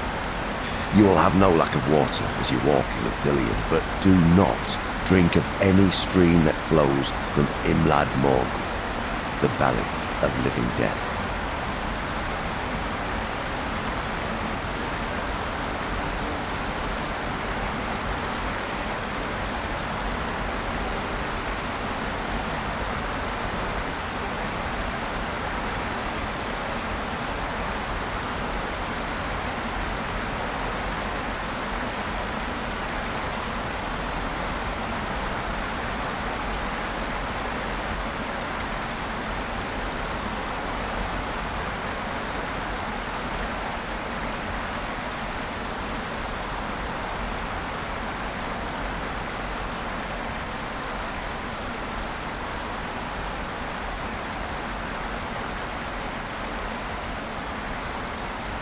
I have no fitting gifts to give you at our party, said Faramir, but take these staves. They may be of service to those who walk or climb in the wild. The men of the White Mountains use them, though these have been cut down to your height and newly shod. They are made of the fair tree Lebethron, beloved of the woodwrights of Gondor, and a virtue has been set upon them of finding and returning. May that virtue not wholly fail under the shadow into which you go.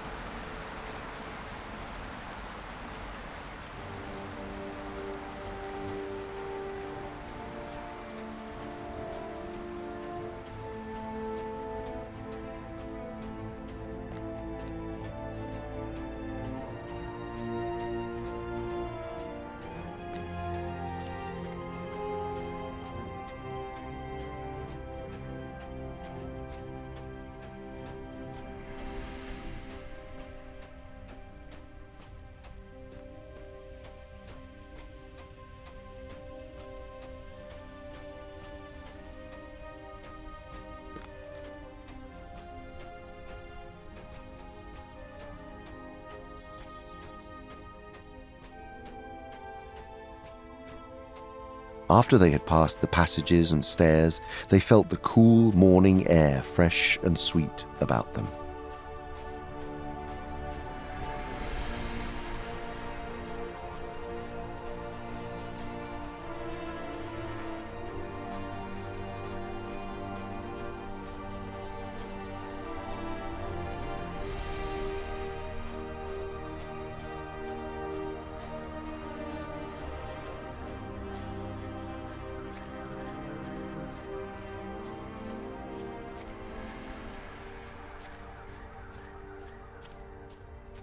They stood under the boughs of the woods again.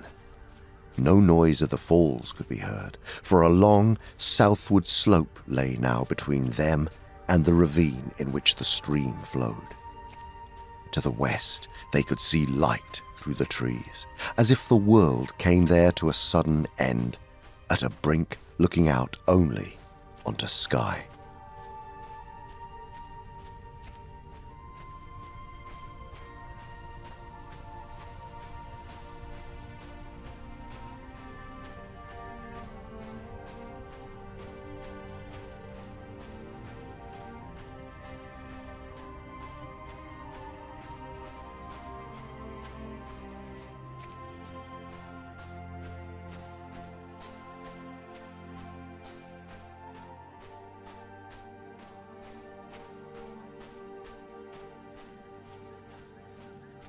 That day passed much as the day before had gone, except that the silence seemed deeper.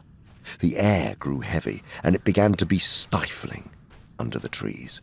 It felt as if thunder was brewing. Gollum often paused, sniffing the air, and then he would mutter to himself and urge them to greater speed.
As the third stage of their day's march drew on and afternoon waned, the forest opened out and the trees became larger and more scattered. Great ilexes of huge girth stood dark and solemn in wide glades, with here and there among them hoary ash trees and giant oaks just putting out their brown-green buds.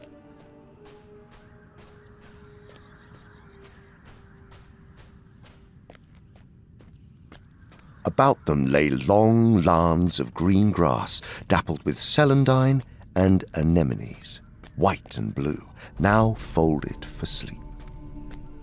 And there were acres populous with the leaves of woodland hyacinths. Already their sleek bell stems were thrusting through the mould.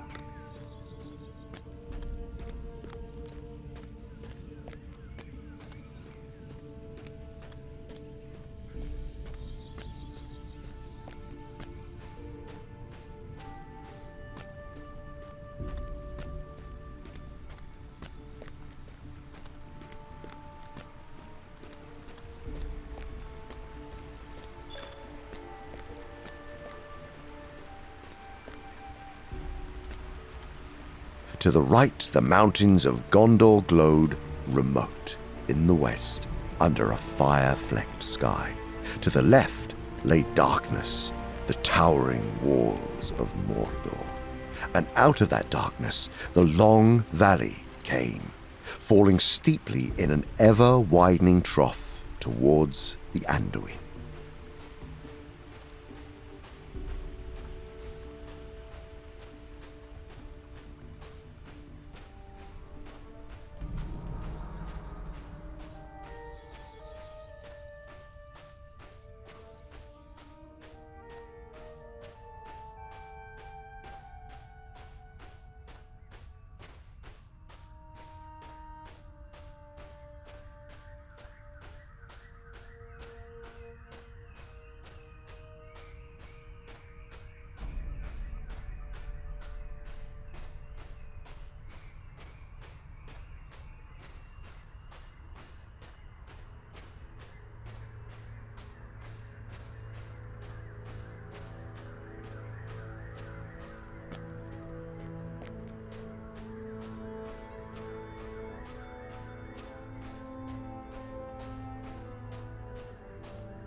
He turned to Gollum. "Do you know where we are?" he said. Yes, Master. Dangerous places.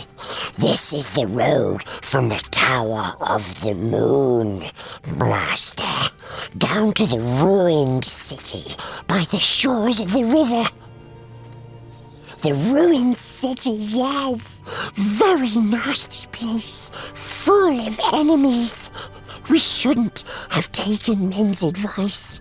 Hobbits have come a long way out of the path. Must go east now, away up there.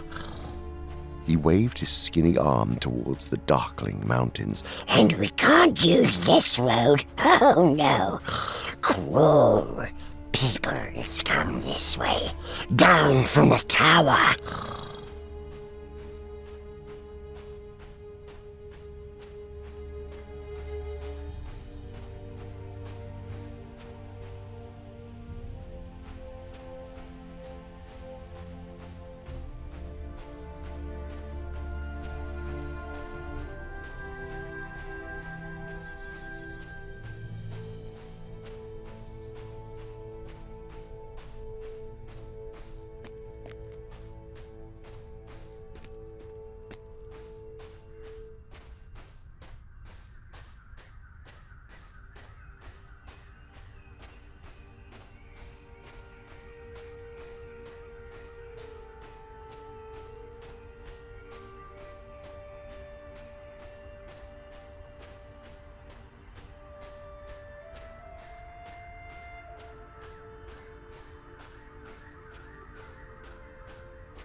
Frodo looked down onto the road. At any rate, nothing was moving on it now.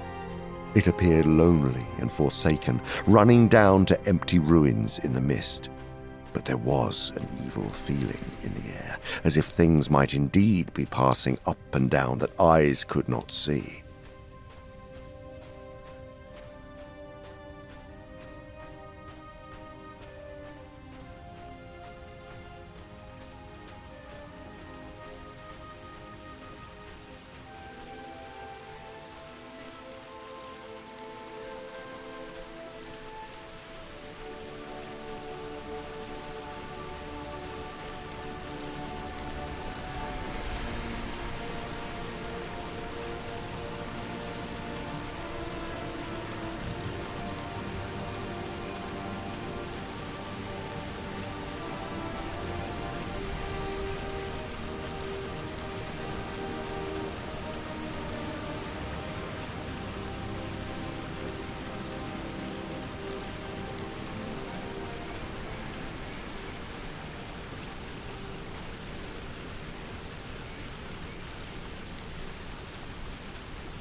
The ground became more broken and walking was more difficult, but Gollum seemed in no way troubled.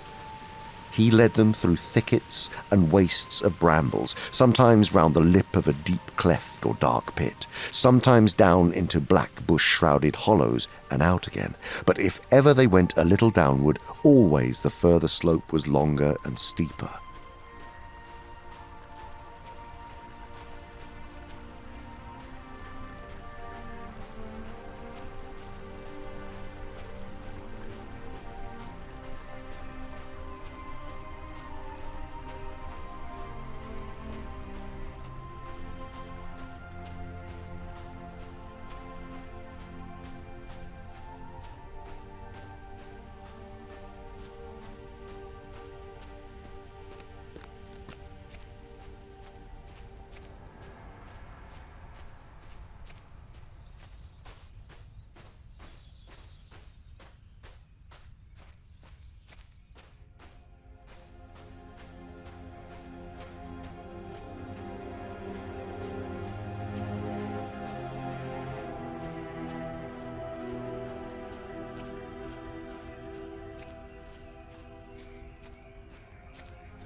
They were climbing steadily.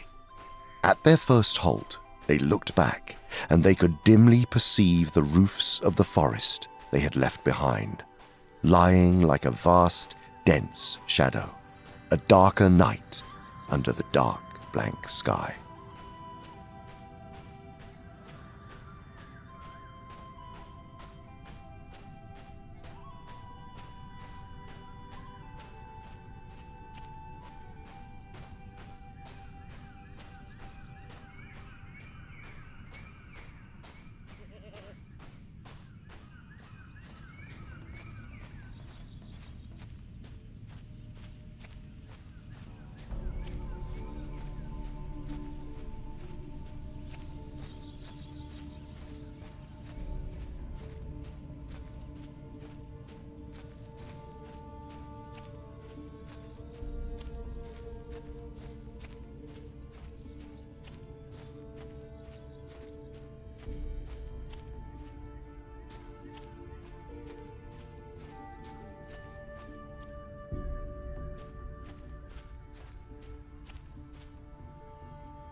On the further edge of this broad hillback, they stayed their march and crawled for hiding underneath a tangled knot of thorns.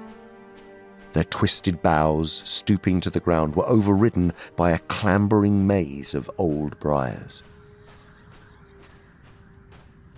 "Which way do we go from here?" asked Frodo.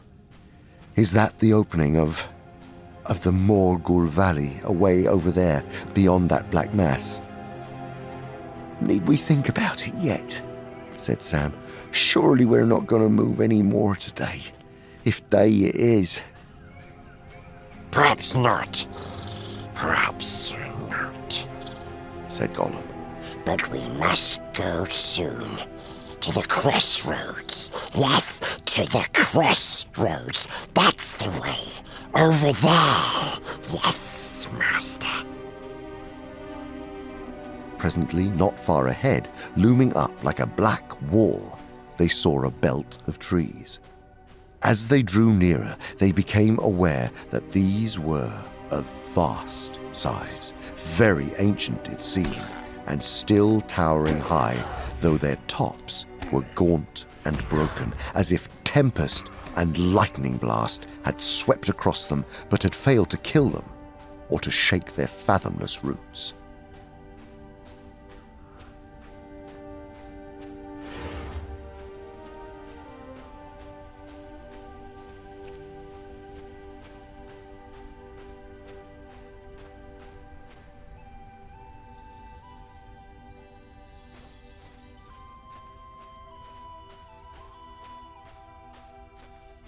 The crossroads. Yes, whispered Gollum, the first word that had been spoken since they left their hiding place. we must go that way. Turning eastward now, he led them up the slope, and then suddenly, there it was, before them, the southward road, winding its way about the outer feet of the mountains until presently it plunged into the great ring of trees.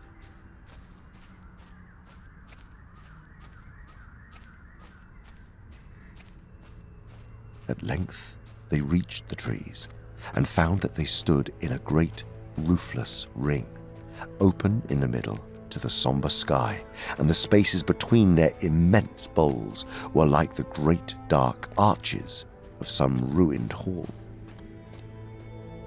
In the very center, 4 ways met. Behind them lay the road to the Morannon. Before them it ran out again upon its long journey south. To their right, the road from old Osgiliath came climbing up and crossing, passed out eastward into darkness. The 4th way, the road they were to take.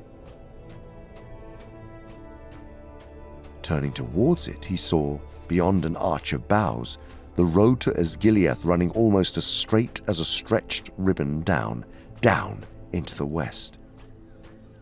The brief glow fell upon a huge sitting figure, still and solemn as the great stone kings of Argonath.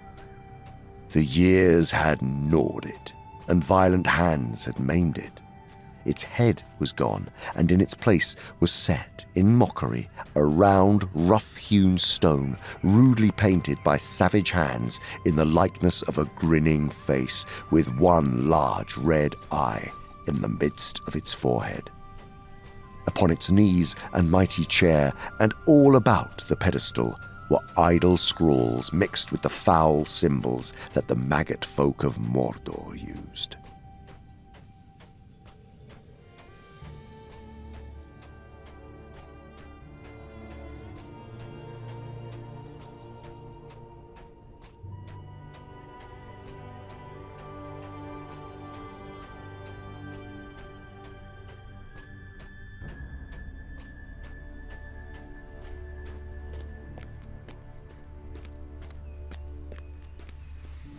They left the ring of trees and crept along the road towards the mountains. This road, too, ran straight for a while, but soon it began to bend away southwards, until it came right under the great shoulder of rock that they had seen from the distance.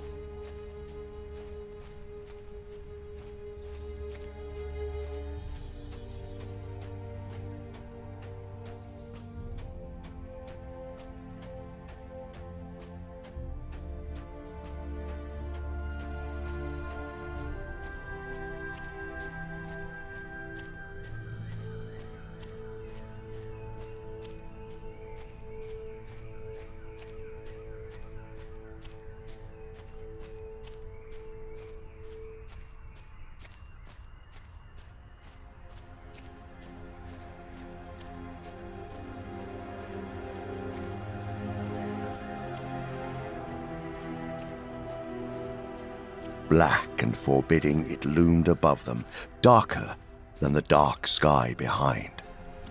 Crawling under its shadow, the road went on, and rounding it, sprang east again and began to climb steeply.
A long tilted valley, a deep gulf of shadow ran back far into the mountains. Upon the further side, some way within the valley's arms, high on a rocky seat upon the black knees of the Efelduath, stood the walls and tower of Minas Morgul.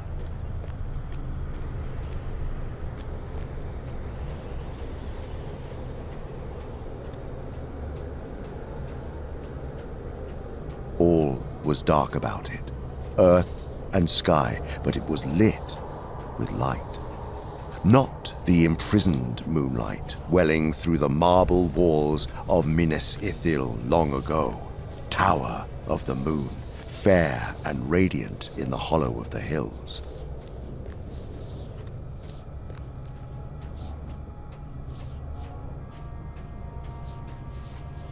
Paler indeed than the moon, ailing in some slow eclipse, was the light of it now, wavering and blowing like a noisome exhalation of decay.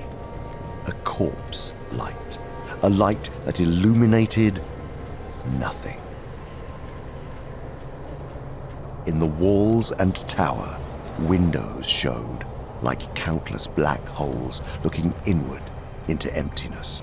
But the topmost course of the tower revolved slowly, first one way and then another, a huge ghostly head leering into the night.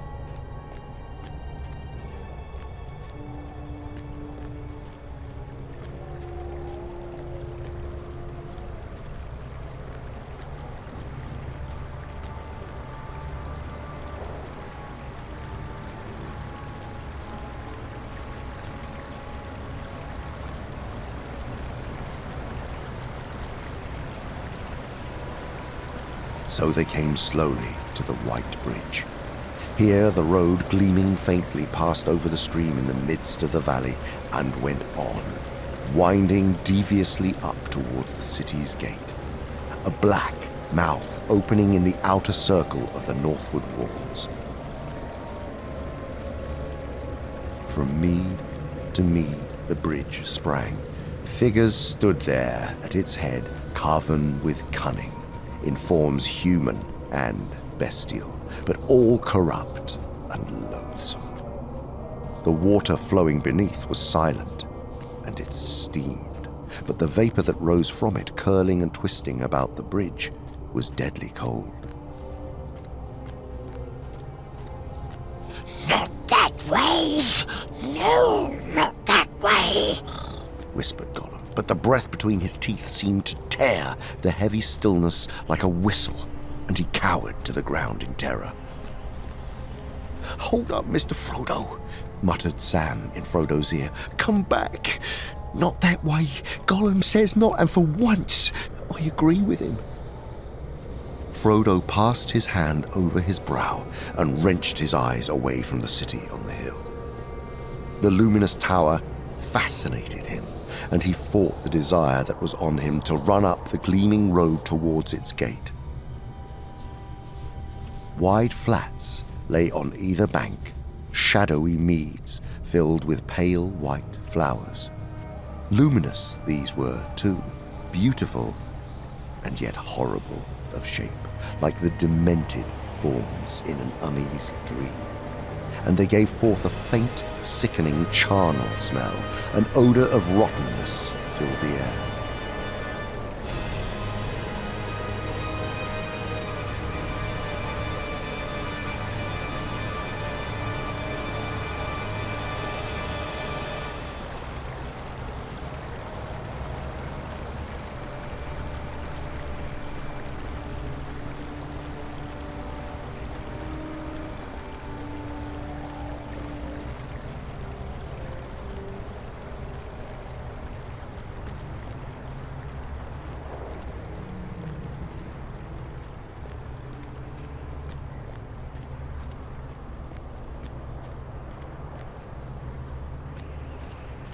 Not far from the near bank of the stream, there was a gap in the stone wall beside the road. Through this they passed, and Sam saw that they were on a narrow path that gleamed faintly at first, as the main road did, until, climbing above the meads of deadly flowers, it faded and went dark, winding its crooked way up into the northern sides of the valley.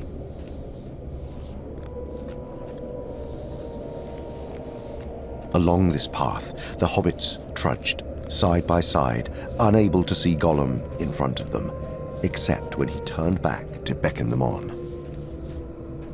Then his eyes shone with a green-white light, reflecting the noisome Morgul sheen, perhaps, or kindled by some answering mood within.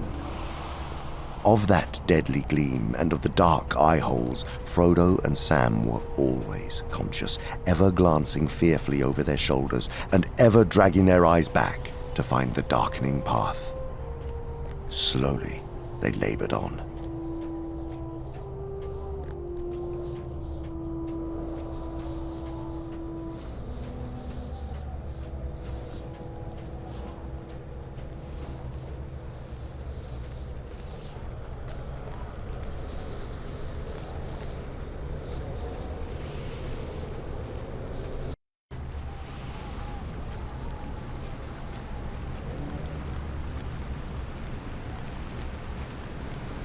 Soon, the path reached a rounded angle where the mountainside swelled out again, and there it suddenly entered a narrow opening in the rock.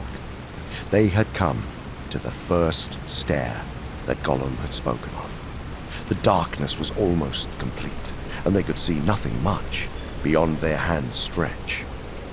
But Gollum's eyes shone pale several feet above as he turned back towards them. Careful, He whispered. steps. Lots of steps. Must be careful.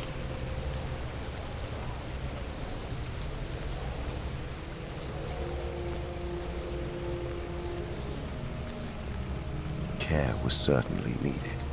Frodo and Sam at first felt easier, having now a wall on either side, but the stairway was almost as steep as a ladder, and as they climbed up and up, they became more and more aware of the long black fall behind them. And the steps were narrow, spaced unevenly, and often treacherous. They were worn and smooth at the edges, and some were broken, and some cracked as foot was set upon them.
At length, just as they felt that they could endure no more, they saw Gollum's eyes peering down at them again.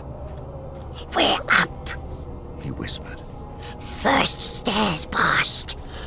Clever hobbits to climb so high. Very clever hobbits. Just a few more little steps, and that's all. Yes.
There's another stair still, he said. much longer stair. Rest when we get to the top of next stair. Not yet. Sam groaned. Longer, did you say? He asked. Yes, yes, longer, Said Gollum. but not so difficult. Hobbits have climbed the straight stair. Next comes the winding stair. And what after that? Said Sam. We shall see. Said Gollum softly. Oh, yes, we shall see.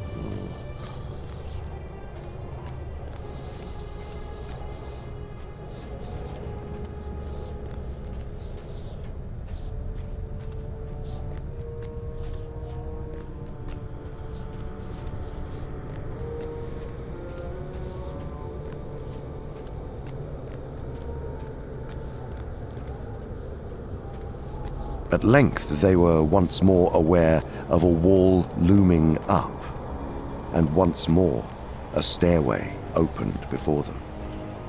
Again they halted, and again they began to climb.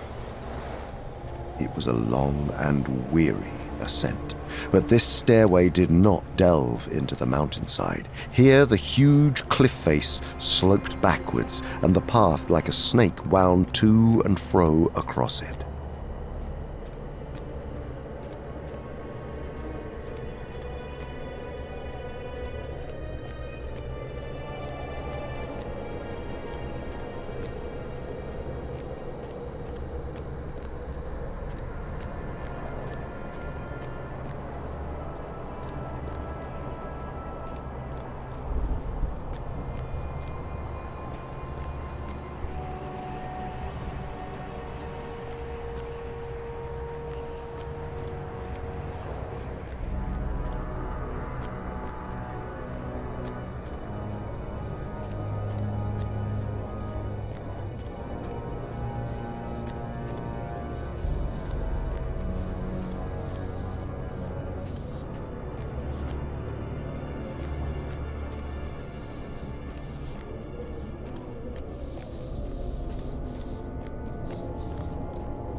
Still, on and up the stairway bent and crawled until at last, with a final flight, short and straight, it climbed out again onto another level.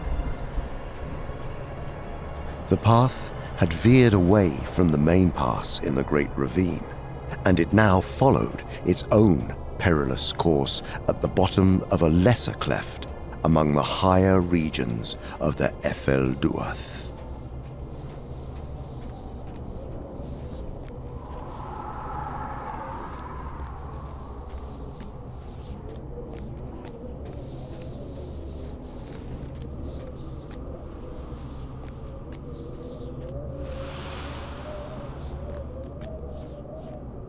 He saw now. It was a black tower poised above the outer pass. He touched Sam's arm and pointed. "I don't like the look of that," said Sam. "So this secret way of yours is guarded, after all," he growled, turning to Gollum. "As you knew all along, I suppose."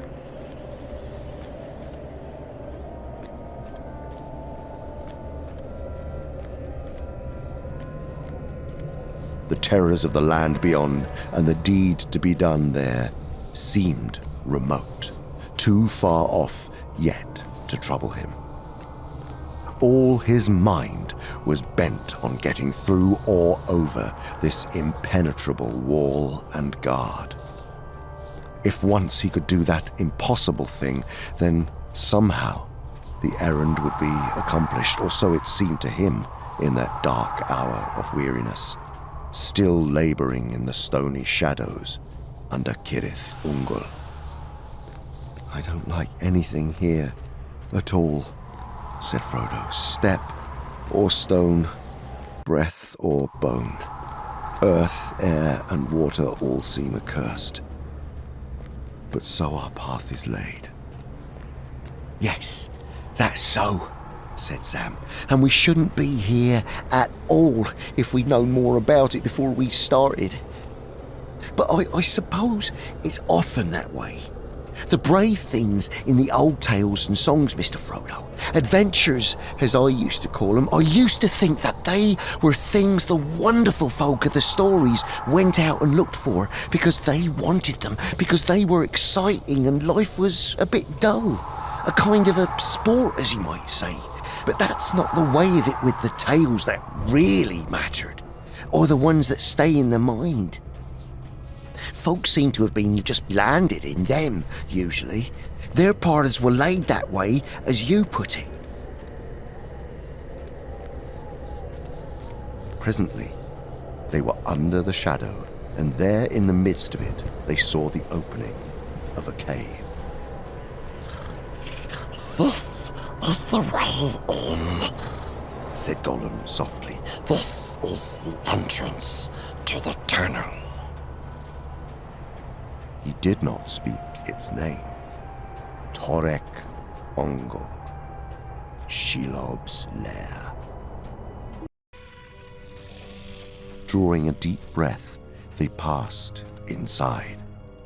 In a few steps, they were in utter and impenetrable dark.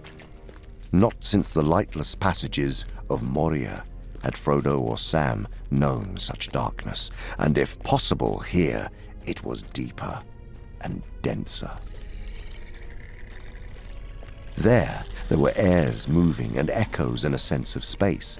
Here the air was still, stagnant, heavy, and sound fell dead. They walked, as it were, in a black vapor wrought of veritable darkness itself that, as it was breathed, brought blindness not only to the eyes, but to the mind, so that even the memory of colours and of forms and of any light faded out of thought. Night always had been, and always would be, and night was all. But how long was it? How much more of this would they have to endure? Or could they endure? The breathlessness of the air was growing as they climbed, and now they seemed often in the blind dark to sense some resistance thicker than the foul air. As they thrust forward, they felt things brush against their heads or against their hands, long tentacles or hanging growths, perhaps. They could not tell what they were. And still the stench grew. It grew until almost it seemed to them that smell was the only clear sense left to them, and that was for their torment. They had not gone more than a few yards when from behind them came a sound, startling and horrible in the heavy, padded silence. A gurgling, bubbling noise and a long, venomous hiss. There, age-long, she had dwelt, an evil thing in spider form, even such as once of old had lived in the land of the elves in the west that is now under the sea, such as Beren fought in the mountains of Terror in Doriath, and so came to Lothlòrien upon the green sward amid the hemlocks in the moonlight long ago. How Shelob came there, flying from ruin no tale tells, for out of the dark years few tales have come. But still she was there, who was there before Sauron and before the first stone of Barad-dûr, and she served none but herself, drinking the blood of elves and men, bloated and grown fat with endless brooding on her feasts, weaving webs of shadow, for all living things were her food, and her vomit darkness. Monstrous and abominable eyes they were, bestial and yet filled with purpose and with hideous delight, gloating over their prey, trapped beyond all hope of escape.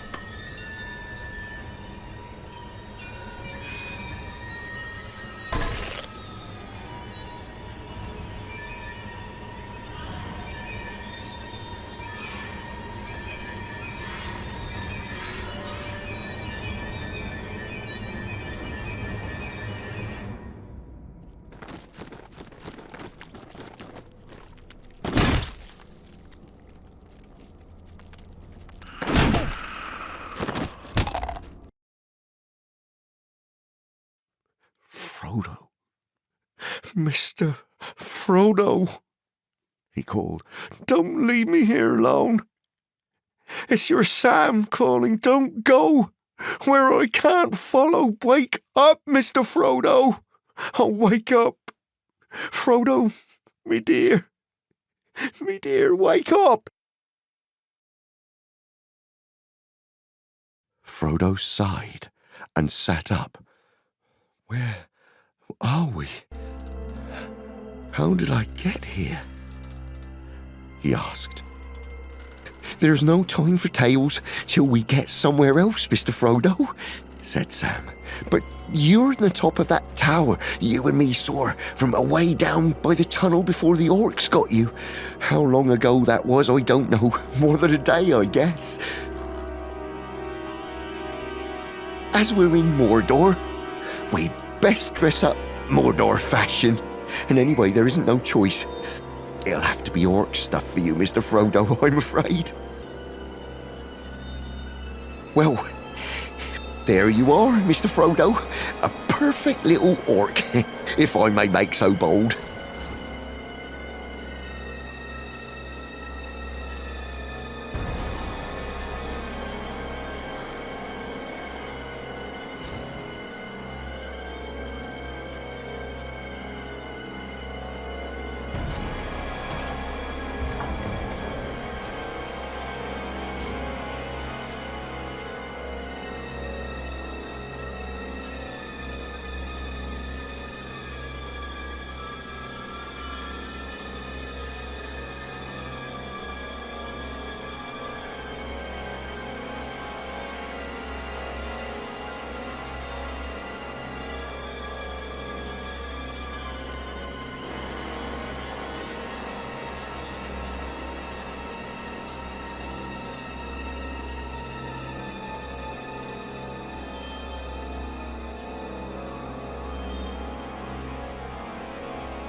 Down the great stairway they plodded, The high chamber of the turret behind, where they had met again, seemed almost homely.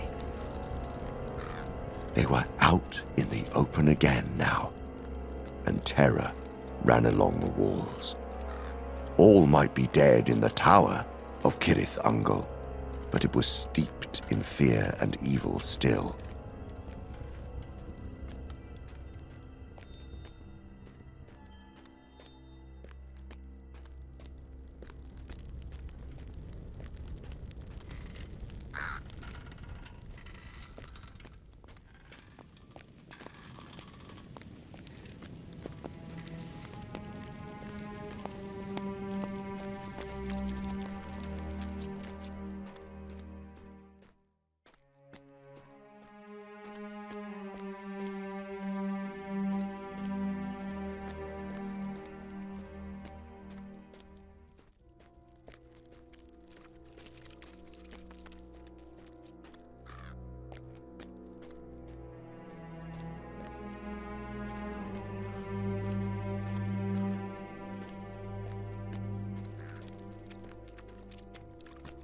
At length they came to the door upon the outer court, and they halted. Even from where they stood, they felt the malice of the watchers beating on them, black, silent shapes on either side of the gate through which the glare of Mordor dimly showed. As they threaded their way among the hideous bodies of the orcs, each step became more difficult. Before they even reached the archway, they were brought to a stand. To move an inch further was a pain and weariness to will and limb. The will of the Watchers was broken with a suddenness like the snapping of a cord, and Frodo and Sam stumbled forward. Then they ran, through the gate and past the great seated figures with their glittering eyes.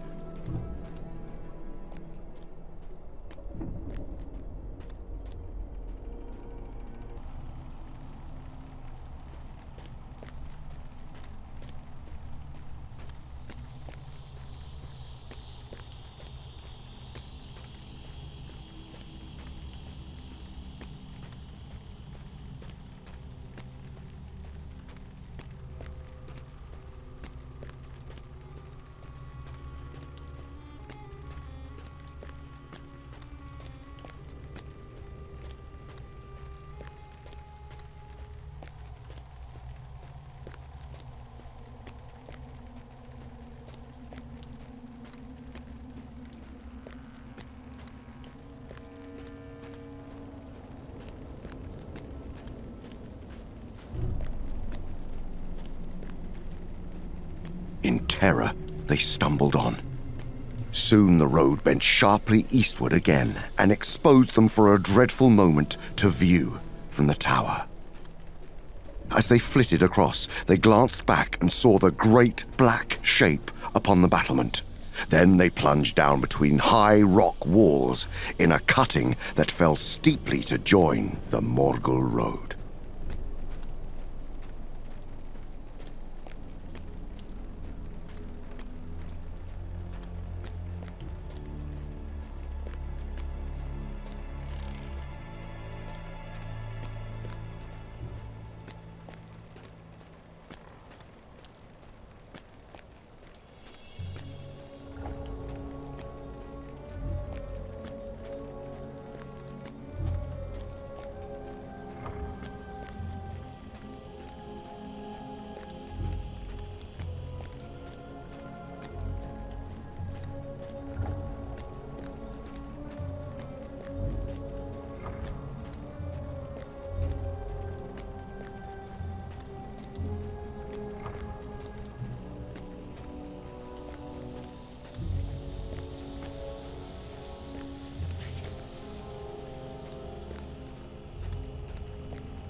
eastern faces of the Efel Duath were sheer, falling in cliff and precipice to the black trough that lay between them and the inner ridge. A short way beyond the way-meeting, after another steep incline, a flying bridge of stone leapt over the chasm and bore the road across into the tumbled slopes and glens of the Morgai.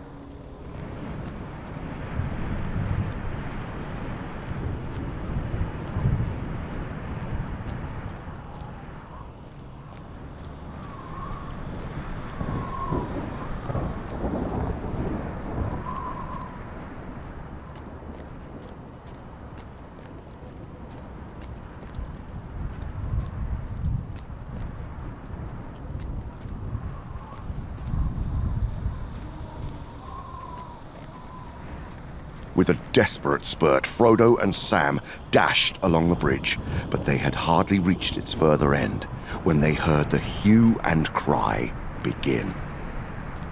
Away behind them, now high above on the mountainside, loomed the tower of Cirith Ungol, its stones glowing dully.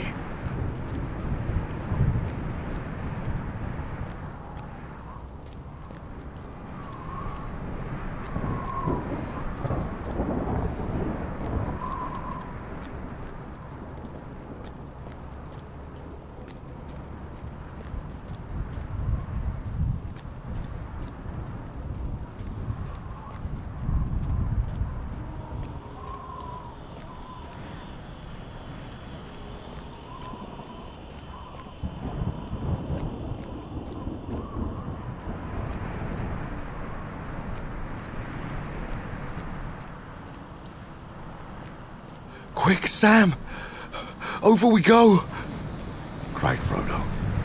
They scrambled onto the low parapet of the bridge. Fortunately, there was no longer any dreadful drop into the gulf, for the slopes of the Morgai had already risen almost to the level of the road, but it was too dark for them to guess the depth of the fall.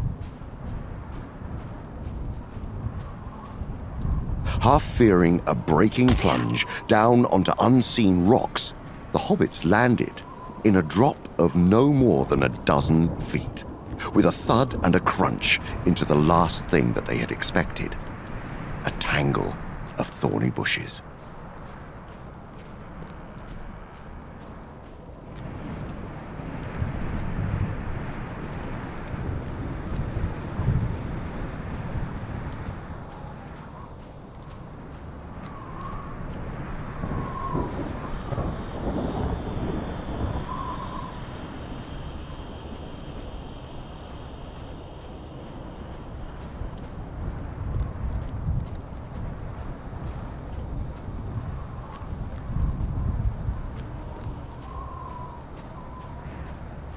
They had a struggle to get out of the thicket. The thorns and briars were as tough as wire and as clinging as claws. Their cloaks were rent and tattered before they broke free at last.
Frodo now led the way, northward as near as he could guess, among the stones and boulders lying thick at the bottom of the great ravine.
The light, though no more than a grey dusk, was now enough for them to see that they were deep in the valley between the mountains. It sloped up, gently northward, and at its bottom went the bed of a now dry and withered stream.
Beyond its stony course, they saw a beaten path that wound its way under the feet of the westward cliffs.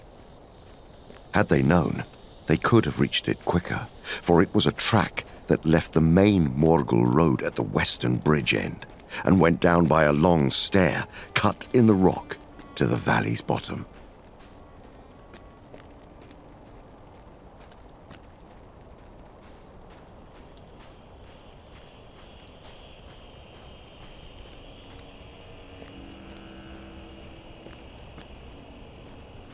It was used by patrols or by messengers going swiftly to lesser posts and strongholds north away between Cirith Ungol and the narrows of Eisenmouth, the iron jaws of Carach Angren.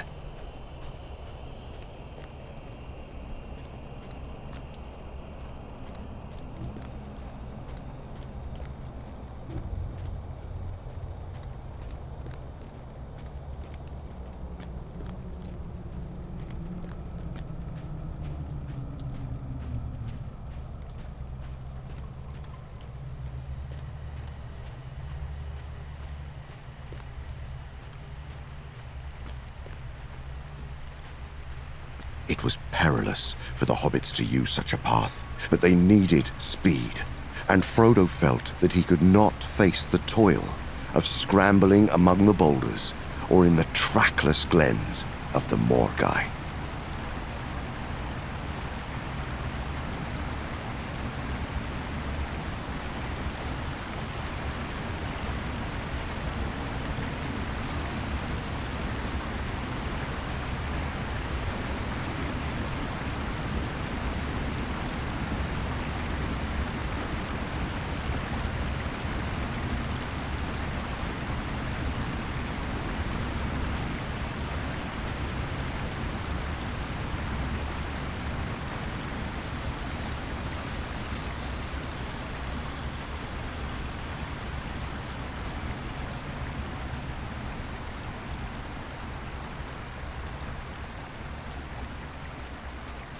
And he judged that northward was maybe the way that their hunters would least expect them to take.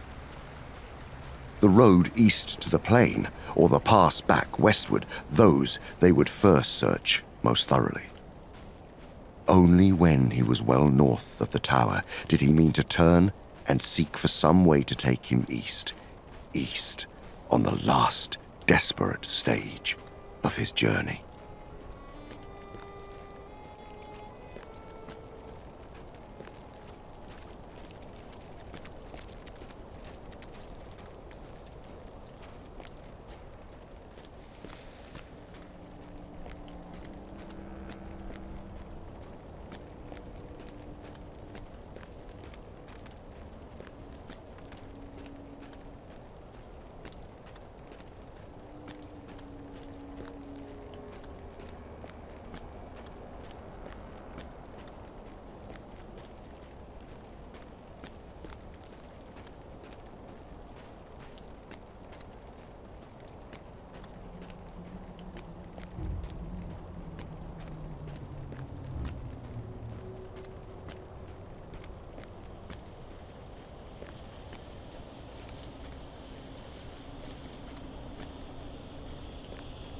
So, now they crossed the stony bed and took to the Orc path, and for some time they marched along it. The cliffs at their left were overhung, and they could not be seen from above, but the path made many bends, and at each bend they gripped their sword hilts and went forward cautiously.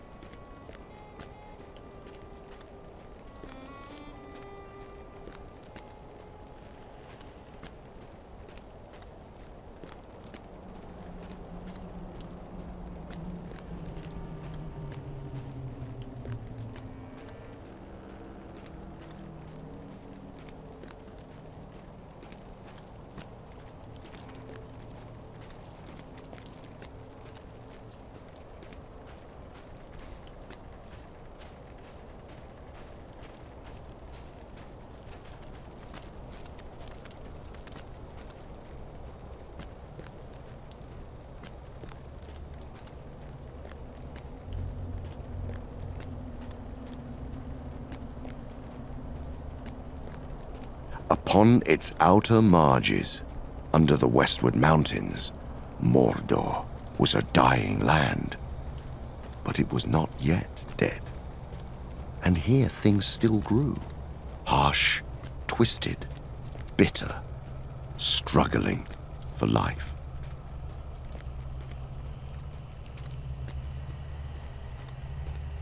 In the glens of the Morgai, on the other side of the valley, low, scrubby trees lurked and clung.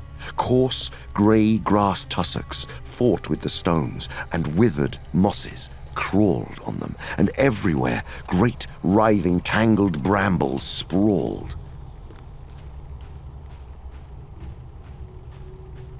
Some had long, stabbing thorns, some hooked barbs that rent like knives. The sullen, shriveled leaves of a past year hung on them, grating and rattling in the sad airs. But their maggot-ridden buds were only just opening.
came to a cleft between two dark crags and, passing through, found themselves on the very edge of the last fence of Mordor.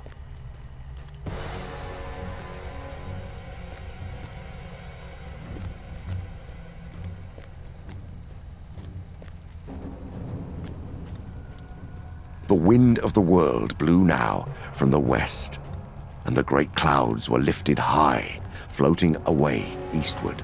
But still only a grey light came to the dreary fields of Gorgoroth. There, smokes trailed on the ground and lurked in hollows, and fumes leaked from fissures in the earth. Still far away, 40 miles at least, they saw Mount Doom.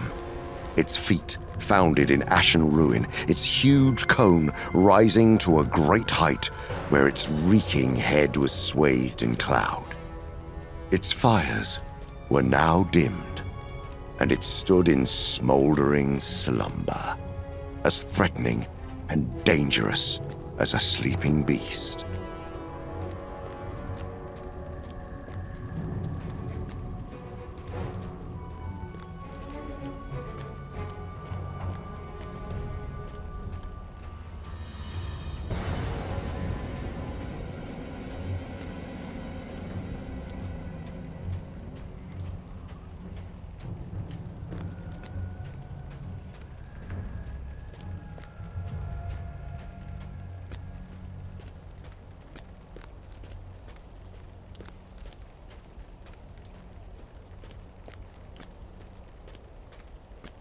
Frodo and Sam gazed out in mingled loathing and wonder on this hateful land.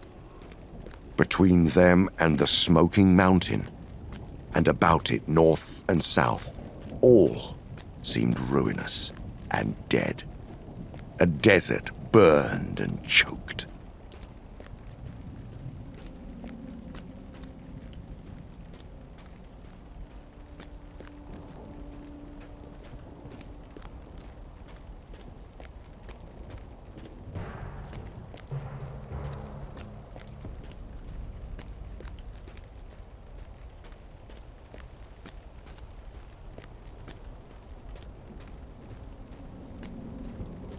It was difficult and dangerous moving in the night in the pathless land. But slowly and with much stumbling, the two hobbits toiled on, hour by hour, northward along the eastern edge of the stony valley.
The trough between the mountains and the Morgai had steadily dwindled as it climbed upwards, and the inner ridge was now no more than a shelf in the steep faces of the Efelduath.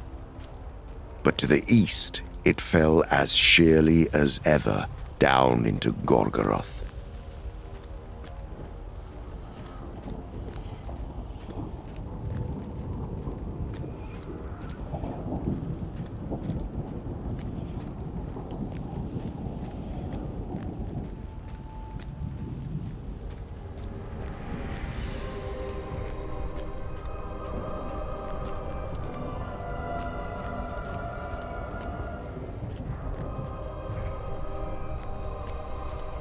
Ahead, the watercourse came to an end in broken steps of rock, for out from the main range there sprang a high, barren spur thrusting eastward like a wall. To meet it there stretched out from the grey and misty northern range of Ered Lithui a long, jutting arm, and between the ends there was a narrow gap, Carach Angren, the Eisenmouth, beyond which lay the deep dale of Udon.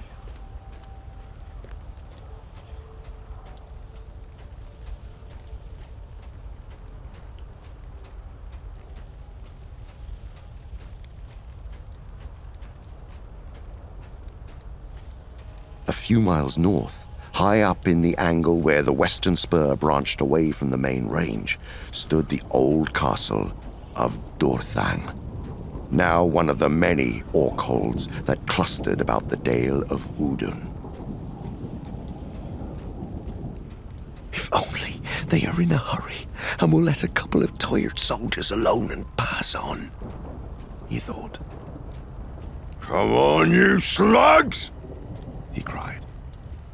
This is no time for slouching! He took a step towards them, and even in the gloom he recognized the devices on their shields. Deserting, eh? He snarled. Or thinking of it. All your folk should have been inside Udon before yesterday evening. You know that! With a last despairing effort, Frodo raised himself on his hands and struggled on for maybe 20 yards. Then he pitched down into a shallow pit that opened unexpectedly before them, and there he lay, like a dead thing.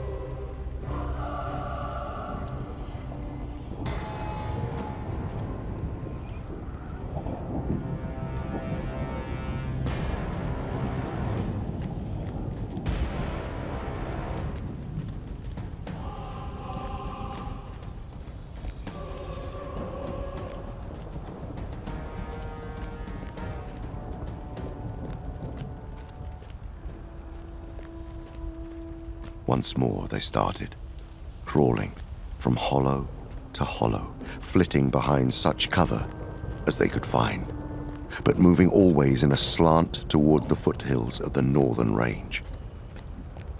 But as they went, the most easterly of the roads followed them, until it ran off, hugging the skirts of the mountains, away into a wall of black shadow far ahead.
He was taking a far greater risk than he knew, but Frodo was too much occupied with his burden, and with the struggle in his mind to debate, and almost too hopeless to care. They climbed onto the causeway and trudged along, down the hard, cruel road that led to the Dark Tower itself.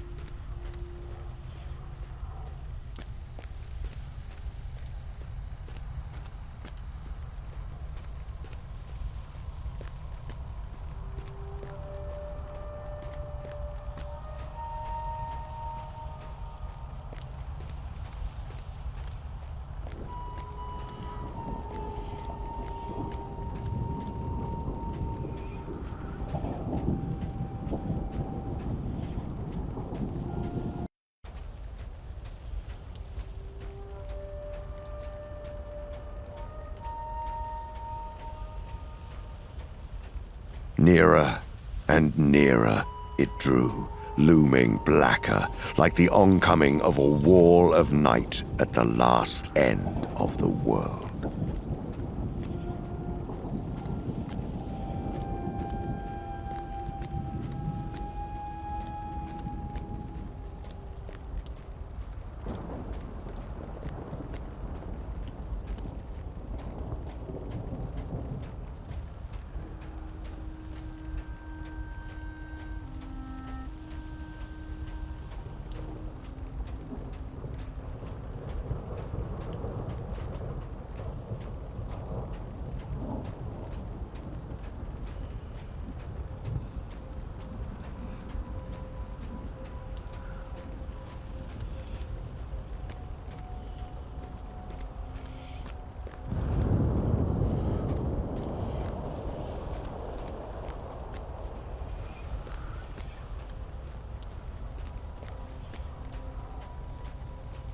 They could not follow this road any longer, for it went on eastward into the great shadow, but the mountain now loomed upon their right, almost due south, and they must turn towards it. Yet still before it, there stretched a wide region of fuming, barren, ash-ridden land.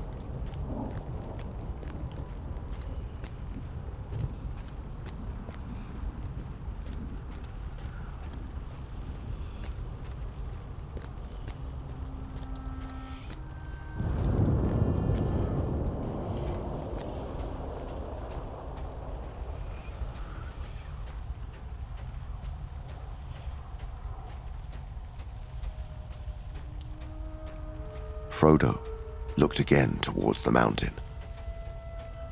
No, he said. We shan't need much on that road. And at its end, nothing. Picking up his orc shield, he flung it away and threw his helmet after it. Then, pulling off the grey cloak, he undid the heavy belt and let it fall to the ground, and the sheathed sword with it. The shreds of the black cloak he tore off and scattered.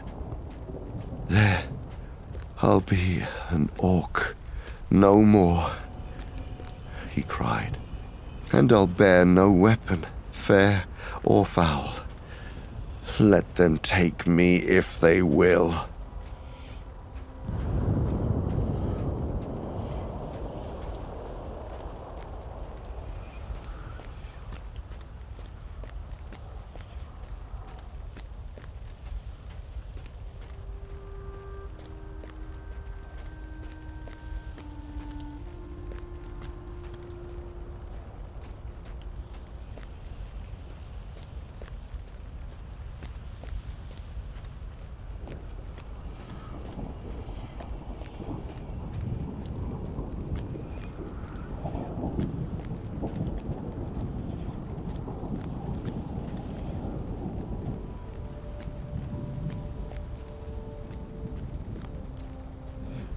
The last stage of their journey to Orodruin came, and it was a torment greater than Sam had ever thought that he could bear.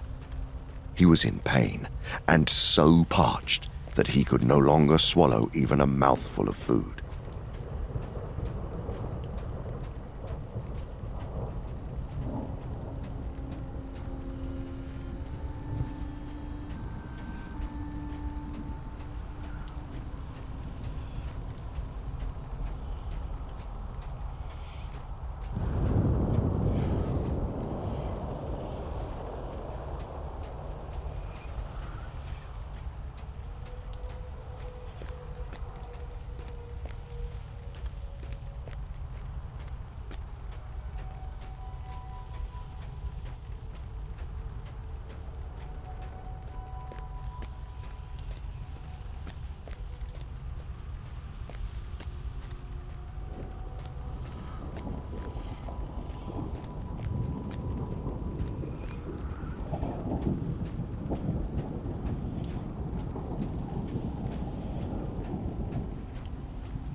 The mountain crept up ever nearer until, if they lifted their heavy heads, it filled all their sight, looming vast before them, a huge mass of ash and slag and burned stone, out of which a sheer-sided cone was raised into the clouds.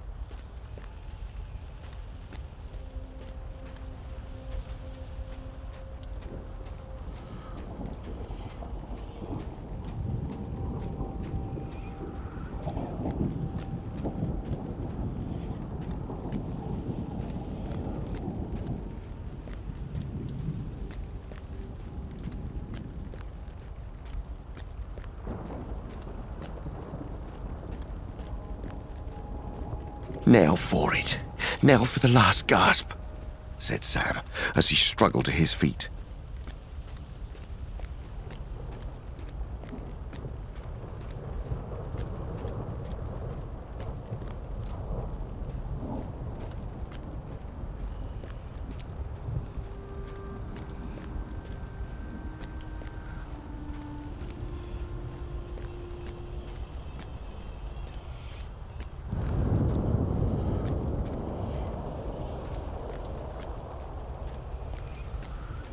They had reached the mountain's foot on its northern side, and a little to the westward. There, its long grey slopes, though broken, were not sheer. Frodo did not speak, and so Sam struggled on as best he could, having no guidance but the will to climb as high as might be before his strength gave out and his will broke.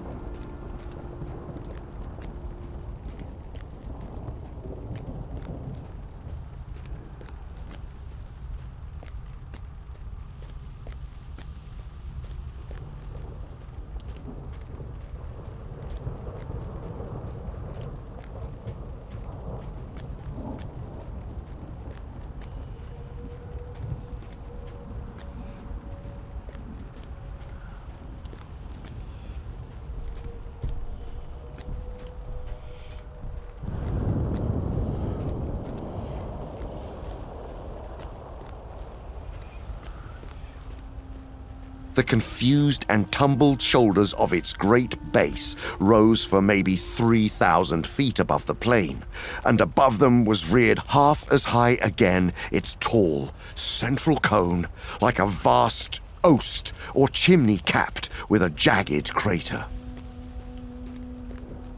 But already Sam was more than halfway up the base, and the plain of Gorgoroth was dim below him, wrapped in fume and shadow. As he looked up, he would have given a shout if his parched throat had allowed him, for amid the rugged humps and shoulders above him, he saw plainly a path or road. It climbed like a rising girdle from the west and wound snake-like about the mountain until before it went round out of view, it reached the foot of the cone upon its eastern side.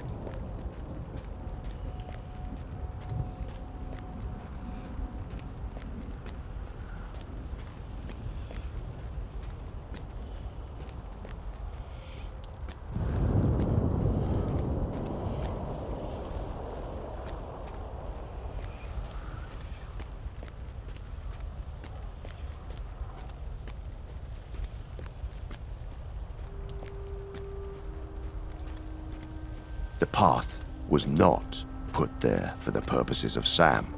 He did not know it, but he was looking at Sauron's road from Barrow-downs to the Samath Naur, the Chambers of Fire. Out from the Dark Tower's huge western gate it came, over a deep abyss by a vast bridge of iron, and then passing into the plain, it ran for a league between two smoking chasms, and so reached a long sloping causeway that led up onto the mountain's eastern side.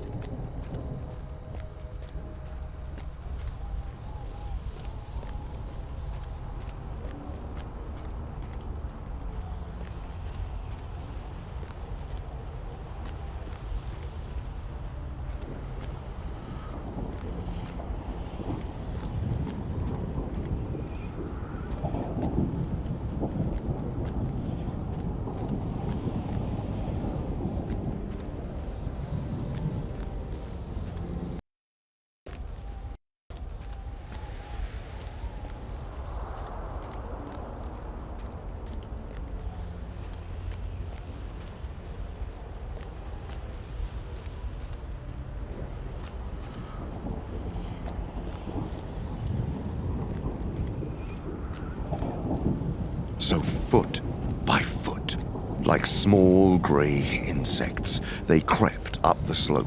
They came to the path and found that it was broad, paved with broken rubble and beaten ash.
By fortune, the fires that had poured forth in the great turmoils when Sam stood upon Cirith Ungol had flowed down mainly on the southern and western slopes, and the road on this side was not blocked.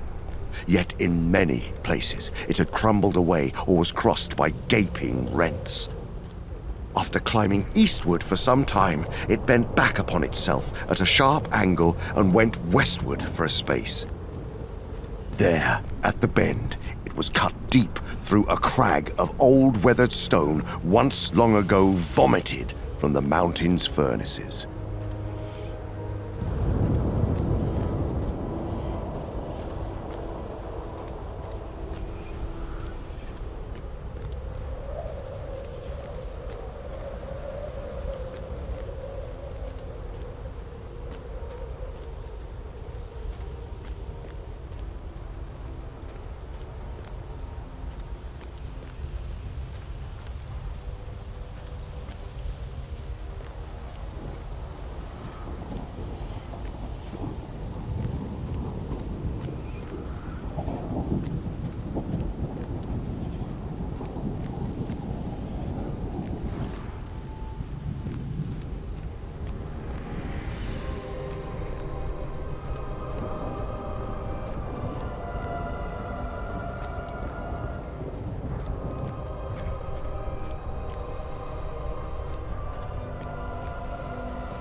Frodo looked at him as if at one now far away.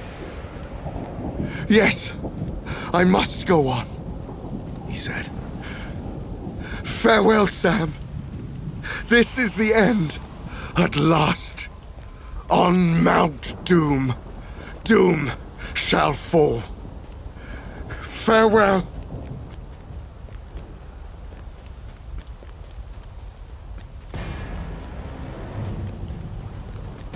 If he had looked back, he might have seen not far below Gollum turn again. and then with a wild light of madness glaring in his eyes come, swiftly but warily creeping on behind a slinking shadow among the stones.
The light sprang up again, and there on the brink of the chasm, at the very crack of doom, stood Frodo, black against the glare, tense, erect, but still as if he had been turned to stone. I have come, He said, but I do not choose now to do what I came to do. I will not do this deed.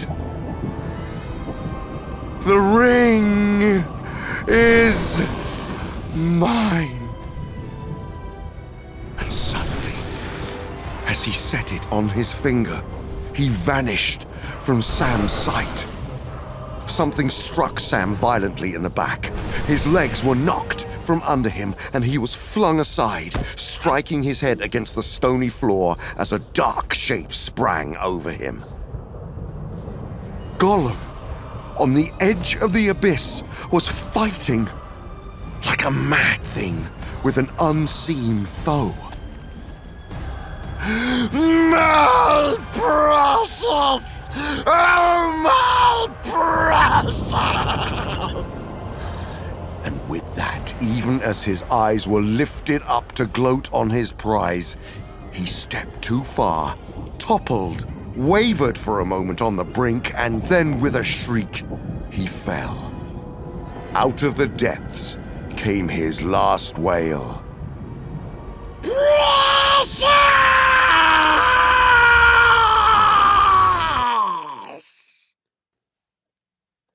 And he was gone.